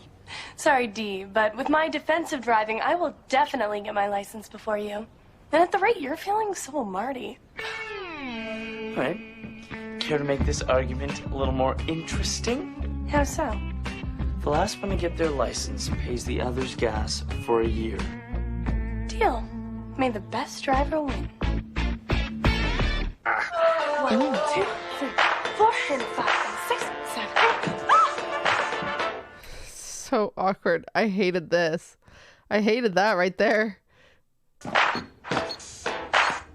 You don't want me to practice? Take it up with your girlfriend. Hmm? Oh, you know, Amy, the girl you're only dating to annoy me. No, I'm only dating her because she's on the list. The what? The list of girls I'd like to date: supermodel French chick, cheerleader. Could you be any more shallow? Okay. This coming from a cheerleader. Go, Casey! I'm not a cheerleader yet. But what's more interesting is why Amy's dating you. Because she has good taste. No, to torment me. I just don't get how you could date that. I just can't believe you're gonna practice your routine without my boombox. What you want? What you want? What you want? Well, I hope you and are really happy together. Thanks. So weird. Lena, thank you for the raid. Thank you, thank you, thank you. Hi, everybody. We're watching Life of Derek moments where Casey and Derek are definitely just siblings. Have a good stream. Thank you, Lena. I hope you had a good stream. Is Peter in Korea? Anita, thank you for the 6 months. He is? For how long? I'm home alone if you want to come over. Yeah, I do. Well, when I'm not sick. Till the 23rd. Dude. Why? Is it for League? I was curious why they went for practice. They're cringe. That's too much. That's too much. They be boot camping. Yeah, we were supposed to. Our book club meets monthly, and then Soren was like, "So I think I'm going to Korea for a month." I was like, "What the heck? For what?" So he's already ruined our book club. Because NA players are bad. Well, I'm excited. I'm happy. He can't call. I know we're gonna do our club over call, but I'm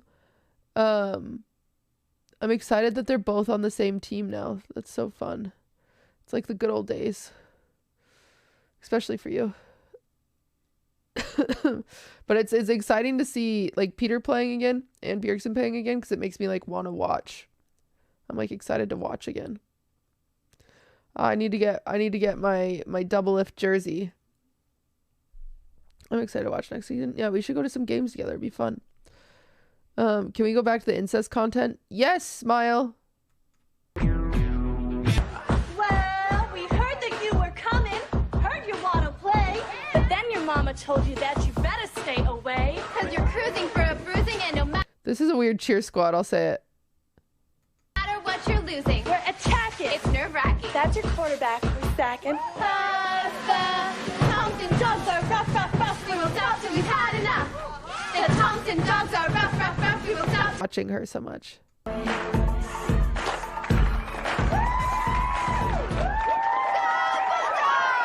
Well, you're just in time because Casey's just about to do a poetry reading. Oh, what now? Yeah. I was feeling a little blue, so I just started writing. The words just started flowing. I So call weird. it The Meaning of Shen, Life thank you for the 11. by Casey McDonald. Oh, life. Whatever do you mean? Is the answer found in the stars? Or can it be heard in a baby's cry? Or the soulful tears in a puppy dog's eye? Woof. Woof. Woof. Woof. Woof. Woof. That was really, truly the worst piece of poetry in the history of the world. Okay, here's a little advice, Peppy Von Happystock.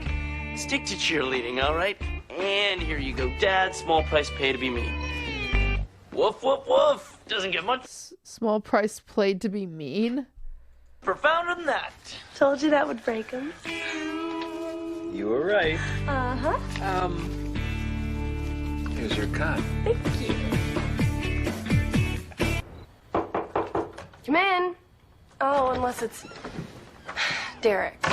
Okay, now I can't believe I'm saying this, but I might need your, Excuse me? well, I might need your, Didn't quite catch that. Almost there. Okay. Picture a world where everything's backwards. And in this backwards world, I need your help. Now, imagine we're in this world right now. Okay. And in this world, does Derek like... I feel like this compilation isn't very good. I feel like I've seen better ones. I want to see if this one's better. We need to talk. I ain't just spit. Suppose Kendra happens to phone while you're out with Lucy Friday night. Ed Covers says he doesn't know my whereabouts. So you do feel guilty about what you're doing. And you want your little brother to lie to protect you? How do you live with yourself? Very happily. Okay, Derek, I'm gonna make myself absolutely clear. While you're still going out with Kendra, it is wrong to go with Lucy. So either you break up with Kendra first, or you cancel your date with Lucy. It's your choice, unless you'd like me to make the choice for you. That's some tough talk from someone wearing bunny slippers.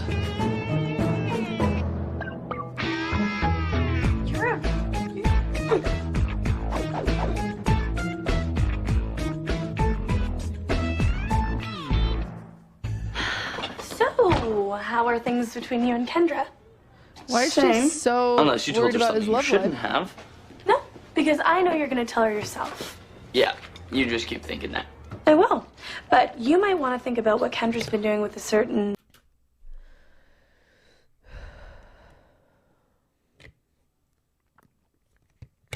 Thank you very much. Streamer awards are annual. French guy who has a certain je ne sais quoi. Andre? No way. Oh, yes, way. Bother you? Not at all.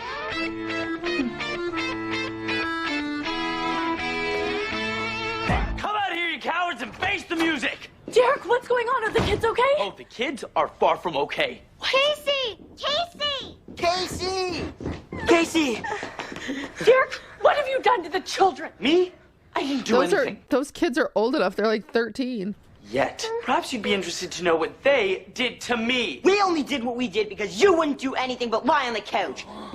Derek, how could you? Me? What about you? You were supposed to be in charge, and then you went gallivanting off and they wouldn't follow your orders. Oh, well, they would have followed my orders if it hadn't been for you.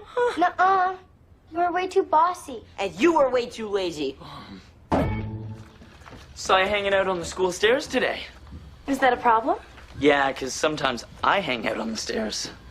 So? Oh my god. So I just think it'd be best if we kept separate social circles.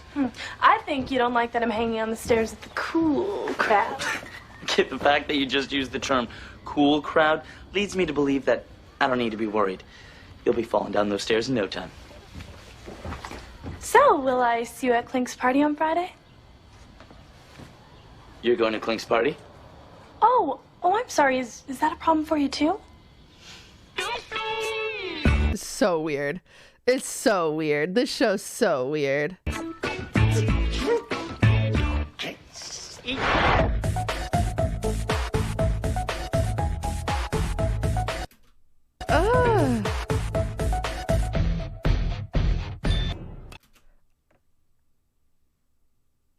That's so uncomfortable.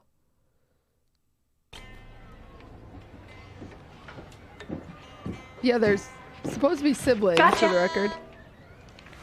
Seriously? That's how you're gonna get me back? Wow, you really don't get scared. No, I really don't. And even if I were to try and get you back, you'd probably just get me back 10 times worse anyway, right? Yeah, I probably would. Well, congratulations. You win. Truce. Bloody hand. Pretty cool. Can I keep this? Darn, I was so sure. Bye.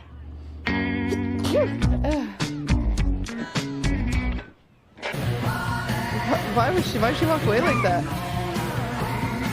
Thank you, chat.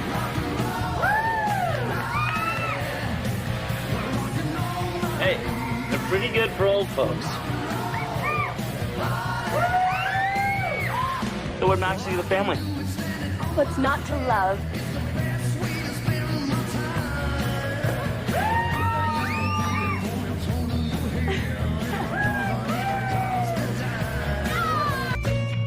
Hey, I got this from Lizzie.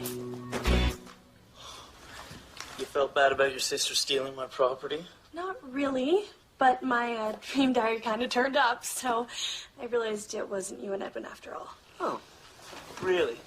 So you must be feeling pretty stupid. Well, apparently these two were actually dating, which is like kind of the messy. Right about now. No, but I will say I'm sorry. Fix the zipper. Fine. And hem a couple of pairs of pants for me while you're at it. Fine. In my room could use some vacuuming. There's some moldy laundry under the bed. Derek! Sorry. I know how badly you want to get to sleep and dream Sorry. about... Truman. Next up, So weird. we have a step-brother and sister act. Casey McDonald and Derek Venturi. Step-brother and sister act.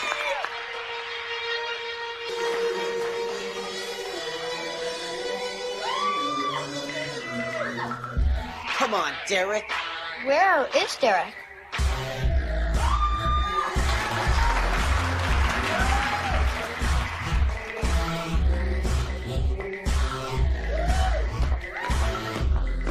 This is so weird.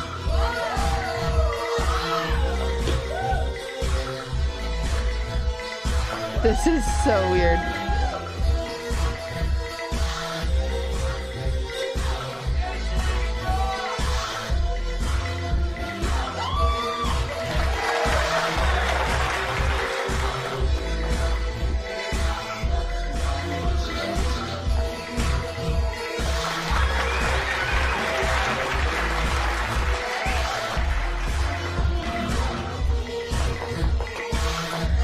Dude, it would be so hard to like want to be like an actor. Like these are adults, you know what I'm saying? They like want to be like the next Leo, and then you get cast in this, and that sucks.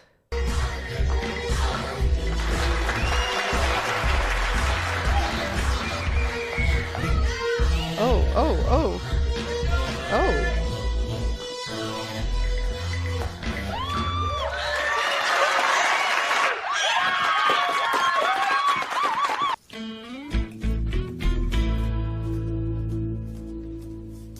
Hey, what are you doing up so late? Picking courses for next year. There are so many amazing classes. I know. Women's literature, feminist theory. Derek, you're only taking those to meet girls. Yeah, but maybe I should just... Does this make real life siblings Derek and Julian Hoff weirder when they were dance partners? No. Wait, isn't Derek gay? Or is he married? He's not? Oh. I thought he was for some reason.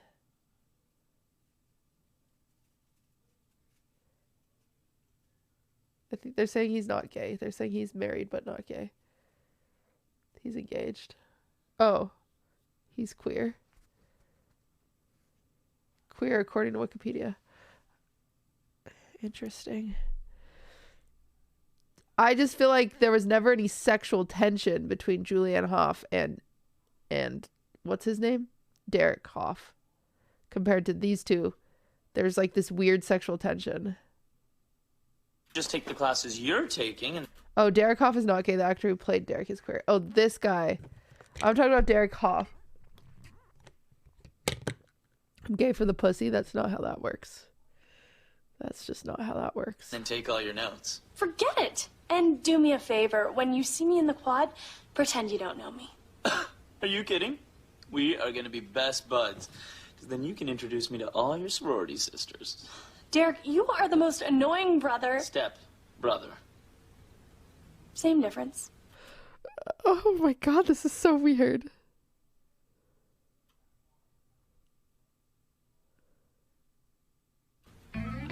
Yeah. All right. Hey, maybe we can live in the same residence. I'm living in an all-girls residence. I know. Oh, yeah?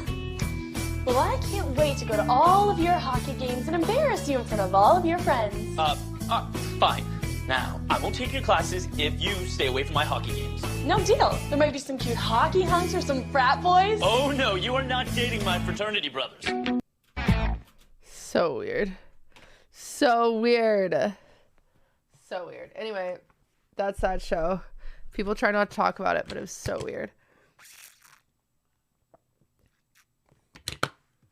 Her name is Blair. No, it's Judy. Okay, chat. My cookies are here. I'm going to go pee really quick because I've been drinking a lot of water since I'm sick.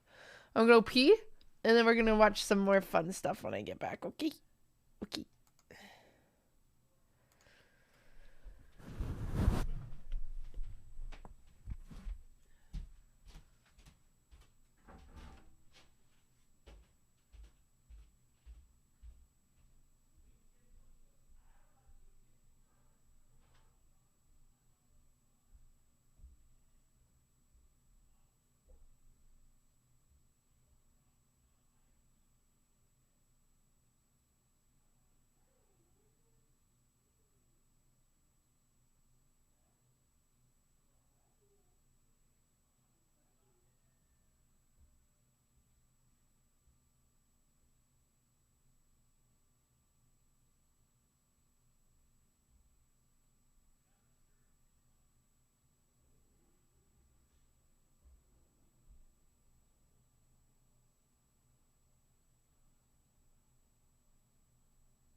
want cookies.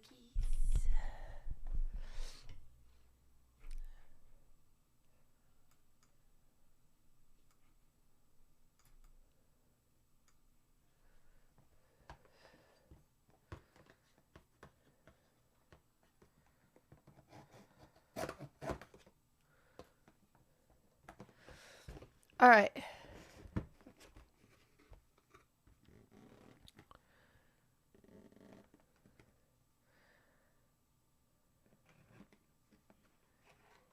Pink cookie.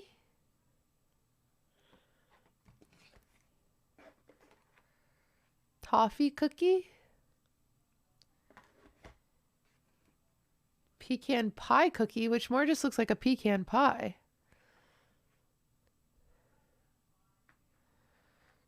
And orange cookie. Yum. Cookies. I just gotta take a sliver out of each one.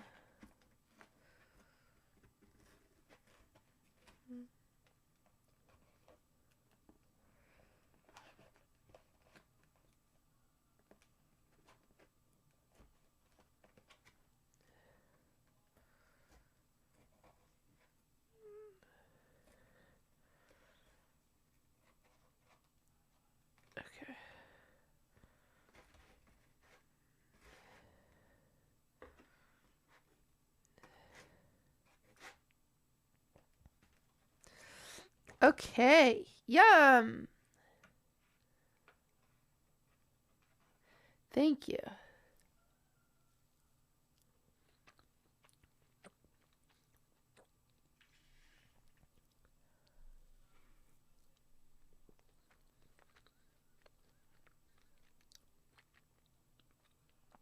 I don't really like this one.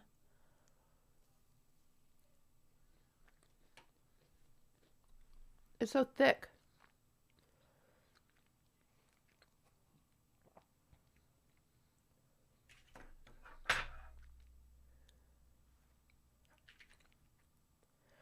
Okay, I'll try this one. Oh, that's still so much cookie. Like, it's too thick.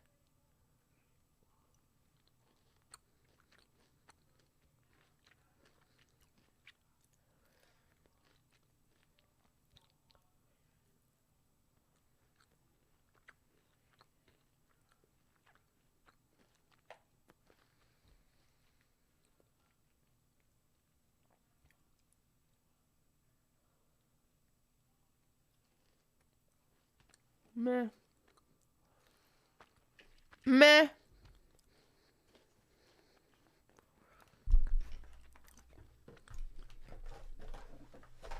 Meh.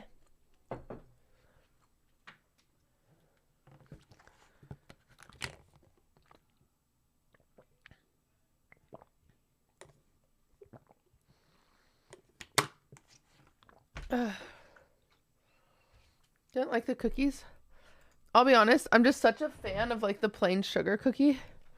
Did you see this from the Esports Awards? Did you see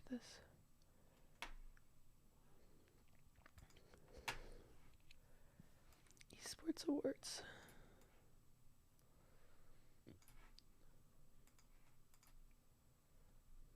Streamers go above and beyond to build their programming and entertain the masses, taking pride in their craft and creating amazing experiences with every broadcast. Streamer profiles give you a fast-paced focus on the finalists for Streamer of the Year, presented by Lexus. Okay. Ring, ring, yes. These are the only tissues that you can send over.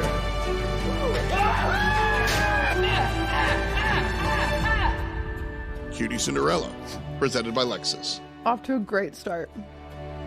On the other side of the internet, Blair, known better as QTCinderella, is a content creator, known best for baking game-inspired cakes, hosting, creating... Okay.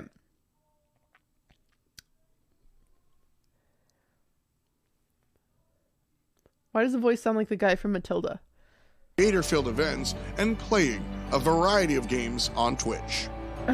In September 2021, QTCinderella joined world-renowned esports organization Team Solo Mid, the team that had inspired her to start playing her most streamed game, League of Legends. So what I would do is, before I ever played, I actually watched TSM games, and I would go to them and hold up signs for Bjergsen, because I was in love with him. And then eventually, Gotta after stop watching, saying I that. decided to play myself. Prior to joining the industry, Cinderella attended culinary school, where she qualified to become a chef, and she joined the industry first in Pastry chef. I'm not a chef. I like to make that very clear. 2018 as a streamer alongside her college studies.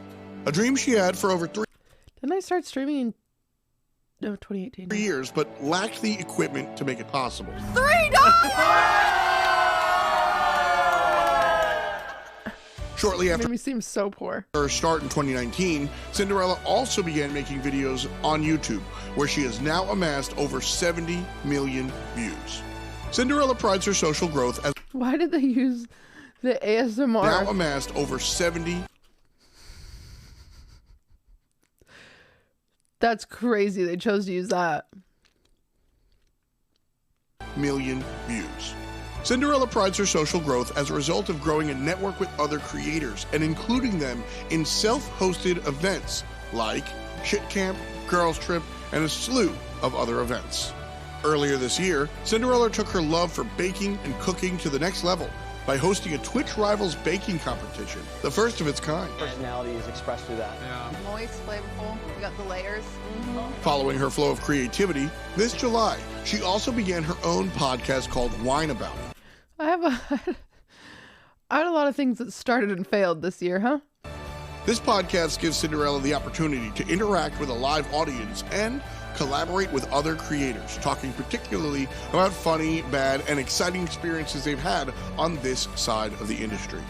Podcasts, events, cakes, and more. With QTCinderella, there's always something exciting cooking. All right, I'm not winning. That did not sell me very well. Now here's Tyler fucking 1 in comparison.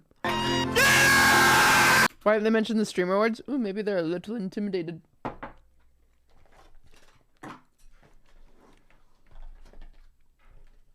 This absolute drone bot. Bro, if you can't play, let's go! Woo! Tyler 1, presented by Lexus.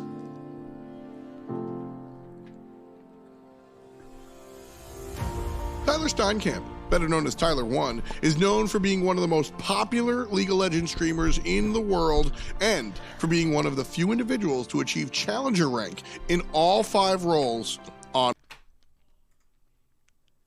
Anyway.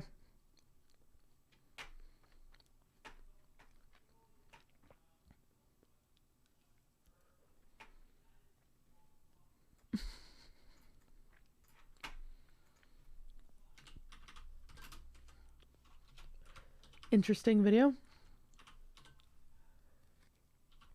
They didn't mention my rank. Kind of fucked up.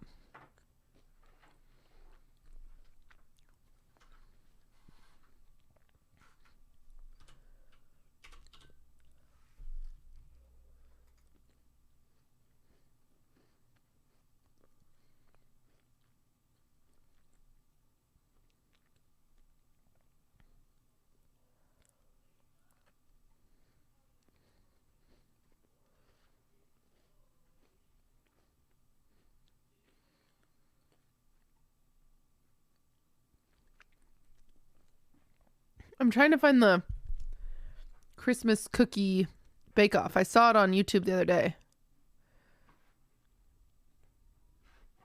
Still can't believe your name is Blair. It's Judy.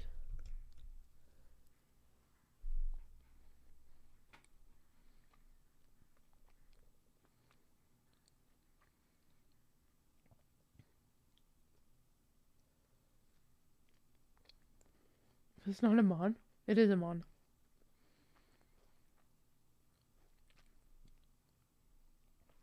Why can't I find it?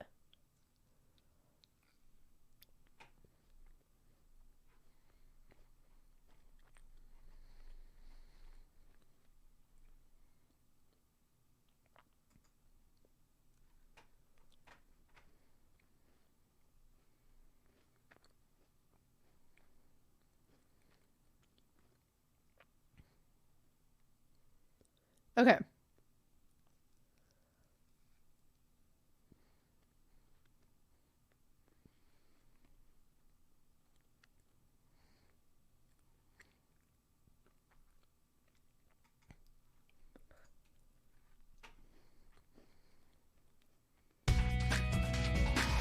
Guess who's even? I hope so. Pretty sure. What did you just do? I love Christmas so much. It's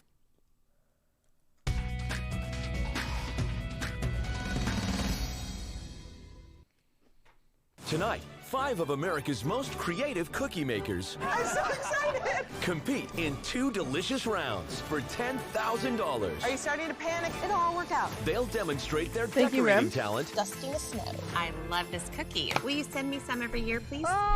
If I had to scrutinize one thing, it does look a little rough. and I know, I'm gonna show you. off their cookie construction. The promo always kind of sells it out a little bit, so I don't want you guys to see the promo. I'm trying not to look at the promo either. skills. That box is solid. Sensational. There you go. Whose gifts will make the judges rejoice? It's like a party in my mouth. See, I'm gonna mute it. I'm not even gonna look at it because I like to guess who wins. All right. Christmas, everybody.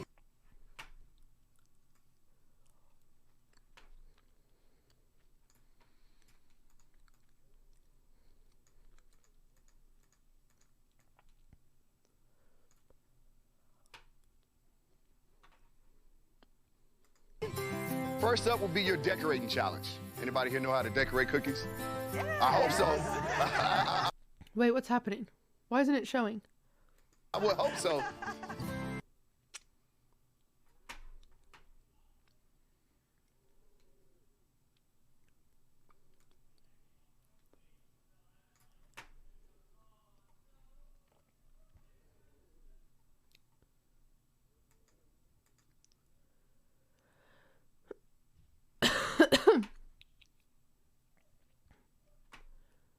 Turn off and back on. I'll put the whole thing in rice. HD. Auto. Got that. Okay. Oh, wait. Now it's went black again.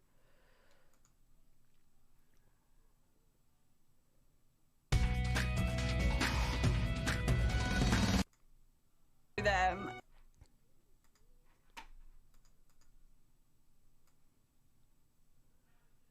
What is happening? Is it mad at me? Can I not watch it on stream? That's so interesting.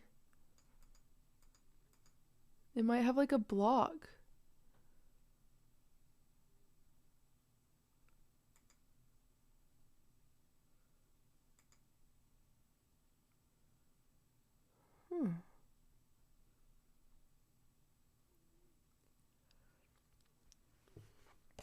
Should I call them?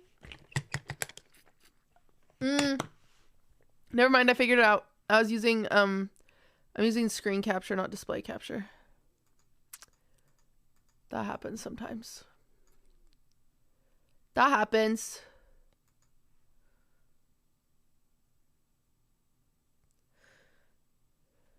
Oh, I have to sneeze. I have to sneeze. It happens with specific videos, not a block. Yeah. I think it's just my I was using screen, not display.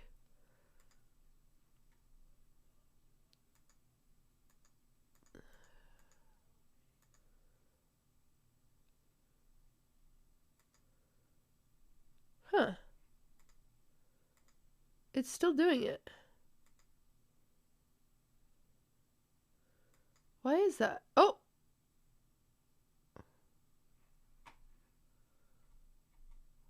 Weird. That's display. Wait, maybe I need to not do display. Maybe I need to do...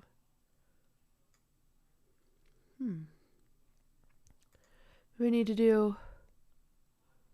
Try refresh? I've done that. I've tried refreshing. Sesame seeds is really good.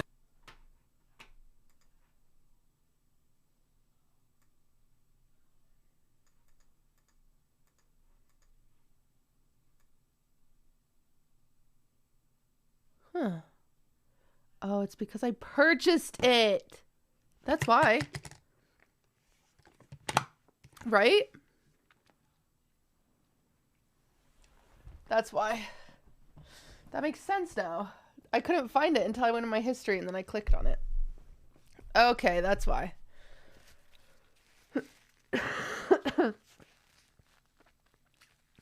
That makes sense. Yeah, you can't stream or record those. That makes sense. That's why I couldn't find it. Okay. There's got to be like a re-upload. Christmas or a different season that's not on there. Cookie challenge. That's so weird. It's DRM. What's that?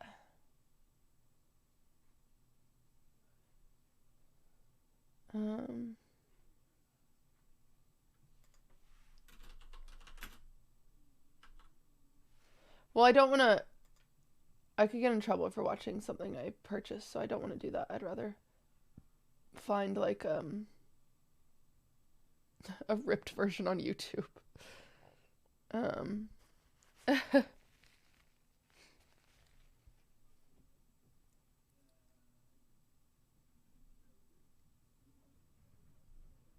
trying to find one.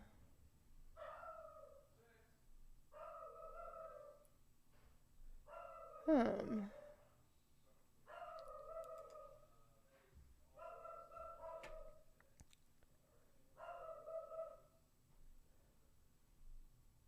trying to find one.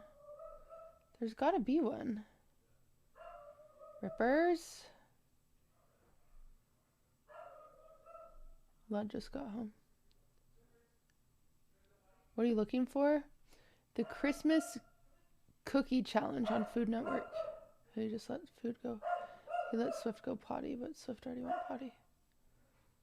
LA is not fun. I never said it was. I don't think LA is a fun place.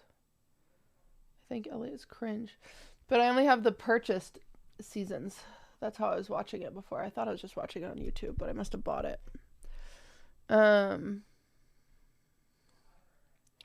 Wow. I'm kind of shocked there's no ripped ones. I can't find any ripped ones.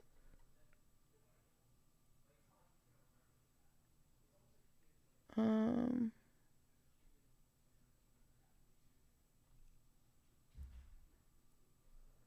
there goes that idea. I had this whole idea after I watched it. I was like, oh, I'll watch it and then I'll do the cookie challenge live on stream. Can't do that. How you accidentally bought it? I just didn't remember buying it. I was just so excited to watch it. I just didn't remember.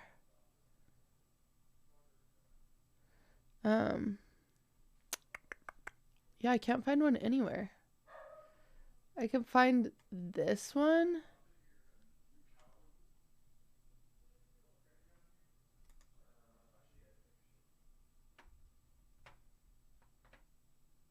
Previously on the Holiday Baking Championship. I smell some sugar. That's a Holiday Baking Championship. That's not the one we want. We want the Cookie Challenge.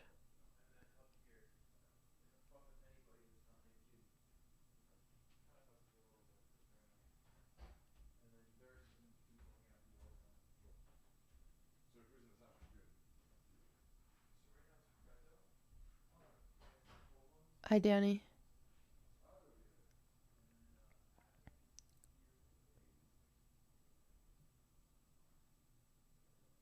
Sorry, I heard Ludwig talking in the hallway. Okay. I need to figure out a new plan because that was what I had planned in my head and now I need to come up with something else. What are we doing today? I don't know now. Oh, look, I hate when I get the glasses imprints. How hard is making a carrot cake? Not hard. I wanted to watch the baking thing. That is interesting. Should I ever go back to dark hair? No, my hair's too thin and damaged.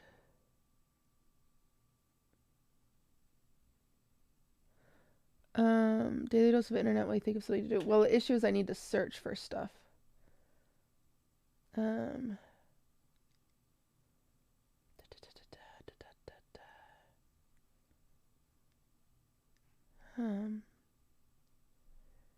Is there like the kids baking challenge? What baking challenges are potentially on here?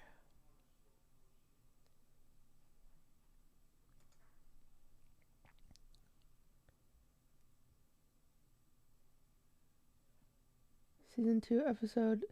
They have all the episodes besides episode 1 of this season, which is kind of weird.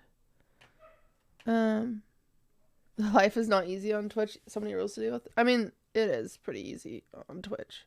I'm just sick, and so I'm being lazy, and I'm just trying to come up with something to react to. And I wanted to do baking content, but I can't find it.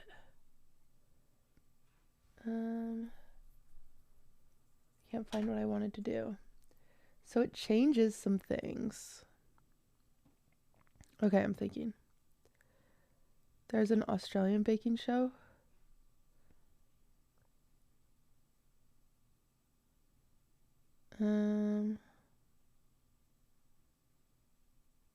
Thoughts on the movie trailer, the Mario movie trailer? It looks awesome. Okay, let me put some music on while I try to find something.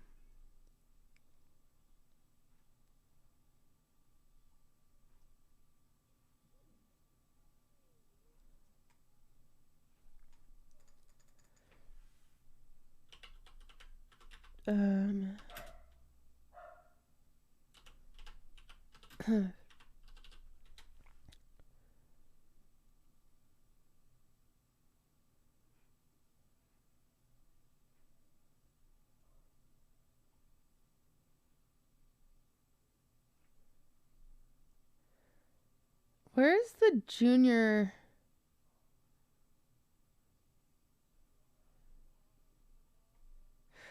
Shoot.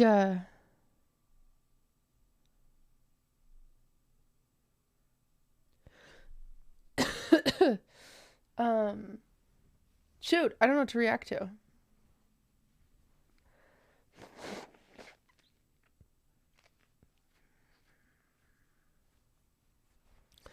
Oh, I'm so sick. React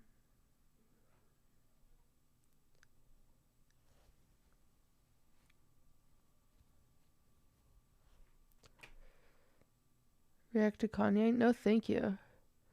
Misfits released a... I don't want to react to that.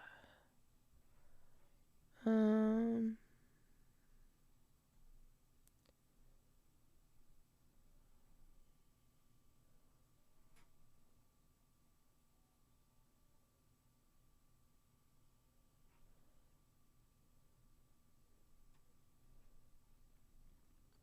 trying to find something.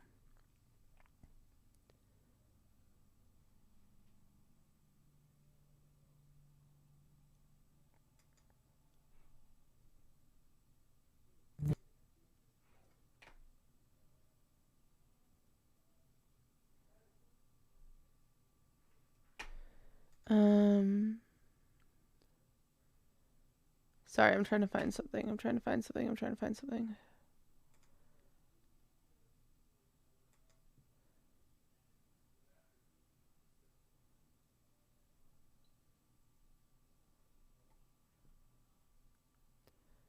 Will I ever make a baking series? Yeah. Hassan said your Twitch stream of the year. It's a funny thing to say and then check in and I'm just doing this. Shoot. I have a fever. Maybe I'll just end because I don't know what to watch. I don't know what to react to right now. I'm struggling to find something.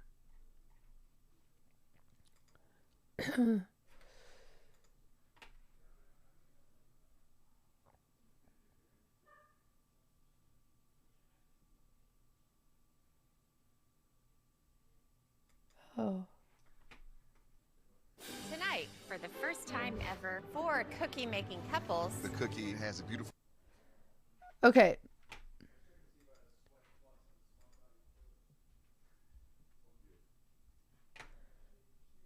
Space found one. Space found one. We'll watch this.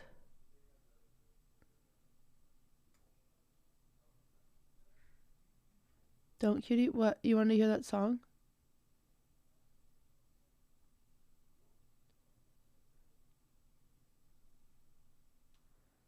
Oh, freak. Can't watch the intro.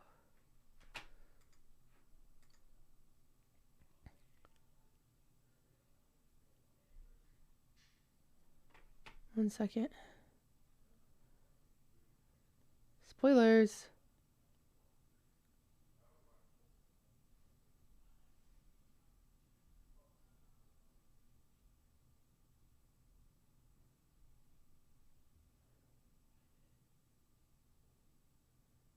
One second. Almost there. Almost there. Okay.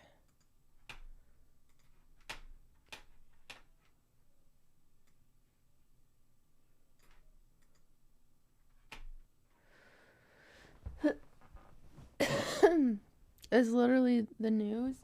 Vice, go away. I'm sick. Come back another day.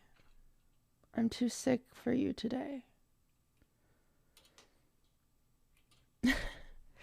I took a sick day. This is a sick day, Mr. Vice. You can't be here.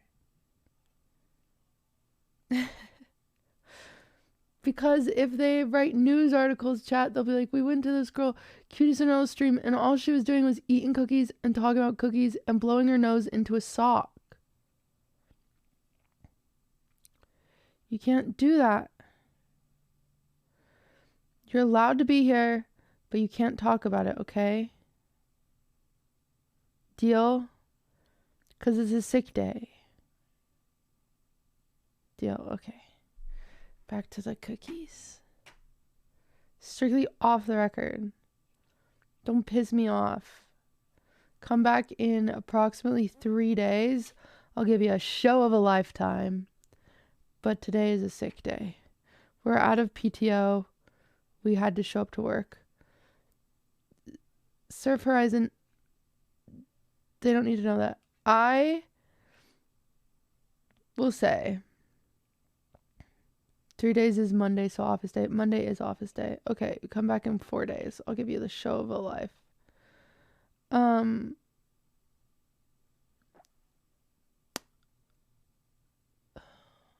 sick. And we're watching cookies. I don't normally watch this much YouTube. Usually I play video games and do other stuff. But I'm sick. PC Ryo, thank you for the sub. Alright. I'm watching cookies, chat. Pay attention.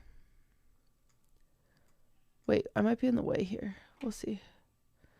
In my job, I can go into negative PTO, but it's a slippery slope. Chat, can I have more PTO days? Did you go to the Game Awards sick? Yes, I did. But I wore this mask. And I went in and I went out and I didn't talk to anybody. Whoa, Jesus Christ. Relax.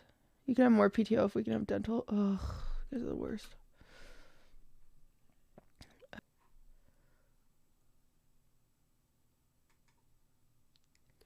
Homophobic? I mean, they did a bad job making a fortress. That's kind of on them. I think that's kind of on them. All right, chat. I am ill. I need to end. As much as I want to play Parkitect right now, it's just time for me to go. It's time for me to go. I'm sick. Your nose is noticeably swollen. Yeah. I told you guys, it gets so sad. I didn't use my thing. I lost my sock. I had to use tissue and my nose gets swollen. Well, weekends are for baking, so expect baking tomorrow and Sunday. I'll probably do a tiny little baking stream before I go to chess boxing, I assume. What time is chess boxing? Does anyone know? Make sure to clean the snot stock.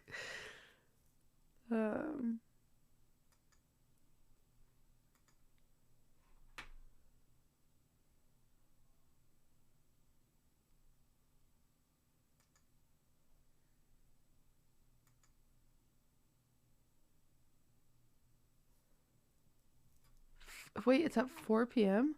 Holy shit. We'll see how I feel. We'll see how I feel.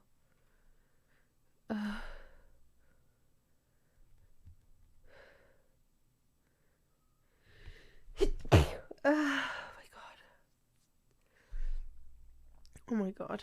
Oh my god. Okay.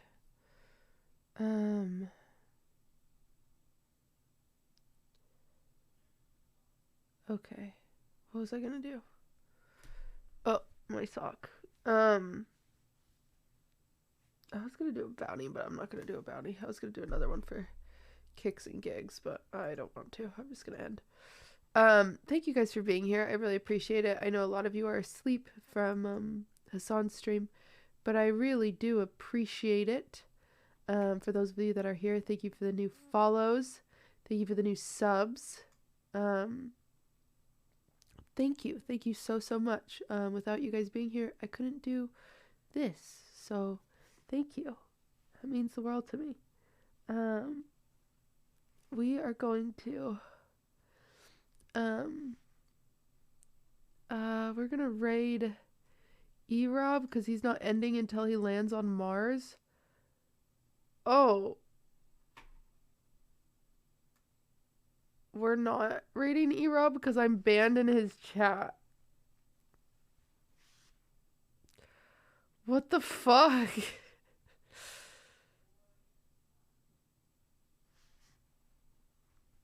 Okay. Never mind. What did I do? I don't know. Who knows? Oh yeah, I forgot. Europe's chatters hate when people raid. Well, they need to get over it eventually. He's like doubled in size since his ban, so they've got to get over it. Fuck.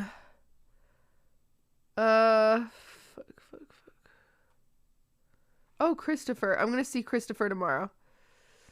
DS back. Thank you for the 5 gifted. Why did you do that? Is it so? Reply to jam. DS back. I will record that. I will record more face tomorrow. Rufio's here. Rufio. I'm drunk gifting. What the fuck, DS Mac? You drink? I thought you were a priest. DS Mac's drunk. Thank you, DS Mac. You don't have to gift people present from that one stream. Don't you have to gift people presents from that one stream? What, Jello? What are you saying to me? I have people's presents from that Amazon stream, yeah, but they haven't all come yet. Plus, I'm sick. What do you want me to do, Jello? You want me to go die from my sickness? I'm trying to gift more, but there's an arrow. DS Mac is broke, chat. DS Mac is reporting in. He's broke. Alright. Good night, chat. Fuck Jello. And have a good night. DS Mac went from smiley face to capital colon D so quickly.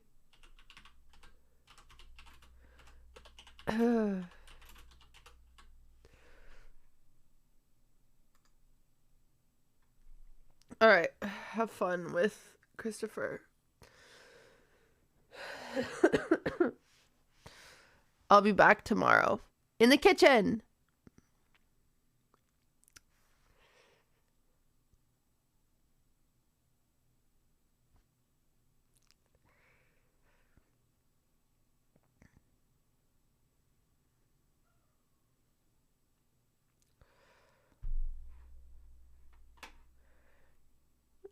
No. Goodbye, good friends, goodbye.